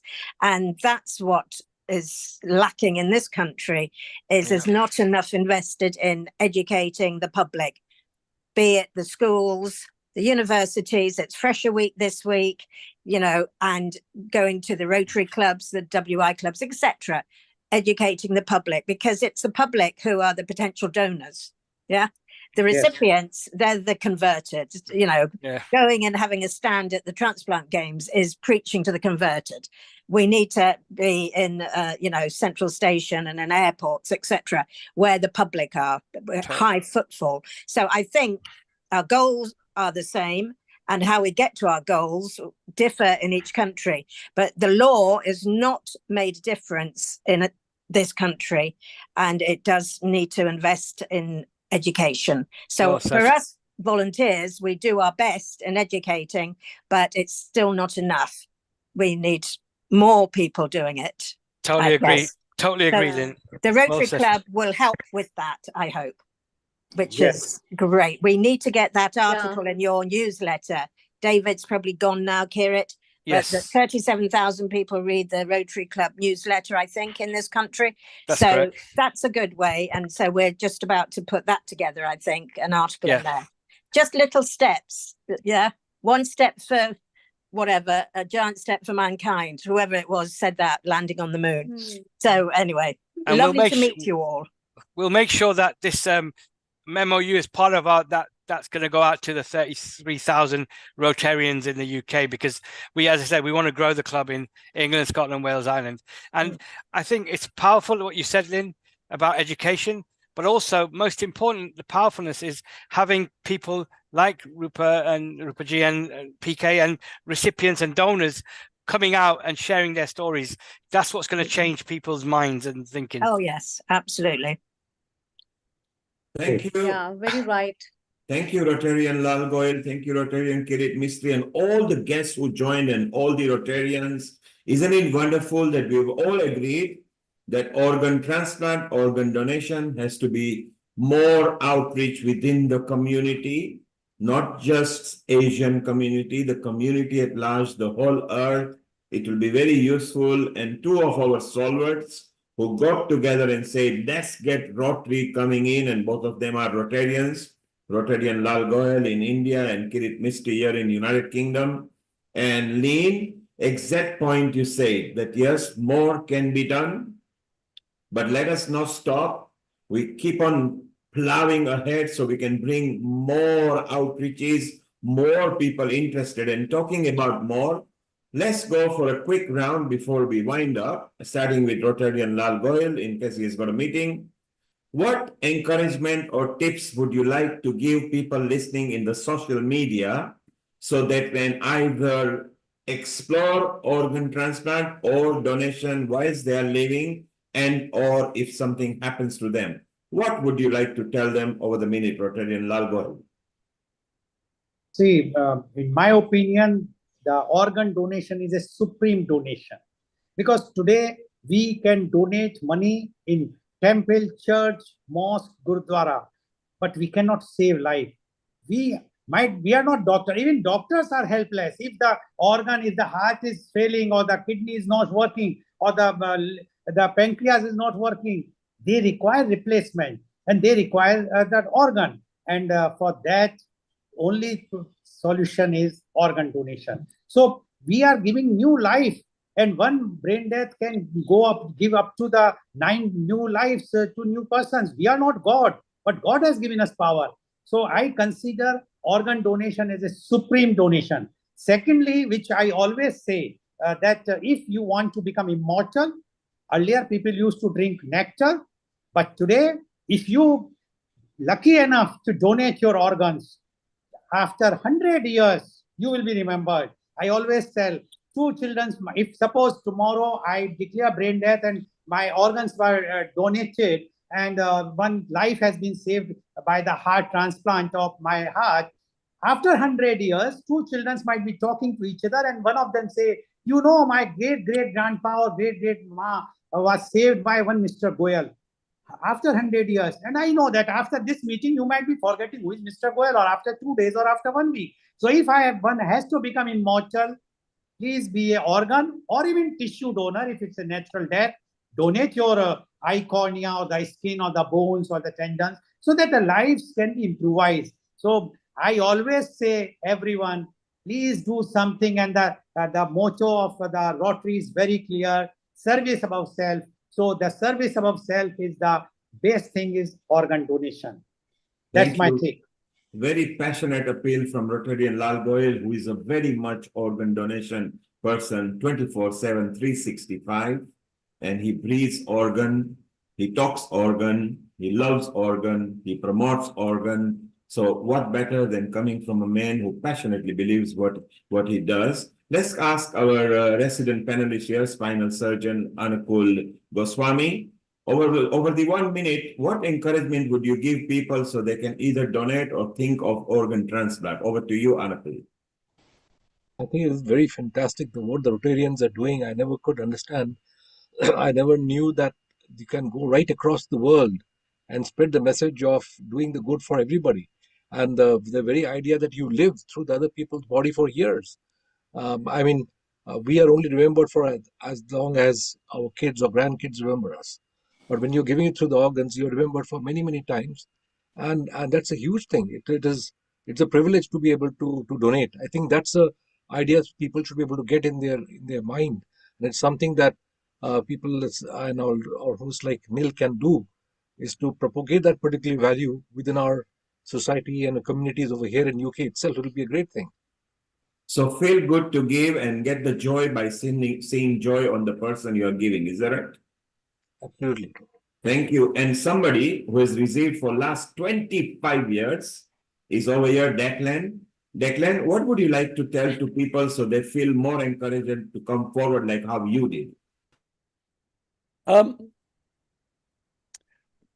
I think that it's respect and consideration for other people.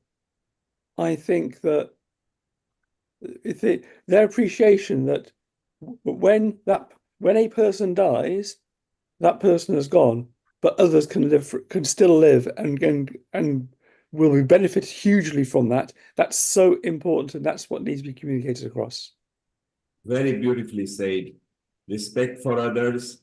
Let others live through you in case if you're deceased and you know that, well, you won't know after disease, you don't know what happens, but then it is very good. So Declan, you are a living example of what you have achieved, and over 25 years you had your transplant.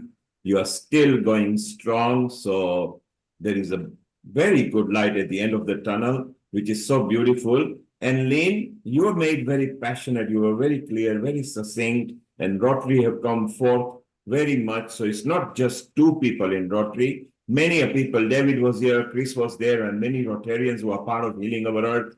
Anyway, what encouragement would you like to give so more people can consider at least reading about it or exploring it? Trying to be succinct, I would say, if you wish to save lives after you die, consider donating your organs and have the conversation with your families now so that they know what your wishes are, and then they will support your wishes. So just think about it, go home and have that conversation about saving lives after you die. So it's so passionate coming from India, from Rotarian Lal Goyal to you, to Declan, who is a recipient, and you say, talk to your family. Well, somebody did. He talked to his wife talked to him. P.K. Ratan actually talked to Rotarian Rupa, and he is one of the recipients as well. P.K. Ratan, what would you like to say so people gets more encouraged through your example? I would like to say that everyone should get himself or herself registered as a sign of their love and respect for their fellow human beings. Because I would not have been alive today. I've got 13 years bonus life only because somebody said yes to the organ donation. My wife would have been a widow if she had not took the decision on the very day when it was necessitated. So it's my humble request that everyone should get himself or herself registered for a fellow human being. And which organ transplant did you get you were the recipient of? I'm liver recipient. Liver recipient. And it's 13 years back when you started, is that right? Yeah. So look, another example that at least 13 years, and look, he's smiling. There is nothing distress on his face, and many more years to come. So Declan, 25 years, P.K. Ratan, 13 years. Sunil, this brings you, because we discussed average potential age of kidney transplant. We discussed age to 25 years. We got somebody with 25 years and very fit, so it might go to 35, 45, and he's already 60. So Declan only has to pull 35 or 40 years more to hit a century. Isn't it wonderful that we have got living example that the light is definitely there at the end of the tunnel? What would you like to say that would encourage people to explore more? Well, I would say that in your lifetime, you're more likely to need an organ transplant than become an organ donor. In UK, only 1% of individual who dies are able to become a donor, but there are many more proportion who will need an organ for themselves. So that's really reality check. And I would further add that we do a will We talk about who should receive our house or land or jewelries because we consider them as very, very important possession. But we forgot about the biggest possession, which is ourselves, our body. That can actually save so many lives and transform so many. I really think they need to think about in the will, what do they want to happen about the most important possession, the body itself. That's what I would like them to think. Thank you, Sunil. And so we are going to still ask Dr. Rajendra and Dr. Varun and Kirit. Before we do that, Rotarian Lal Goel, situation in UK is slightly different because we've got NHS. So there is hardly any cost of any kind, both for the donors and recipient. In India, the situation is different. But knowing that there are so many Indians settled here in United Kingdom who have got relatives in mainly in Tamil states and Gujarat states and Maharashtra states and Punjab states and general popular states, I believe that a UK person can donate their organ into India if they are relative. But then, is there any further cost at that end? Are the surgeries and transplant being charged? Because organ is free. In India, organs are sold. Is that right? No. In India, organs can't be sold or purchased. It's totally controlled by the government. The situation is that the organ recipient has to bear all the cost of the transplant.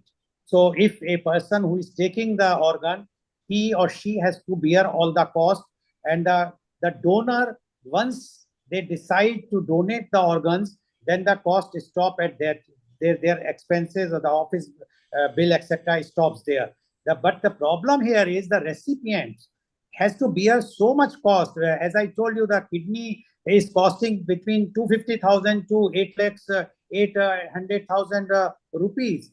Similarly, for the liver, it starts from 15 lakhs to 25 lakhs. Heart starts from 25 lakhs to goes to 50 lakhs. Lungs starts from 75 lakhs, goes in crores. So a normal person in upper middle class can't afford, forget about the BPL or the lower middle class. So only super rich can afford. Unfortunately, the insurance companies, although now government is tying them that they should insure, but the insurance companies' insurance is very, very less. And if anybody wants to put this in, then the premium is so high that the people are not cannot afford it. So in India, the situation is different. Secondly, even if a UK person wants to donate their organs, the organ's time limit is very small. The shelf life of an organ is very small. Doctors know it well, that the heart is 4 to 6 hours. Within 4 to 6 hours, it has to be harvested and transplanted in the other person. So if a person is declared brain death in UK, it is very unlikely that the heart can come to India because the minimum air time is about 8 hours or so. So that is not practical. Only thing possibly if suppose somebody is in India, and in that case, if the person declare brain death, then only the transplant can take place. That too, there is a defined relationship in India who can donate, like grandparents, parents, siblings, spouse, children and grandchildren. Apart from them, if anybody wants to donate, then the permission is required, which takes even years and forget about months. So that it is impossible to get an unrelated person or a distant related person here. So Rotarian, you are very much right that there is so much work to do. First, to find and source organ donors. Then to find the fees for the transplant, whether either government can subsidize or there could be a mandatory subsidy for that, where people are not profiting exorbitantly on there and a fixed cost. So that's the second work. Third, we identify in our earlier episodes, women are more pressured into giving to their relatives as opposed to the men are. And as you say, one cannot legislate when one is going to die. So certain organs cannot be transported within the right time until unless the living person, for example, a kidney living person in UK is visiting in India and willingly wants to donate, then that's a different situation. Have I summarized it correctly so far? No, last point which you said, if a person is here in India and if he wants to donate the kidney, He can donate the kidney only to the relatives which I have given you that definition. He cannot donate. Suppose you wanted to donate a kidney to me, you can't donate in India. Correct. We say the relative. It's got to be the relative. Relative means only those defined as a relative purview, not everyone. Yes. So at least that is very good. Somebody has just shared something. Yes. Person? Okay, Lynn here. Sorry. Okay, Lynn, and there is no copyright material in this. Is that right? It's the practice in England, in the UK is different with live donation. We have altruistic. You can just donate. You don't know who will get it. And we have the paired schemes and the matching where you have the wrong blood group for your husband, but you can donate to someone else and then their wife can donate to your husband. So there's a load of different ways of getting live donation into people of kidneys and part livers as well. But I just posted, this was our first baby heart transplant, because I know that one of the gentlemen was talking about heart transplants earlier.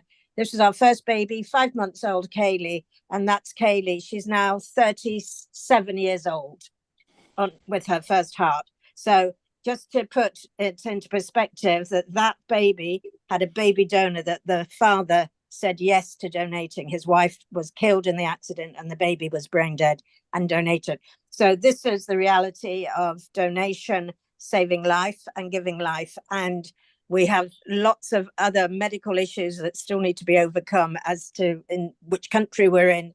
It does vary as to the practices, obviously, with live donation. And I think with kidneys, they have about, 24 hours, Sunil? Are you still here? You're the kidney expert. So whether a kidney from England could actually make it over to India to a family member, they would be allowed to donate. I'm not sure who would pay for the flight, but it would be covered the cost of having the operation and donating the kidney. And but I don't know if practically and logistically that would work for the kidney. It works for stem cell transplants. They can travel, but and livers and hearts and lungs couldn't go very far, unfortunately. We can go to Europe, but no further. That's all I'm saying. That's it. Just a little, and that's my baby Kaylee. I will just clarify for India perspective view. If you just close this. Yes, I'm trying to get rid of it now. You must have worked out I'm not very good at this. Okay, don't worry. I'm going to help you. I'll try and get rid of it. Oh, so is that gone? It is like this, that we also have a chain or the swap donation acceptable in India, but it is very rare because one kidney can go to some other one and the other one can go to the other one. That is allowed, but still the same thing. The permission has to be required from a committee, which takes time. It is not easy to take the permission. One thing. Secondly, as you mentioned that the kidney can come from UK at free of cost. No, the charges in India, especially if the kidney is going from Bombay to Delhi, they will charge the full amount of the doctor accompanying the kidney box. They are not giving, even in the charter plane. I have raised this question that for the charter plane, the government is charging GST. They are charging the parking charges, everything, because it is not treated, the plane is not treated as an ambulance. It is treated as a private plane. So there are no relaxation. Even the airline people are charging full ticket. Even if the ticket is available for discount, they will charge the full ticket for this. So in India, the economics are very different, and that's why what our past DG Rotarian Dr. Rajendra Agrawal is doing is a great thing, and this MOU is going to open the doors. So many donors who would like to donate in this particular thing for our first project of 100 pediatric surgery free of charge can also come through the Rotary Club of Organ Donation UK, and the money can be given directly to the patients or to the hospital, not to the patient, to the hospital, because in India you cannot pay for a kidney or anything. It is termed as an inducement. It is prohibited in law. So there are many things which are restricted here, which are good also, because otherwise people exploit here by purchasing. Before 1994, when the THOA Act came, it was a prevalent that people used to buy from the poor patients, the kidney they take out. either knowingly, unknowingly, or by paying some money. So that is the condition in India. So a lot of work has still to be done, as we agreed, and Rotary Lal Goyal said, you have started the ball rolling. Let us make sure the ball keeps on rolling, and whichever way any country can help any country, we do that. Any country and organ donors within that country, let us do that. The good thing is that India Visa Department has now extended a mandatory 6 months becomes 1 year. If you are doing organ donation, it's an automatic. You don't have to register in India. If you're gone, you are allowed at least for a year, which is automatic now. So I think progress is happening, and Rotary Lal Goyal, you are also part of it, because the lawyers in Ahmedabad who you brought earlier, together with yourself and other people in India, are forging and making things to make it easier. Yes, it will take time, but look, the ball has started rolling. Let's make sure that it keeps on and gaining momentum. And Dr. Varun, what is your 1 minute tip or inducement for people to go ahead and explore the idea, not shut their mind off? Just say one thing, like, let us not donate to the patients, let us donate for their families. Like in India, so there is a single member family, like children and wife or parents are dependent on the one earning member. So if we are saving life of that patient, actually we are saving the lives of 6 other people. So the people should come forward not to donate for that patient. Actually, we are not saving the life of one patient, we are saving whole family's life. So like, the people should pledge for not for the one patient, they should pledge for the whole family. One patient can save one family. Correct. Well done. Good point. So if it's a breadwinner, or if it's a person who is actually running your whole family, this is a good point. So effectively, what Dr. Varun is saying, please donate. Do explore. In any situation, do that. Rotary Lal Goyal, you've got a point to make? Yeah, I just want to add one more thing, that now in USA the research is going on xenotransplantation. That is where the organs taken from the animals and put in the humans, and they are doing it, and they have done 2 kidney transplants, 1 heart, 1 liver, and I was told that about 100 days was the average shelf life of this transplant. So it is a thing which is going to be the future, because if we will be able to do more research, which I am sure the UK and India, when we are talking about this MOU, if we will explore this possibility of xenotransplantation in a big way, because India advantage in India is that we have a very reasonable rates for the research. Like you might all be knowing that in space, the aircraft which has gone, Chandrayaan has gone to space, it is very less costing than the NASA aircraft. So because we have good doctors, we have infrastructure, only thing is that we require guidance. So I'm sure this MOU between these 2 Rotary clubs will get the expertise. Even if we will start exploring about the xenotransplantation, and tomorrow if we will get the success in that, and we will be able to save the lives, by then tomorrow the things will be changed and nobody will die for want of organs. That is my last take on this. Thank you. So let's keep on being positive. Let's keep on doing more research. Meanwhile, while the research is taking place, let's encourage more people to donate their donors while they are alive. And if they are gone, give them an option to do that. Dr. Rajendra, you have done a lot of helping a lot of children with heart transplant, etc. Earlier you mentioned, and Lynn brought an example, and Rotary and Rupa actually met the person in 2019. So what tip and inducement would you like to give people to keep on donating? I would like to make one specific point today. Dr. Lal Goyal, if I'm not mistaken, in India, if there's a brain dead person, and if the family consents to give the organs, it goes to anyone in queue.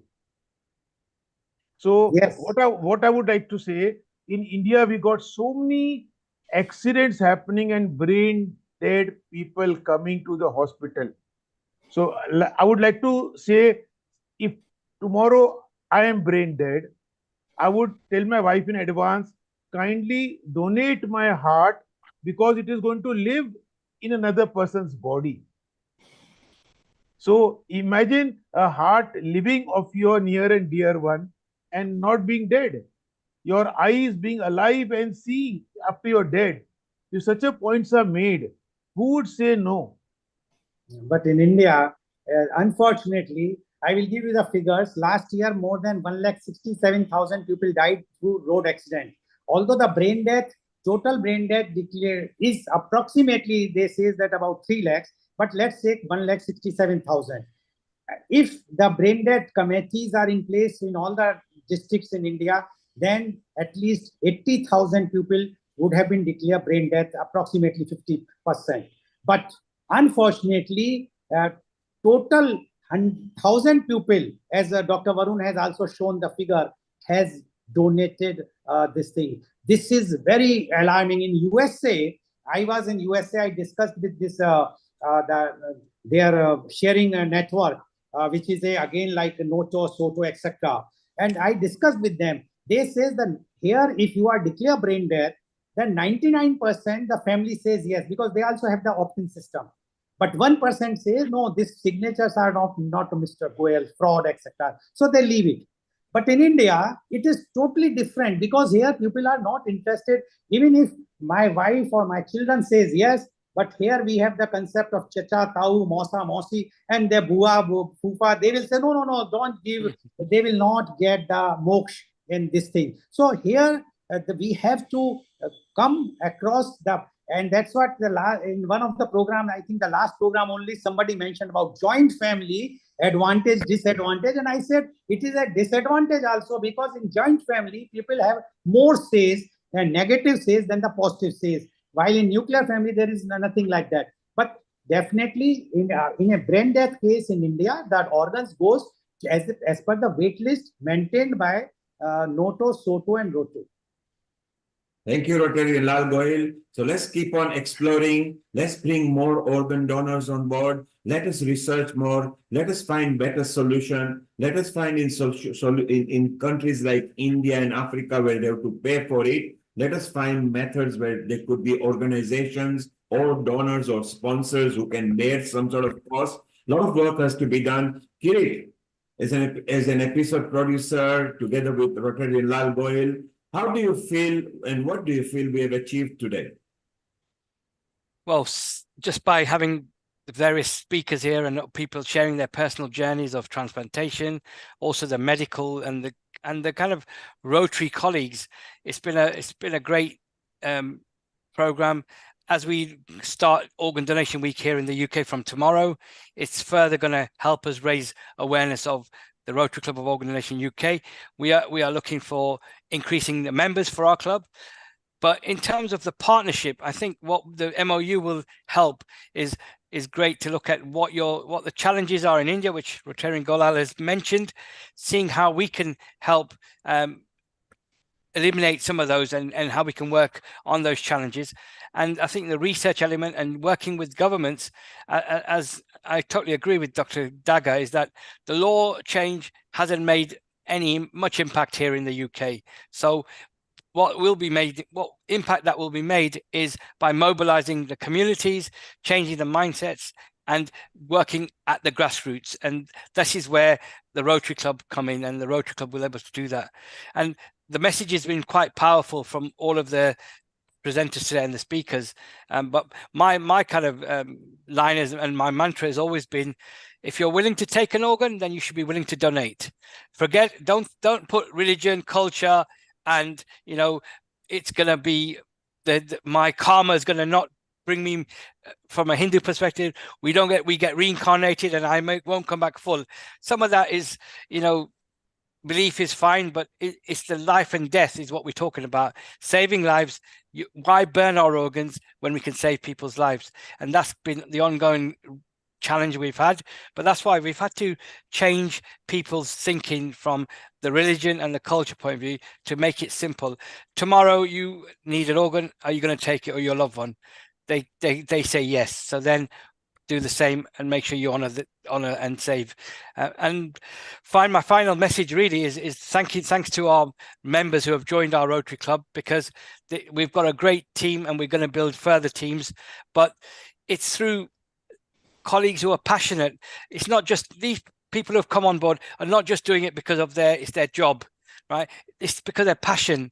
That they may be medically professionals doing this work for a day-to-day basis, but Dr. Daga and others give time outside of their work to champion this cause. So that's what we will bring people together. And again, finally, thanks to Rotarian Golal, because I think your inspiration drives me, and I think I'll learn more from you, and we can learn from each other and your team as well. And glad to have you as our honorary member as well. And likewise. So thank you. Thank you very much. Thank you. And global Beautiful, Kirit. And just before we close, a quick comment from Sunil Daga, and then Amrita will wind up into closing and will tell people about the future episodes. It's so wonderful. So many people have contributed. Everybody agrees organ donation is the in thing at the moment. Ethically, morally, culturally, socially, medically, everywhere, right momentum is now. Sunil, your quick comment, and then over to you, Amrita. Thank you. As I said earlier on, although I'm in UK for 22 years, my one leg is always in India. One of the things that I feel a great hope is the Ayushman Bharat scheme. I read that organ transplant is covered through that, so that I don't want the listener to think that it's all from in pocket. The government of India is making organ transplant free. The dialysis has already gone free. And that actually inspires me. And Dr. Mittal, you might correct me, it might not reimburse all of the amount, but kidney, liver, and heart transplant is now covered free of cost for people with below poverty line, which essentially is quite a lot of Indians, to be honest. So I think having disease organ transplantation with Ayushman Bharat scheme will reduce the inequality, particularly the women's, particularly the poor people. So I'm quite inspired, and I wanted to make that point that it's not all doom and gloom for poor people in India, and I'm quite proud that things are moving in that direction. There you are, perfect choice. The look, light is still at the end of the tunnel. It is still expensive in India, but there are some ways and some places where certain organs are still being sponsored. So don't stop. Explore, explore, explore is beautiful. And Kirit, you had one comment to make. Did you, Kirit, before we just tell people about our future episode? Yes, sorry. I think from the UK, we could learn, if we look at India and President Modi, who's supported organ donation, I think we should try and get that same message to the UK, and hopefully our UK President, Prime Minister can start championing, and we can then get the two prime ministers to kind of do an MOU of how we work together. So that will be a great achievement. So I just want to leave it to there, but that's out of our hands, but we can still, by this MOU, we'll start to create the momentum for that. So there you are. Once again, don't stop at it. Keep on pursuing. Explore, explore, explore medically, culturally, politically, expense-wise, with hospitals, with authorities, with your siblings, with your family, with your relatives, with your neighbors. Effectively, just keep on exploring it. Amrita, let's tell the people what the next episodes are, and then we can just thank everybody and have a nice round off. So here we go. Yes. Thank you, Neil Kumar. Upcoming from the change of organ donation, it's time to pay some prayers for Navratri. And so on the 29th of September, 2024, we are having Navratri special for chanting, singing, dancing, and just be in the realm of Goddess Durga. And then something special for the gut health, achieving good health gastronomically. We are bringing to you Vegan and Vegetarian Kitchen episode, which will be broadcasted on 6th of October, 2 p.m. British Summer Time. Followed by Health from Gut, and from there we move to Ayurveda special, where we'll be having an event of Ayurveda Day celebration with a theme Ayurveda for healthy aging, which will be broadcasted on 13th of October, 2024. Thank you. This has been a very beautiful episode. I would say beautiful in the sense because it talks about the sensitive points from the harsh realities of life to the medical verge of importance of organ donation. And another important thing which I wanted to say before we wind up today's episode is, as everyone has talked about, and we have so many experts and eminent guests for this chat today on this organ donation need, it is very important to have a community and a person outreach for people to understand in vast populated countries, so that when the imprint of one poster or one wallpaper on the side of a bus, a moving bus, a street wall of a room, wall of a home that talks about something like this definitely gives an impression to another person about, yes, I must think about it. So knocking the doors and knocking the heads out to live in legacy for building up a better humanity, a better world, is an aim of Healing Our Earth, due to which we bring to you every Sunday these fascinating, beautiful topics that you can learn, share, and talk about, and also with a question mark to think what is right, what's not. And with that, I would like to specially thank Kirit Mistry, who has been an episode producer, as well as Rotarian Lal Goyal, who has also been an episode producer, for making this episode a successful one. And secondly, my humble thanks to all the eminent guests for their time, expertise, as well as their views that they have given is really valuable.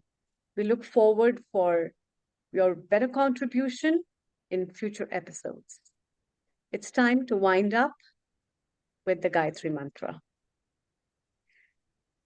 Om Om Bhurbhuvasvaha Tatsaviturvarenyam Bhargo Devasya Dhimahi धियो यो न प्रचोदयात् ॐ भूर्भुवस्वः तत्सवितुर्वरेण्यं भर्गो देवस्य धीमहि धियो यो न प्रचोदयात् ॐ भूर्भुवस्वः तत्सवितुर्वरेण्यं भर्गो देवस्य धीमहि धियो यो न प्रचोदयात्